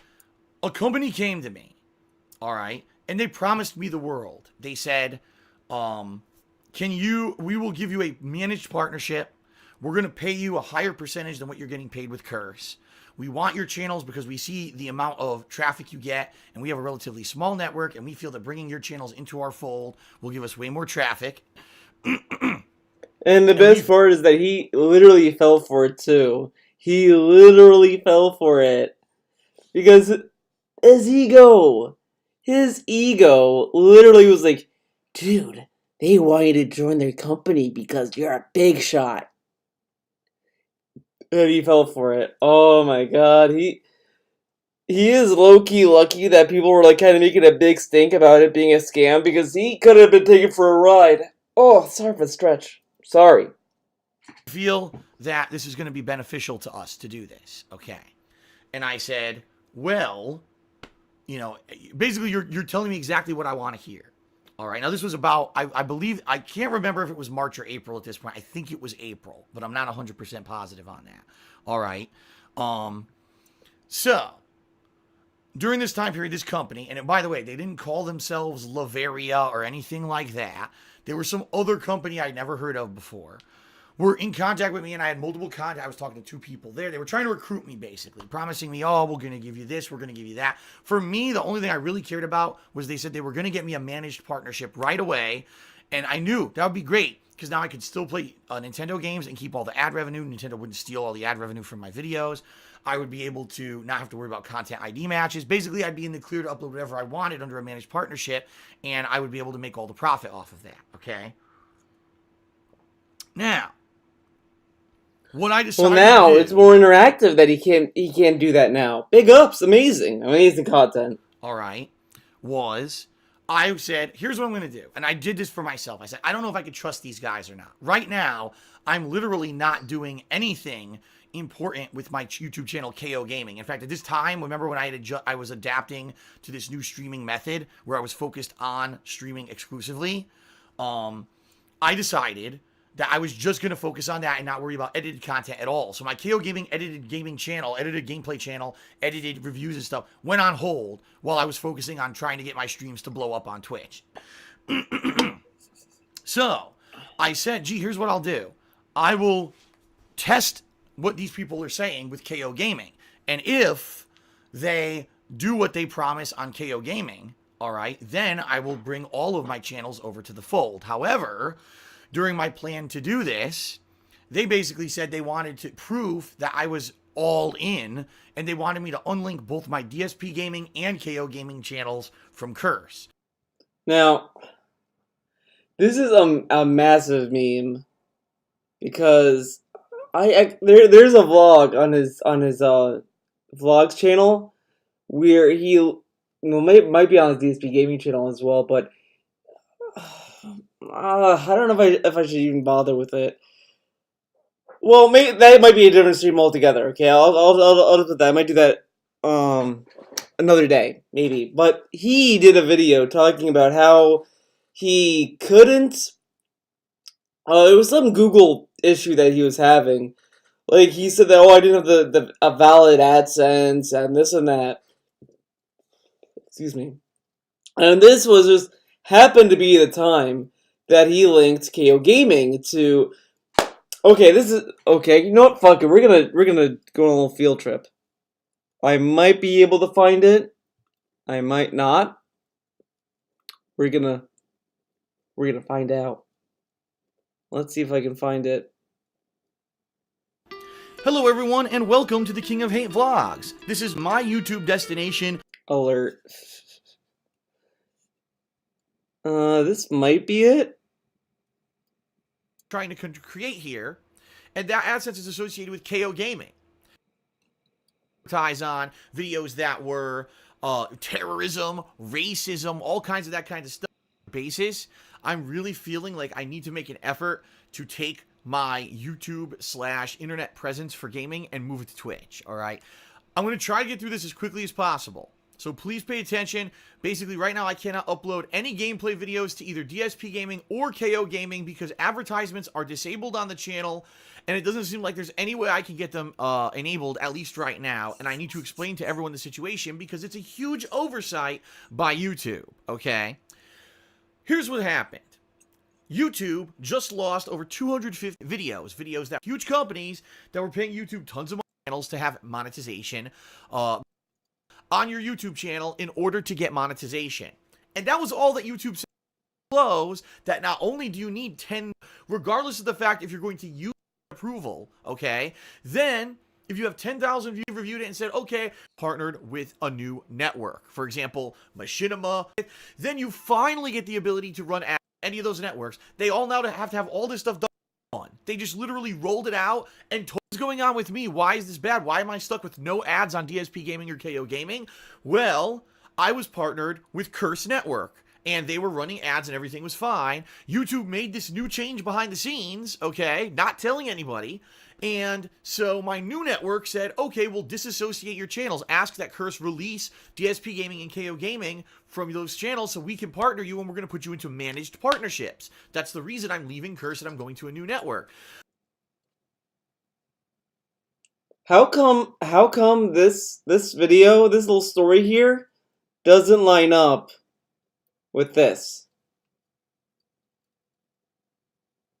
Here, he was like, see, I was smart. I was gonna give him KO Gaming, but they wanted me to give him other channels, and I was like, this is a little sketchy, man. But here, he made a fucking video crying about how he could not get DSP Gaming partnered with this new company immediately.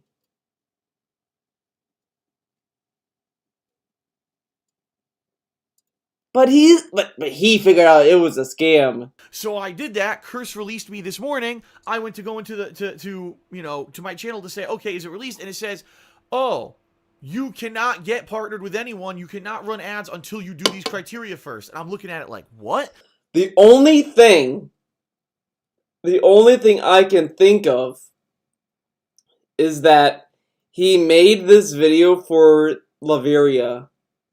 And I've had this long-standing theory about DSP's little vlogs that he's been making. A little Theo theory on these.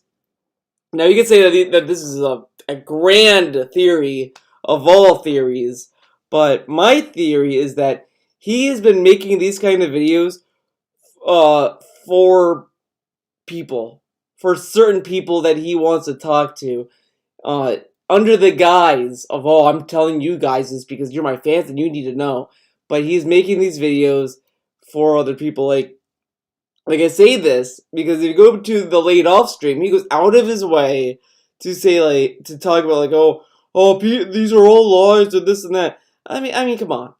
He made that video specifically for partner companies to look at because he probably thinks in his little mind that any company that wants to partner him are going to watch all his videos, and they might come across a video of his, a vlog of his that says, oh, see, these people said this, but that's not really the case. And the thing is that I bring up the laid off thing because there was no relevance to him talking about what the trolls say because that wasn't the point of the stream, but he talks about it anyway. And he goes about his history. That's why he goes into his legacy in all of his videos. Is so that people can know his history when they want to do stuff with him, I guess. So either that he was really dumb and decided to run to this new company, and then when he did the Christmas one, he wanted to run it back and say, well, actually, see, I was smart and I played the game, dude. Now, if he was, but if we were to believe this story, then this video was literally made to fool Laveria into thinking that he couldn't give him the channels that they asked.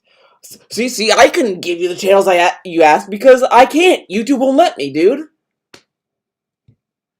When it's slow, he talks about it depends on the clientele. So yeah, like it's really weird. It's really weird. I mean, it's either that he's really gullible, or that this video was made specifically to fool Laveria into believing his little story about his gaming channel unable to be partnered, which literally ties into the whole thing with him magically getting the issue resolved when he was gonna go back to Curse.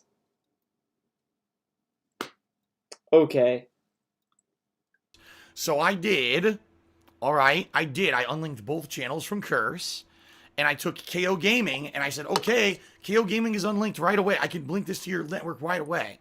Give me the information. I'll link it to your network, and then let's get it into the managed partnership right away. All of a sudden, I get an invite. Oh, no, he did unlink him. Never mind, actually, dude. Guys, I was wrong, but I still believe in that theory that he makes some videos for people. But it's still lame, though, that he doesn't realize that in this video, he literally was complaining about how he couldn't get his gaming channel partnered with Laveria, while here, he's pretending that he strategically decided to give them KO Gaming first, and then was holding off DSP Gaming until KO Gaming was managed, which makes no fucking sense. This just shoots this video in the foot, and this video shoots this in the foot. Like this is insane. All right, on this channel from Laveria Media. And I'm like, who's Laveria Media? I've never even talked to this company before. So I asked the guy, he's like, oh, don't worry, that's our parent company. And what you do is you partner with them, but we're still going to deal with us.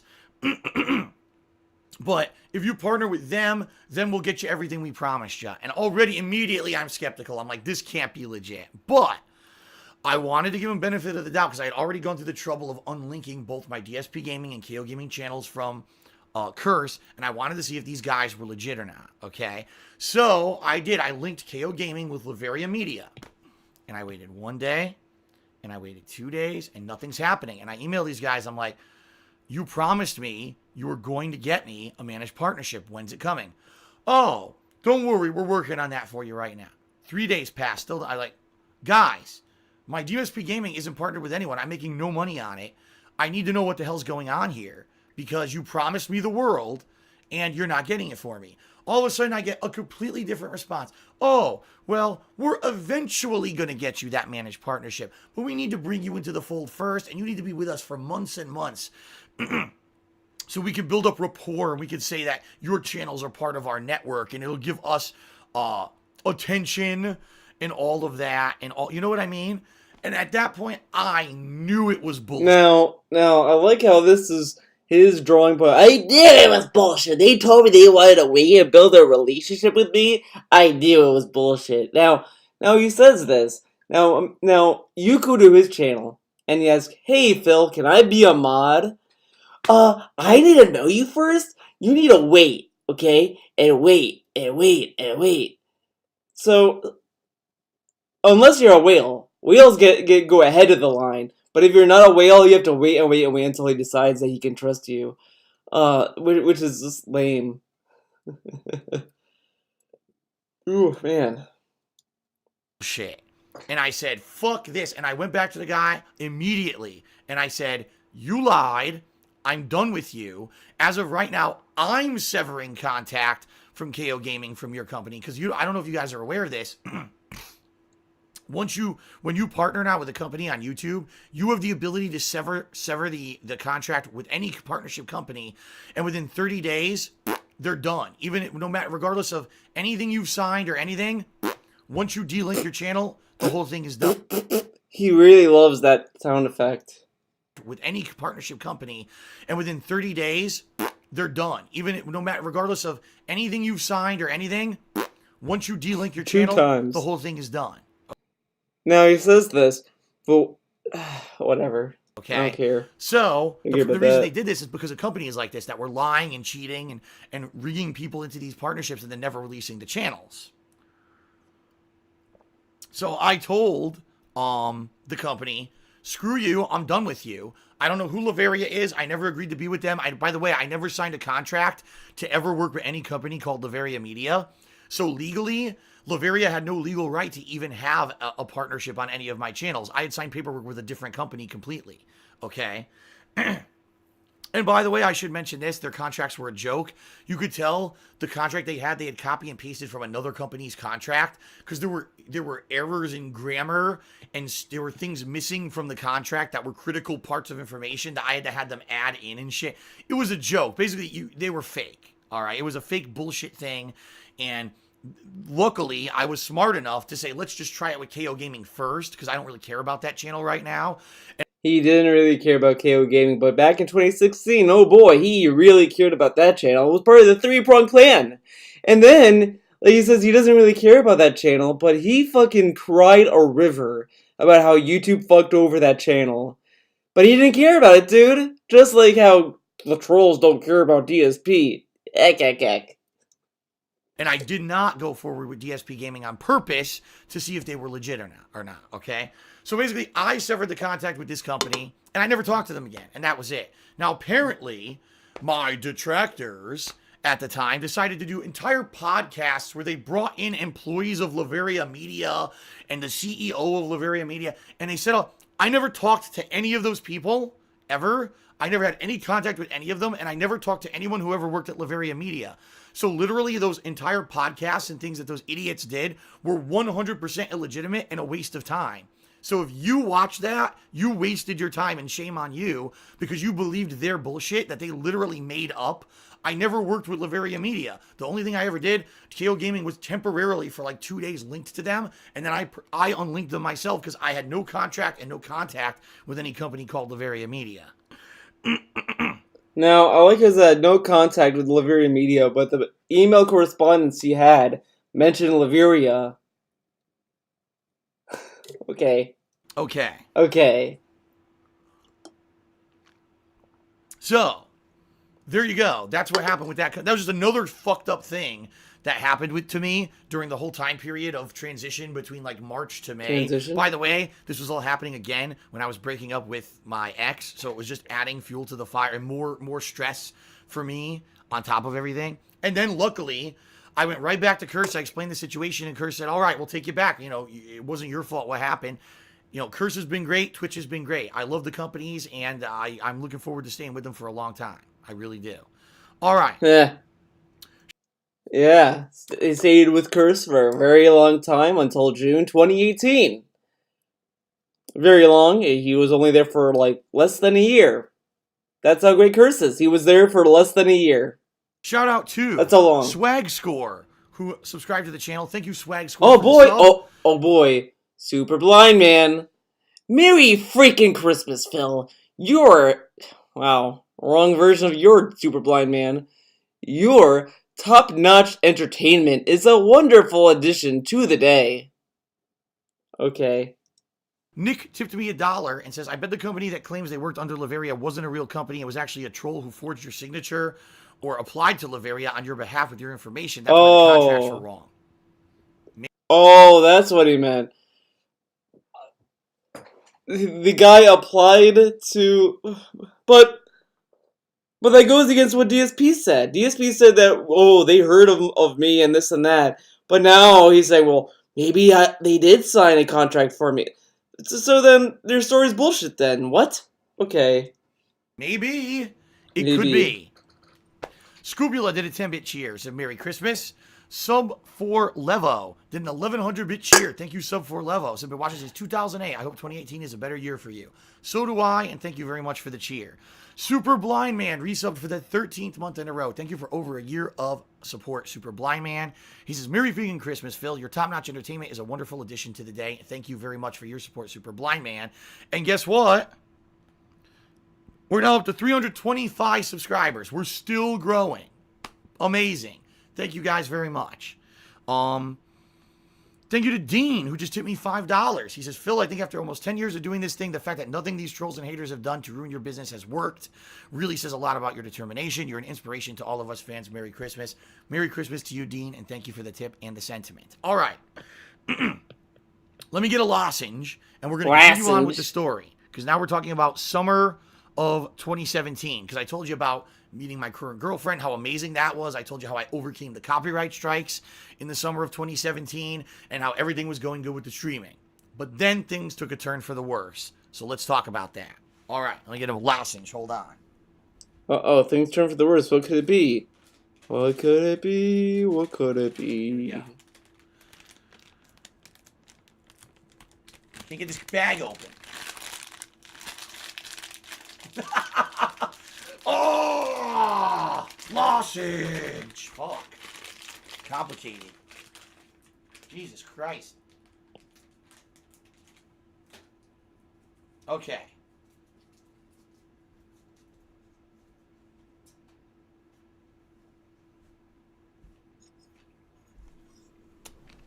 All right. Holy moly. It's not a cough drop, though. Stinking Baristas, I call them cough drops. It's not. This is a lozenge. I do have cough drops that have menthol in them, but I took one earlier. I don't want to take too many of those because it make my stomach go, ugh. All right. So, let's continue. Summer of 2017. Everything's going. Cough drops that have menthol in them, but I took one earlier. I don't want to take too many of those because it make my stomach go, ugh. All right. So, let's continue. Summer of 2017. Everything's going good, right?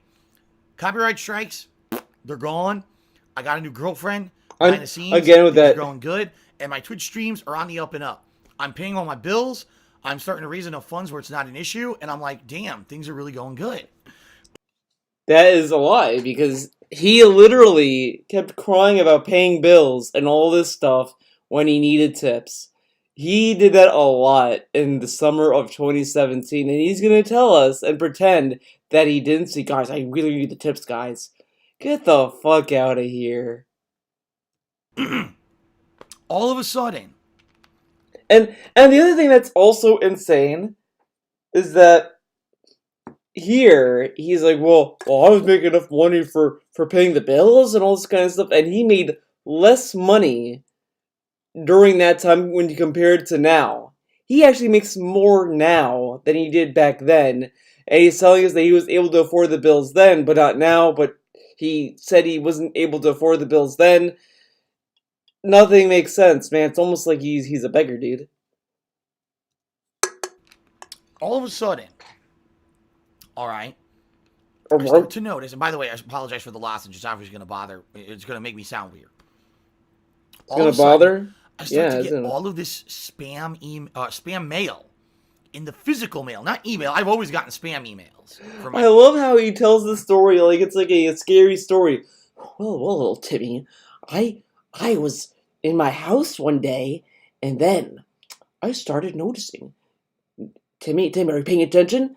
All this mail appeared in my house, and then I was like, what is this mail, little Timmy? And then I looked at the mail, and it was all these business magazines.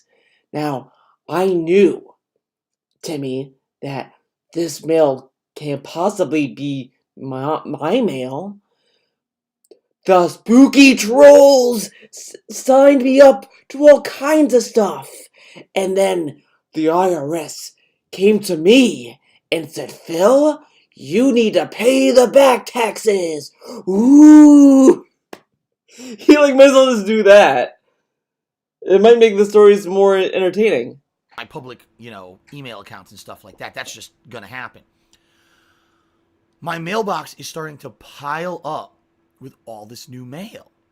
And I'm like, what is all this mail? What could this be? What is it? It's publications for like what you would send to a company. So for example, Contractors Monthly, a magazine for a doctor, Golfer's Digest. Golfers? All things you would send to a company. So for example, Contractors Monthly, a magazine for a doctor, Golfer's Digest. By the way, what does golf have to do with business? You know what? That makes no sense. So like, business magazines like Golfer's Digest. What is Business About Golfers Digest? It's a golfing magazine. Okay. I want to hear that again, though. Golfers Digest. All things like an athlete would get this, a contractor would get this, a doctor would get this. I start getting, I'm not even exaggerating. Only athletes get sports magazines. No one else gets sports magazines. If you subscribe to a sports magazine, you must be an athlete, obviously. Every week, I'm getting upwards of 50 pieces. Like, this is why I think this is like why I don't believe the story. So you're telling me the IRS just looks at your mail and it's like, hey man, this guy has a lot of mail. Get him. I don't know. That's just weird. Of mail like this. And the thing that tips me off that something's going wrong, it says on the address, Phil Burnell, DSP Gaming. Now, wait a minute. I have never had a registered business, meaning DSP Gaming, my YouTube channel, even... Wait. So the tip-off was that the name on the mail was Philip Burnell, DSP Gaming? Not that he doesn't subscribe to these magazines, he's been getting magazines? What?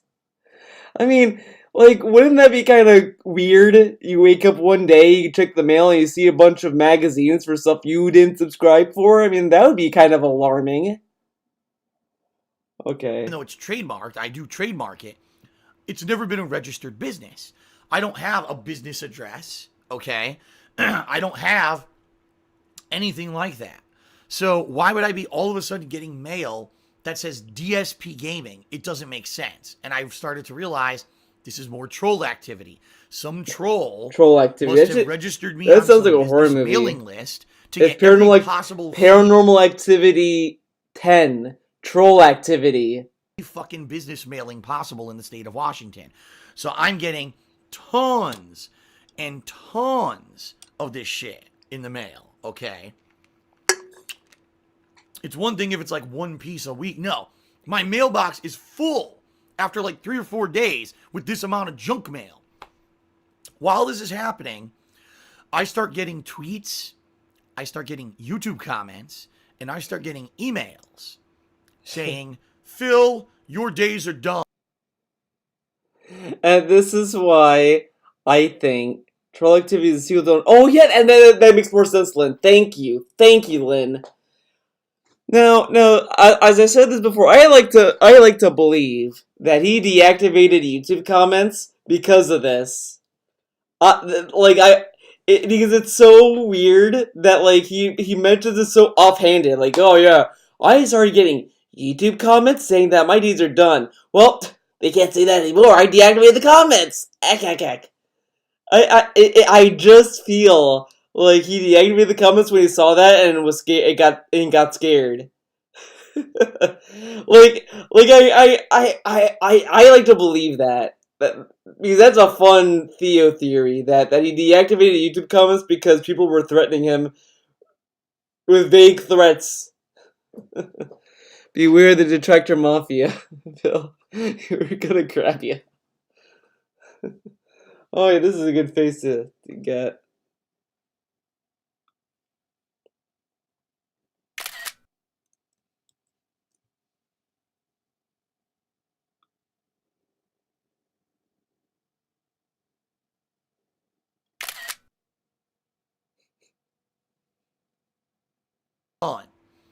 We know that you've been committing tax fraud, and we are going to get you. Ha ha ha. We're going to get you. So all this magically starts happening around the same time period. I think we're starting to see a pattern emerge, okay? Now, of course, he jumps to these conclusions about patterns, but if anyone does that to him, oh, they're crazy, they're conspiracy theorists, and you don't believe them. But he can make all these conspiracy theories about the trolls all day. He can make conspiracy theories about trolls, but we can't make conspiracy theories about him. Very nice. So, I'm like, well, I think nothing of it. What am I gonna do? Yeah, Rogue, that's a good point. He really got into the whole troll debate. Every time he talks about something about what the trolls did, he's really into it. Do about it? Nothing, right? I just gotta go with the flow. And so if you guys remember, through the months of July and August, summer was slow, but I was able to do things like my Sonic Marathon, right? I was able to do a bunch of stuff that was really positive and really fun, made a lot of money for me, which was great. And then the new releases started to hit in August, and I was playing them, and things were going really good and everything, right? Everything's going good. Going good. So then, everything's going fine. Everything's rolling. Everything's feeling very positive and good. Rolling. All of a sudden, in September, again, as things are going positively, right? As things are going well, in September, I am drawing. Yeah. Actually, you got it, Mabel. This is Jasper, dude. This is how Jasper wants to be seen, dude. And like that's how Jasper sees himself. He sees himself as this. I get a letter in the mail. Uh-oh, a letter. And it's a letter from the Washington State Department of Revenue. Now I'm like, I know about this because when my ex-girlfriend made her business, her soap making business, all right, she had to register as a business in the state of Washington because she was selling physical products. She was doing commerce over the internet for physical product. And therefore, she had to register. She had to pay business taxes once a year. The good news is the business taxes aren't high. Like, for example, I'll give you some perspective. When I lived in Connecticut, there's a state So income I tax. like how Leanna was doing this, and DSP knows this, and he doesn't at all question, do I have to do this? This is a job. I get paid for this. Should I look into this?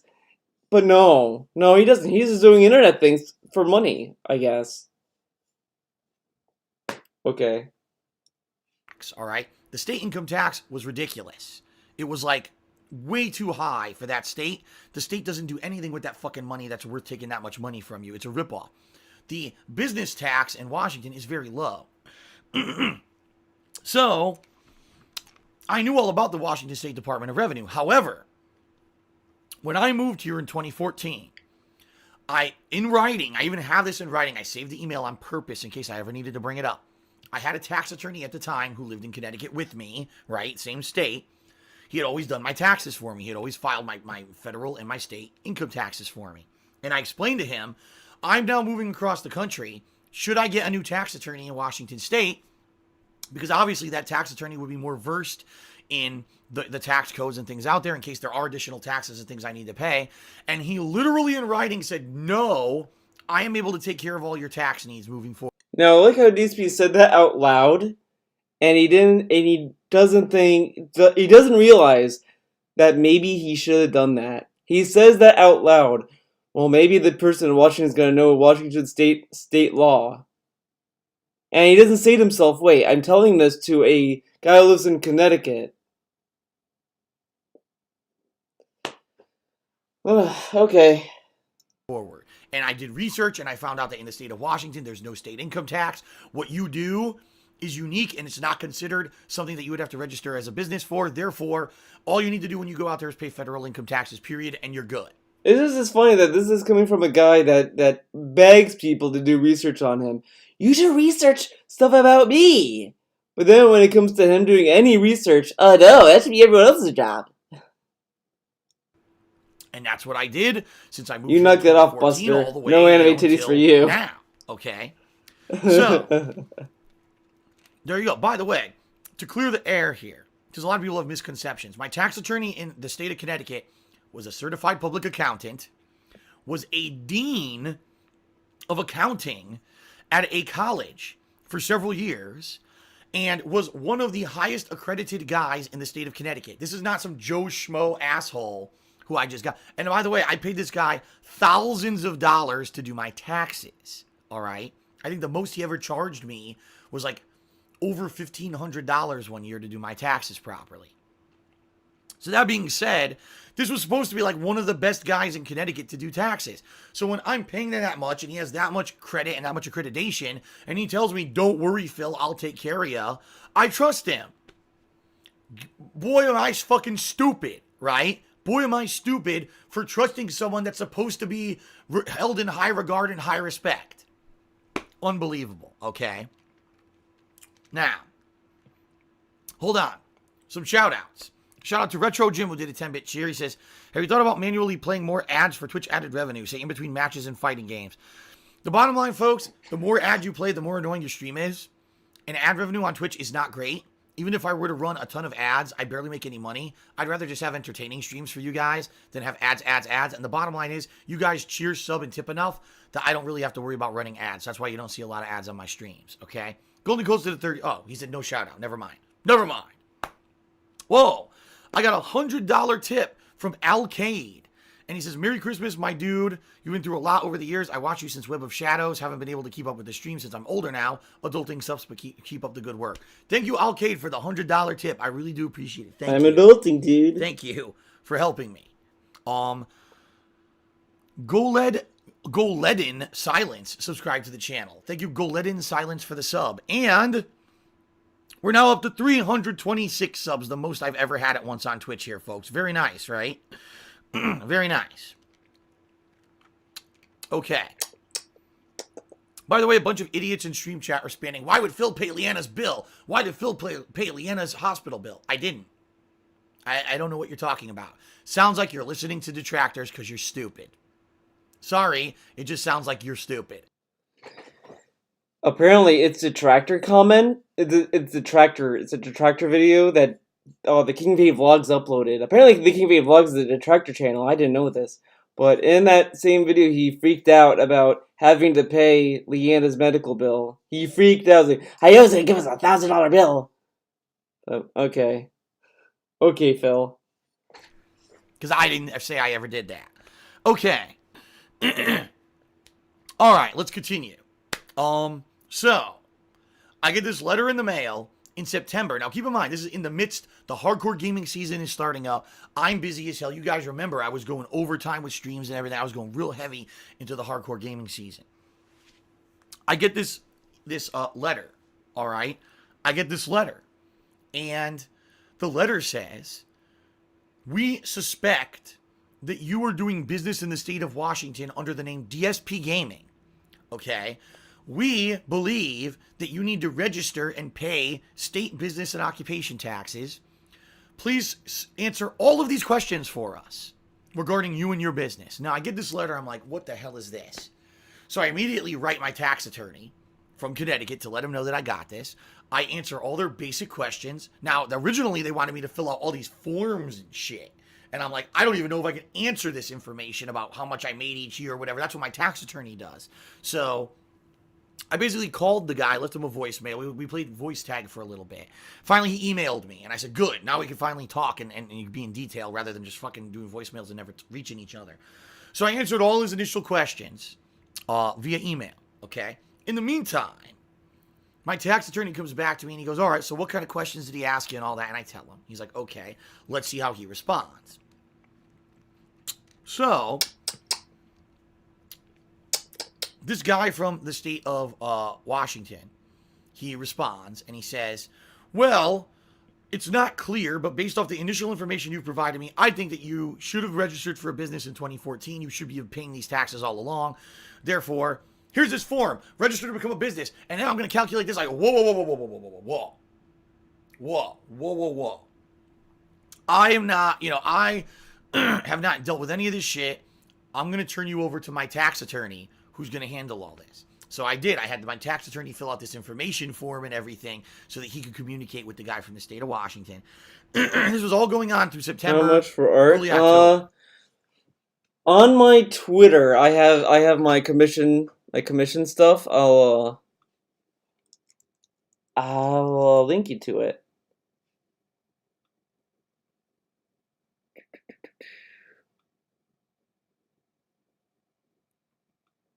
Let's see. Copy a link. So this is my information about my commission prices. You can also go to my Patreon as well. I have like some tiers there as well. You can kind of get. I have a monthly commission tier. I try to keep it monthly. I'm kind of slow, so if you don't mind waiting, that's fine too. But I do have some slots open. If you're interested, you can DM me on Twitter. My DMs are always open. So you can always talk to me there. If you're unsure about what I can and can't draw, feel free to ask. If you have an idea, send it my way and we can talk about it. So do you do IRL art? The most I'll do is like this kind of stuff, like ink and pencil. I don't do painting. I don't do oil paints or anything like that. If you want painting, it'll be digital only. But this is the most I'll do pretty much. Uh, but that might cost a little bit more if you're interested in physical. I'll have to give you some dimensions of like what canvas I'll have. And I'll go from there.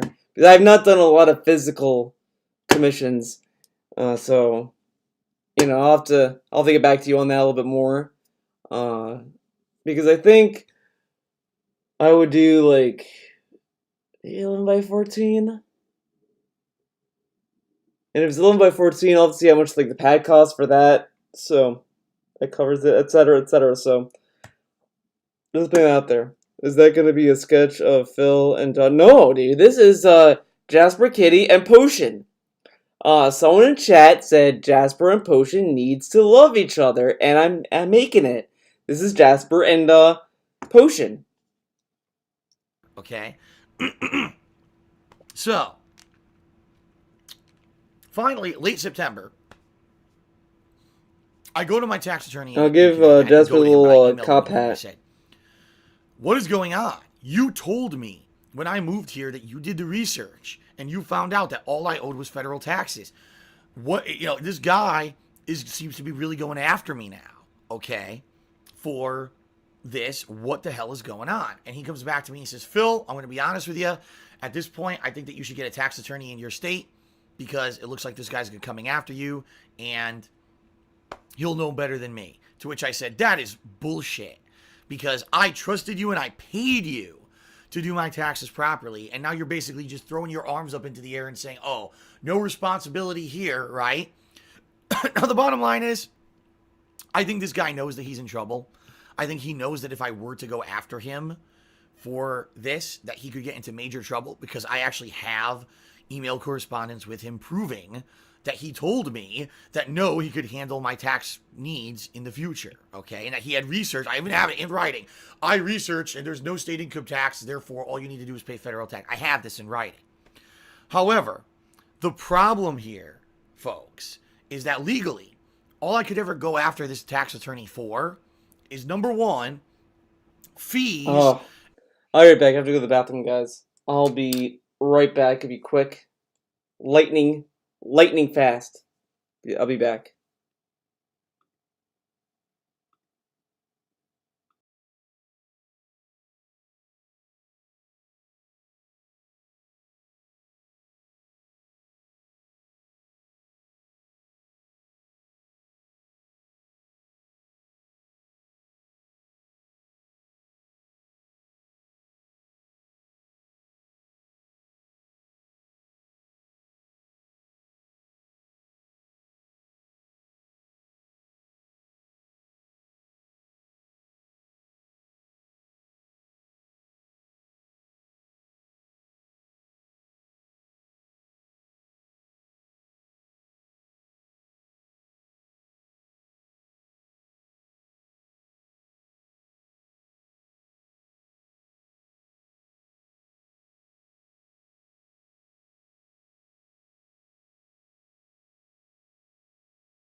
I'm back.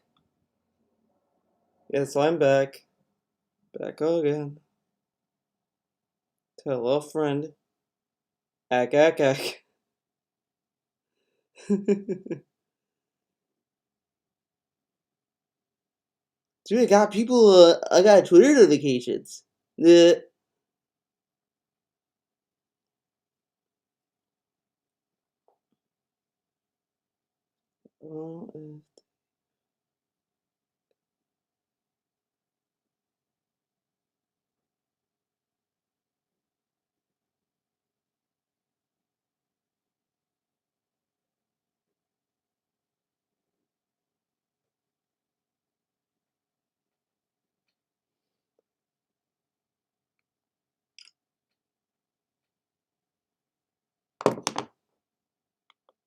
wow. Alright. Put this on.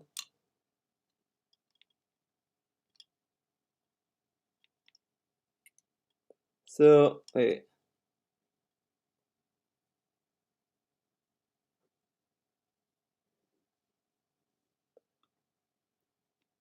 Obviously, parts of the Connecticut tax guy lore is a lie, but I don't know which parts. uh, I don't know. I mean, I could see him still use the Connecticut tax guy, and then like I don't know. I don't know. I don't know. I don't know necessarily. Like, oh, he tried to defend. I think he just said I can't help you, and he took it as, he was trying to run away, man. But he was probably just like, look, man, I can't help you, and that's it. You drinking? No, I was drinking seltzer. Nothing crazy. I'm not a I'm not a big drinker anymore. I used to drink a lot in college, and then the hangovers kind of killed it for me. I hated the hangovers. I would much rather be high. I'd much rather be high. Feels bad, man. And number two, interest Whoa. that have accrued on taxes that are considered unpaid. All right. The fees and interest may be a couple $1,000s. Who knows? I don't know yet. I don't even know what I owe yet. I don't know what I owe yet until calculations are done, which is apparently going to take place in January. Okay. But that being said, to go to court and sue this guy for whatever the fees and interest is not worth it. It's going to cost me more to actually file the lawsuit and go after this guy, and to the time investment to go to court for years to sue this guy is going to be more than what I'm going to get. So at this point, this guy pretty much knows, oh, well, I fucked Phil. And, you know, I know that he's not going to come after me for it. But I it's not fucked worth Phil. it. And I love how rich, everyone in his life goes through life thinking, I fucked Phil. Yeah, man. It's insane. He thinks everyone's out to get him. I've never met anyone so, like, dedicated to believe that. Ugh. yeah, on principle, maybe I would go after him. But at this point, it doesn't make any sense for me to do so, because all I'm ever going to get is pay more and do more work and be away from streaming and everything every day that I need to do to pay my bills to try to go after this guy. So literally, this guy gets away scot-free. All right? He gets away scot-free. Nothing I can do about it. Giving his information on the internet would probably be considered illegal, so I'm not going to do that. I'm just screwed in that regard. Oh yeah, you considered it. So I went in late September and I saw a new tax attorney here in the state of Washington, and that tax attorney basically told me the following. He said, "There's good news and bad news. The good news is your tax attorney in Connecticut always did your taxes correctly for what he actually filed. So when he was filing the state income taxes in Connecticut, he did them right. When he was filing my federal taxes every year, he did them right. So I don't ever have to worry about, oh no, in 3 years' time, now the federal government will come after me to bite me in the ass and say your taxes were done all wrong.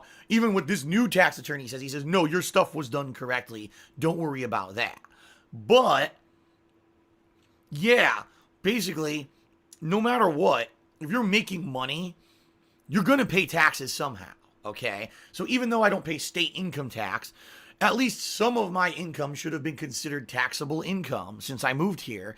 And yeah, I should have been paying some kind of tax to the state of Washington. Now, how much of what I make is considered taxable per the business and what isn't, that's what's still under review right now, okay? That's what's still in a state of flux and I don't know what I owe yet or anything. I'll know again by hopefully mid-January. I'll have all this information.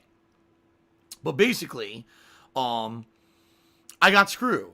And this guy is now, I'm in a situation where I've been told, all right, it's going to be thousands of dollars. No matter what, it's going to be thousands of dollars.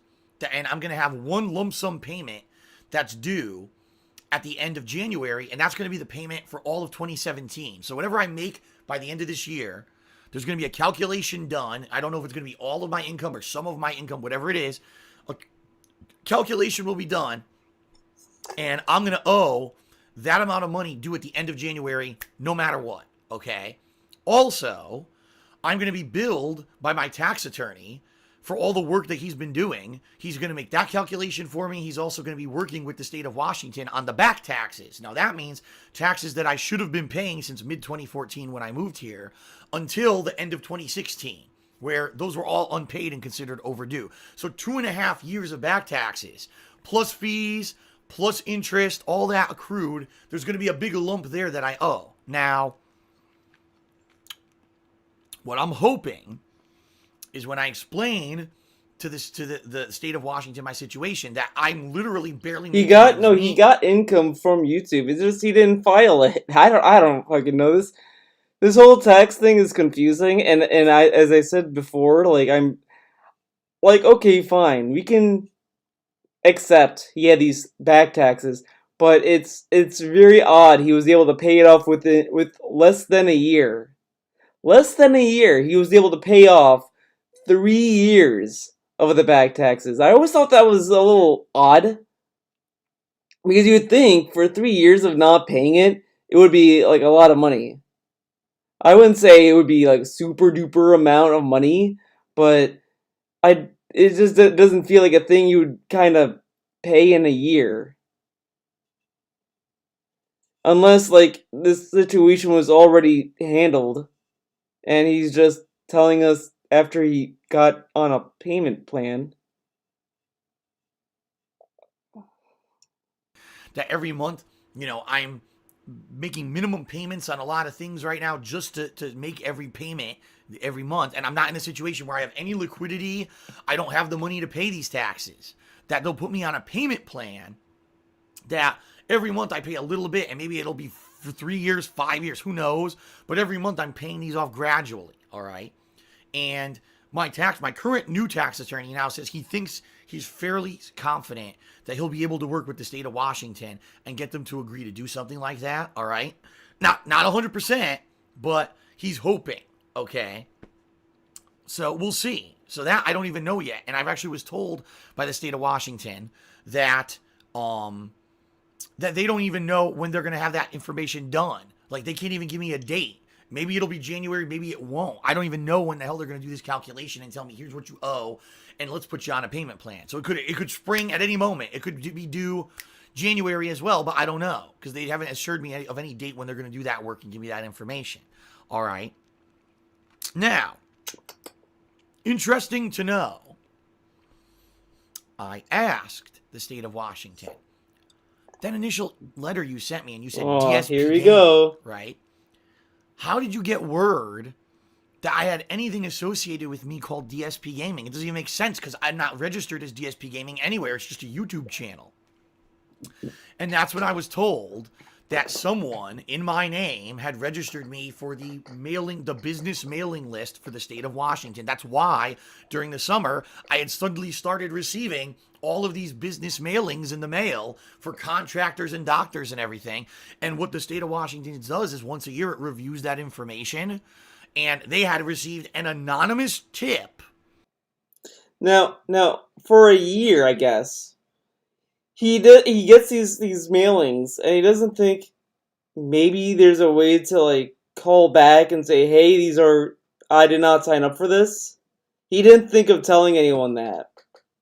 And now the other thing about this that's kind of clown world about it is that if he could have probably told the state of Washington, I didn't sign up for these documents, and they probably would have been like, wait a minute, you're right, you didn't sign up for this, okay, and they could have let him alone. He could have gotten away with not paying the business tax if he just told them, "Hey, I didn't sign up for this. This is fraud." Now, of course, you might say that it might be hard for him to prove that it's fraud, but again, I don't know about this magazine stuff. Like, how hard is it? Like, I don't know. This just sounds like a goofy way to get in trouble by the IRS is through the magazines. I don't know. I mean, I guess it's just something he has to live with, and he has to pay business taxes. I don't know. That someone was doing business under the name DSP Gaming, and here's your evidence, check the mailing list. So they saw that, and that's when they started to investigate me. So, But why would they use magazines to prove that? They could just say, "Hey, he has a YouTube channel. He gets paid for it. I mean, the other thing is that, like, when you sign up for these websites to be paid, you have to kind of submit a tax form. So they could have just submitted an anonymous tip just off of that. Like, hey, man, I don't know. This is just weird. interestingly enough, I started getting troll messages during the summer saying that taxes were going to bite me in the butt. And the next thing you know, an anonymous tip comes into the state of Washington, and by September, they're investigating me. I wonder if there's some correlation there. So once again, if you did that to him, you're a fucking stalker, and like you really need help. Once again, trolls. The trolls. Right? Even with everything going on, they knew how messed up my life had been. They knew that I had broken up my 5-year relationship. That's not good enough. Phil's life isn't ruined yet. He's not dead. So we got to keep going. Let's just keep fucking going. Let's try to get him on every possible thing we can. Unbelievable. Okay? And that's the situation I'm in right now. Where by the end of the year, not the end of the year, by the end of January, I'm going to owe a big amount of money for the 2017 taxes, whatever they are. I'm going to owe my tax attorney a big amount of money for whatever work he's going to do in January on my taxes. All right? Which is probably going to be thousands of dollars because he's very expensive. And eventually I'm going to owe another big payment that hopefully they'll put me on a payment plan for. Okay? And it doesn't even end there, folks. I hate to tell you, there's even more bad news. All right? Basically, the good news is you guys have been helping me out recently, right? You've been cheering, subbing, tipping. Tips have been amazing. If this $1,000 tip, I just got a $100 tip. All these tips adding up, and people are helping me out tremendously. All right, and thank you, because like I said, honestly, I have no way out of this situation. It's not like I can suddenly sell stuff to pay this. I have nothing to sell, and I'm already working myself. But he has nothing to sell. But he magically was able to sell some Blu-rays, DVDs, some figures, all for Jasper. He somehow managed to do that. But not then. No, in 2017, that was impossible. He couldn't do it. But now when he got Jasper Kitty, he magically was able to do it. Okay. Ragged, listen to my voice. I'm already working myself ragged. I can't work longer hours or whatever than what I'm already doing. So you guys and gals, your contributions are literally saving my ass. However, I know there's always another however. There's always another twist, right? What I'm nervous about now, it's like a Shyamalan movie, dude, is that the taxes that I've been paying all this year for federal taxes were based off of last year's estimated income, what I made last year. I can already tell you guys, you guys have been so generous this year that I know I made more money in 2017 than I did in 2016. Guess what that means? I'm going to owe more taxes than what I've paid coming up in April, because I've only paid based off of as if I were going to make the same amount of money, and I know I made more this year. So now I got another big tax payment that's going to come due in April. Oh, by the way, there's this whole new tax plan that Republicans just passed in the United States, and no one's sure how it's going to work yet. I may end up owing less taxes for 2018. I may end up owing more. And I don't know until the actual tax information law gets given out to tax attorneys so that they can do all this work. So, again, it seems to me like no matter, damned if you do, damned if you don't, right? So, I need to raise money in order to save my ass from these state taxes out of nowhere that came up out of nowhere. So people come out, we're supportive of Phil, let's cheer, let's sub, let's tip. They do it, great. Now I'll get past the state taxes, but now federal tax. Oh, now you owe more because you made more money. Now where does this money magically fucking come from? You know what I mean? From Vidar. There's always something. And No Couture and Fenolith and... There's always Thank something Just around Man. the bend, you know? And it's to the point where, you know, I love what I do. I do. I absolutely love doing this as a job. But when will I ever be able to just be not in a situation where something else comes up to fuck me? Something else comes up to fuck me. Every turn, right? Everywhere I go, there's something else creeping up. And, you know, I don't know if it's going to, my whole life might be like this. I might be like this till I die, where every single day something else new is going to happen. I don't know. I don't know. But anyway. What could it be? Anyway. That's the How situation do it right now be? currently with my taxes and everything. So that's why you guys cheering, subbing, and tipping, you've been helping me so much. You have no idea. I'm so appreciative of what you guys have done for me, okay? Now, I'm not done. I actually want to talk a little bit about my future plans, all right? And then I'll take a break, and then we'll come back, and we'll have a big Christmas segment. Sounds good? So, my future plans, all right? What do I have planned for the future? Well, first of all, some people have asked me, Phil, what are your New Year's resolutions? You know, I have 2 New Year's resolutions. I have 2. Number 1, to get through this state tax situation, whatever the federal tax situation might be in 2018, whatever they may be, to somehow get through them and to keep my house. Because I'll be honest with everyone, I'm very nervous. I'm very nervous I'm going to lose my house because the only liquidity that I don't have any more credit. I don't have any more credit cards or anything that I could charge anything to. I already have personal loans I'm paying. I can't take out any more personal loans to help me with this situation. It seems like the only liquidity that I have is the equity that I have in my house right now.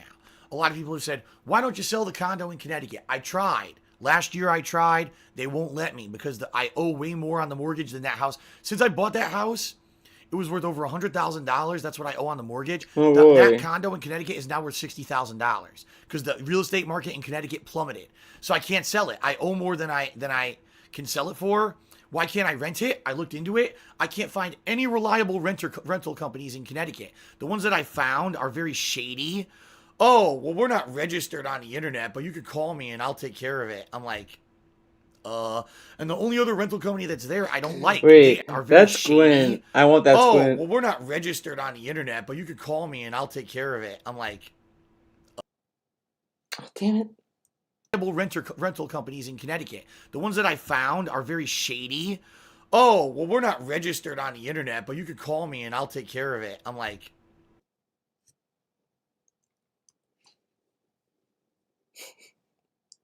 The hard squint.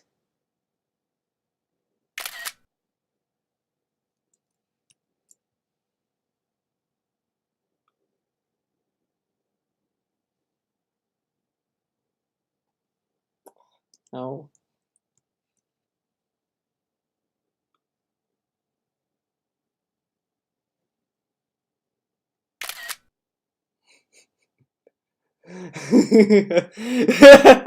That's, oh my god, Mabel, that emoticon's great. That's great. and the only other rental company that's there I don't like. They actually are the company that deals with that building, and already they do a terrible job with the landlord. They do a terrible job with everything. I don't want to rely on them to rent out my unit because they do a terrible job for me now as an owner. Why would I think they're going to do a good job if they rent the place for me? So I can't even rent this condo. I'm stuck with a condo in Connecticut that's worth shit. I can't sell it and I can't rent it. So it's just draining on my finances every fucking month and I can't get rid of it. The only thing that I have, if I have to pay thousands of dollars in taxes, is to sell my house. This house, because this house has equity in it. I've looked into getting either a second mortgage or refinancing this house, and I don't qualify because I have too much debt in my name. They say your debt ratio is too high. We can't get you to budget for a refinance or a mortgage on your house. Wait. Refinancing this house, and I don't qualify because I have too much debt in my name. They say. Okay, so he told us like last year and this year that, oh, I try to refinance. I just have to wait until I can show that I have stable income, and then I can refinance the house. But then, but here he tells us that he can't refinance because he has too much debt in his name. Okay. Say your debt ratio is too high. We can't get you to budget for a refinance or a mortgage on your house. So I can't even use the equity in my house to do anything unless I sell the house. So basically I'm screwed. Unless I can make enough money doing this. Now, I like that he's like, I'm screwed, man. But then when people tell him, well, you should sell the house. Dude, that takes a lot of time, man. I can't do it now. It's not a quick solution. But here, it's like he could do it ahead of the curve. And he could kind of get it out of the way. This is dumb. Whatever. To pay all my taxes somehow coming up in 2018, I'm probably going to lose my house. I don't know what else to do. But you guys have been so tremendously positive. Maybe I can do it. Maybe, with what I'm doing right now in January, it's looking like I'm probably going to be able to have some. Maybe he can do it. Tremendously positive. Maybe I can do it. Maybe, guys. Only a maybe. He might be able to pay the back taxes. Who knows? Who knows? Now this is what I mean. He paid all this, but now suddenly it's I don't know. What are we supposed to feel about this? Because he's like, oh man, I don't know, man. These back taxes. The back taxes get paid off by June. They're finished by June. He pays them off. And then, 2018 start, then after that, what's next? Oh, I just have to pay taxes, man. Oh, man, taxes. And then 2019, in April, he tells us, I owe $17,000, guys. What am I gonna do? Oh my God, $70,000! Ah! And then that threat magically vanished. It vanished. The whole nervousness about the 17,000 magically went away. It vanished. And now mystery stuff is going on where he needs $2,000 to get ahead. To get ahead! He needed $2,000 to get ahead of stuff. We can't even know what happened to the 17,000 stuff he had to pay. And then he tells us, oh, my mom paid me $5,000 to get on the payment plan. What happened to the payment plan? What is going on? And then at some point, he's gonna have to tell us, because you can't keep telling us that guys, I really need money. It's not like he's gonna be on this payment plan for the 17,000 that he owes allegedly forever. That's gonna eventually. It's not an indefinite payment plan. That has to go away at some point. So either the house will have to go or the payment plan is going to have to go. And it's got to be one or the other. You can't just keep paying this payment plan until the day he dies. That's insane. Maybe, with what I'm doing right now, in January, it's looking like I'm probably going to be able to have some really fun events and things that people are going to be supportive of and everything. And what I'm hoping is that between all the stuff going on, that I'll be able to pay these taxes and sell and not have to sell my house, and be able to stay here and do everything, the way that I want to. Because that's what I said. I have 2 New Year's resolutions for 2018. The first one is to find a way through this tax situation I'm finding myself in and keep my house. That's number 1. All right. Number 2 is to have my girlfriend move in with me, sooner the better in 2018. Because right now, number 1, like I said, it's the best relationship I've ever been in my life, okay? I feel like she's my soulmate. She has to move in, guys. She has to move in. Who knows if she'll be able to, dude? I like how it's my New Year's resolution are These aren't resolutions. These are goals. Goals and resolutions are not the same thing. And I guarantee his New Year's resolution for 2020 is to make more money. Because that's how resolutions work. I'm gonna make more money, guys. That's my resolution. Mate, I do. I truly do. And I am in love with her. Absolutely. She's in love with me. And if she were to move in, number one, she has a job that she, can probably find a job out here similar or whatever and make income to help immediately. Number two, did that come true? Did she help? It was. He already said it. Of course. You stop being nosy. You didn't need to know about the payment plan, dude. Yeah, and then this is the second income. It's gonna help out, man. It's gonna help out. Did she help out? Come on. Cooking and everything, helping with the responsibilities of the house so I can get back to how I was, so I'm not constantly overworked and stressed out because I have to rush to cook meals or whatever and everything like that. And now, see, he says this, but now when he's talking about Din Din with Kat, it sounds more like Kat wants to eat out now. Like every time he makes his authentic Italian sauce, man, she doesn't want to eat it. She always decides, oh, I want to eat out, and this. And I think in the Judgment stream, he literally told us that Kat doesn't even like his sauce. He says oh, Kat doesn't really like my sauce. She's like, it's alright. She just thinks it's okay, man. You know who loved his sauce? Leanna. Leanna really loved his sauce. But now she's toxified. And number three, quite honestly, I want to be with her. It's killing me to not be with her. Today, this morning, talking with her, and it's Christmas, and it's our first Christmas together, but not together. It's awful because we need each other. We need that support, and we're not there for each other physically right now, and it sucks. So, I like how he tells her, it sucks. You don't have any support, Kat. It sucks. I'm here, you're over there. No support, Kat. Wow, doesn't that suck? He reinforces the negativity on Kat. It is insane. It's really like he does it just to cripple her into staying with him. It's like, Phil, I want a divorce. You can get a divorce, Kat, but just remember, the trolls, they're gonna make fun of you, Kat. If you leave, they're gonna go after you, man. And I just want to look out for you, Kat. So, I'm just saying, maybe, you shouldn't want to leave because, I can protect you, Kat. But if you leave, I can't protect you, okay? Because the trolls.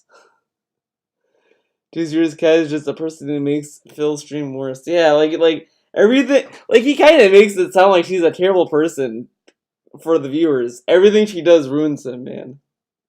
Feels Kat, man. The sooner she can move in with me, the better. I don't know. I mean, literally, I can't even think about it until I get past late January with the tax situation. Once that situation is taken care of, then at least I can entertain it.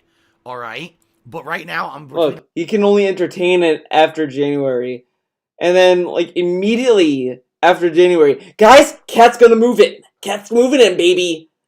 Not even, after January. Not even after January. It was during January. Hold on. Pig, go, we go. Pig, go, we go. My girlfriend moving in.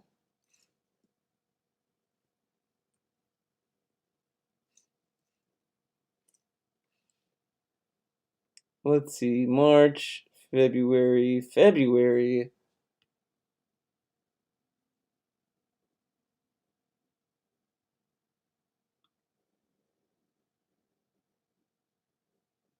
February with my girlfriend moving in and we're settled into a schedule and everything. January 21st. Immediately, she's moving in. Here, he tells us, only when she, I can only entertain the thought at the end of January. January 21st, she's moving in. She moved in she moved in February. Early, mid-February. But he tells us in this fucking video, he can only entertain the thought. He can't make any decisions, he can only entertain it, but then in January, she's moving in. Like, get the fuck out of here. Ugh. You know what? Theo theory time. I think these back taxes don't exist. They never existed. All it was to make money to move Cat in. That's all it is. And then all these beggings that he's been doing is to keep her there. A rock and a hard place where unless I can get past the taxes in January, I can't even begin to plan out the rest of my life, which is what sucks. I feel like I'm in suspension. I'm in suspended animation because of the actions of a tax attorney who fucked me over and I have no restitution against, and trolls who fucked me over and I have no restitution against. Isn't that nice? It's terrible, right? But that's my life right now. The good news is, in 2018, if I can make things happen and come together, and maybe my girlfriend can move in with me and I can keep this house, all right? Positive change. Number one, since now I'm going to get back into the swing of things, right? Swing of things. I've already decided I want to start doing stuff that people have been asking me for a while. A lot of people have been asking me for Cooking with the King. Well, guess what? If I start making new meals and recipes with my girlfriend, I would definitely revive the series. Because right now, no, I can't revive Cooking with the King. I don't even cook for myself. When I do cook for myself, it's something quick. I'm frying up a chicken sausage or something. Look at this. Hyping up Cooking with the King. I can do Cooking with the King, dude. I can, man. But not right now because I only make, like, turkey burgers. But I can do Cooking with the King with Cat, of course. And then he makes it a sub-goal. Doesn't hit the sub-goal, and that is the only goal that had only one chance, and then never again. He never tried it again, but all these other sub-goals he did that failed, he kept trying and trying and trying again. Like, I think there was like a challenge marathon he wanted to do, didn't hit it the first time. Did the sub-goal again, the same sub-goal the following month, hits it, and continues doing that. He does that with every goal he ever made. Cooking with the King was the only goal he gave one chance, and that was it. But every other goal he has done that he never hit, he kept trying again. Like that's insane. Something quick in a frying pan, or, it's a rarity if I even make myself any kind of a meal that takes more than a few minutes because I'm in such a rush constantly to get back to work. But if I'm doing stuff with her and we're adopting new meals and stuff, that could be a series. I show you guys the kind of stuff that we're making. It's Cooking with the King returns, right? And stuff like that. That's what I mean. Positivity could come back in a major way if I can, number one, keep the house, and number two, if she can move in. So let's see. My plans for 2018, since 2018 is my 10th year making internet content for you guys, what I'd like to do is a lot of things. I'd like to maybe go back and play some of the best games I've ever played over the years. Some people have suggested Heavy Rain, Mass Effect 2, doing a negative or a evil femshep run through it and stuff like that. Those could be amazing events. Now I love how this was such a oh, it was the Halloween goal? Yeah, okay, yeah, it was the Halloween goal. That was one of them. He did it to a few goals, big guy. It wasn't just one goal. He did it to multiple, but goddamn, I want to hear this again. Over the years, some people have suggested. Oh yeah, I love this because one, he keeps hyping up femshep, and he never does it. He never does that. The other thing is that this fucking idea he had fucking flopped. No one gave a fuck about these games he played. No one gave a shit about them. And he did it thinking that they were going to be massive success, and they were all flops. Mass Effect 2, doing a negative or a evil femshep run through it and stuff like that. Those could be amazing events that I hold as an anniversary special, right? Me going back and watching my old playthroughs and doing reactionary commentary to the stuff I used to do in the past that was a lot more risque, right? Pretty good, right? It could be very beneficial to everything. There could be a reinvigoration. There's things coming up in 2018, for example, the Street Fighter 30th Anniversary Collection, that could be very, very positive for me. The 30th Anniversary Collection. Oh, boy. Those are games that I grew up with, that I have a lot of knowledge of, that I could do well in an online situation. He can do well in an online situation with them. The game comes out. It's the wrong speed. I can't handle this. Oh my god, the lag. But he's telling us he can handle it in the online. The online, he can handle it, dude. And maybe people will come to watch me play them, right? And I could do tutorial videos about them and stuff. Tutorial videos, which he never did. He never did tutorial videos. A lot of positivity possible, but I have to get, you know what I mean? I have to survive. I have to survive and get to that point, and not constantly Living worrying in about the taxes that city, I you owe and this and have that because of to the fucking things that survive. people have done to me, you know? Got to make the dream alive. So, thank you guys for listening. That was my 2017. Holy shit. What a year. We had high highs with streaming getting better and better, a new relationship that I'm in, but low lows with the amount of trolling, the ad revenue plummeting, 5-year relationship ending, excessive amount of trolling in different departments, a tax situation. What a year. By far, like I said, the most tumultuous year that I've had in my life. It's so much shit going on. If anything, I just hope that 2018 can be more positive, okay? All right, everyone. So much time for some shout-outs, first of all. Let's do some shout-outs. Shout-out to Scruff Shark, who did a 10-bit cheer. I said, are you not worried about rushing into another relationship and it could lead into trouble? We love you, man, so we wouldn't want another incident like before. First of all, another incident like before. A 5-year relationship that was ruined by trolls. It was the troll's fault that the relationship was ruined, which is funny because he told us in the debunk stream the reason why the relationship went down was because those two were growing apart and they were two different people. But now it's the trolls. The trolls made Panda leave. The trolls told Leanna, you're too smart for him. You gotta leave. Okay. The difference is, now, no, I know what I'm getting. I know what it is. See, the trolls, get this, okay? The trolls ruined his livelihood, so he made less money. Because, remember, 2015, Leanna did not have a job. She had no job in 2015. Around the end of 2015 and 2016, she started to get a job. And then, when she started getting a job, that's when she started to grow apart. Because she got a job. She got out of the pig pen. And when she started talking to other people, she realized, wait a second, Phil fucking sucks. I'm gonna find new friends and leave. Because she got a job and she saw the real world. She woke up. So that's why it's the trolls' fault. The trolls ruined the gravy train that he was on that drove her to get a job. That's what it is. We figured it out. Getting into. See, if the trolls did not ruin his career and his gravy train, she would never have gotten a job and she would be forever dependent on him. Obviously.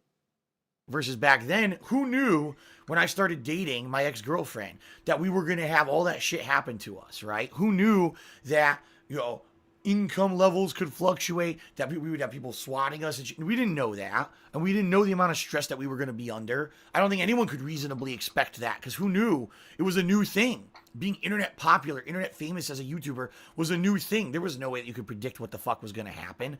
Now at least I have some kind of an understanding. And, having conversations with my current girlfriend about stuff, it's so, like I said, there's a difference. There's a soulmate factor there. Soulmate factor. That it's like Ultimate Marvel vs. Capcom 4. The new gimmick, instead of it like in Marvel 3 was the X Factor, this is the soulmate factor. Where your team merges into one and you do that until the meter goes down. That's what the soulmate factor is. We love each other, we care about each other, and we want to be there during the trying times versus it was a different kind of relationship that I had with my ex. Let's just put it that way. All right. So you don't have to worry about that with me. The choices that I make in that kind of regard are well thought out. Okay. Yeah, very thank you to Kane, well thought out. who tipped me $1. He says, long-time watcher and lurker since you played Street Fighter 4 Madness series. Hope you have a good Christmas. Thank you much, Kane. Styles Daniil, Brian, give me 100 cheers. He says, Merry Christmas. Thanks, man. Thanks, Brian. I appreciate it. Thanks, Brian. Thank you, sir. Love you, Brian. You're having a good Christmas. Big ups, Brian. I had a chance to say hello to you in a few days. Resident Evil Beating did a 10-bit cheer. I've been Resident Evil Beating. Tax cut, Phil. I mean, I may. This new tax bill may he result may in a get a tax tax for me, cut. or it could flip. I have no idea. He might get a tax cut. I can't worry about it until tax attorneys have the information and start doing work on it. All right. Chewbacca did a 10-bit cherry. Says, "Oh, how much is your condo rent-wise? I'm looking for a place." It's not. I can't rent the condo because I can't physically be there to do the work to have the condo rented out. It's out of the question. Kovoris did a 30-bit cherry. Says, "Cole Keemstar, drama alert. DSP is officially in love." Bees and bees. You really think that Keemstar would ever do anything positive in regards to me? He already did a fucking episode about me masturbating on stream and thought it was the most hilarious fucking thing on the planet. The Quarterman did a video on it, and he made a joke about you masturbating, and he thought that was really funny. I don't know why he's shitting on Keemstar when he wanted to be on Keemstar's show. He literally was like, "Hey Keemstar, I know you're talking about me. Maybe you can put me on your show and you can like talk and hang out, man." But yeah, fuck you, Keemstar. Nah. I'm sure he would do a positive video to help me out. Like that guy did a fucking positive thing in his goddamn life. His whole fucking existence on YouTube is based off of negativity and drama and sucking the positivity out of others so he can make a buck. Well, that was very positive, DSP. You sure showed him, Mr. Positive Man.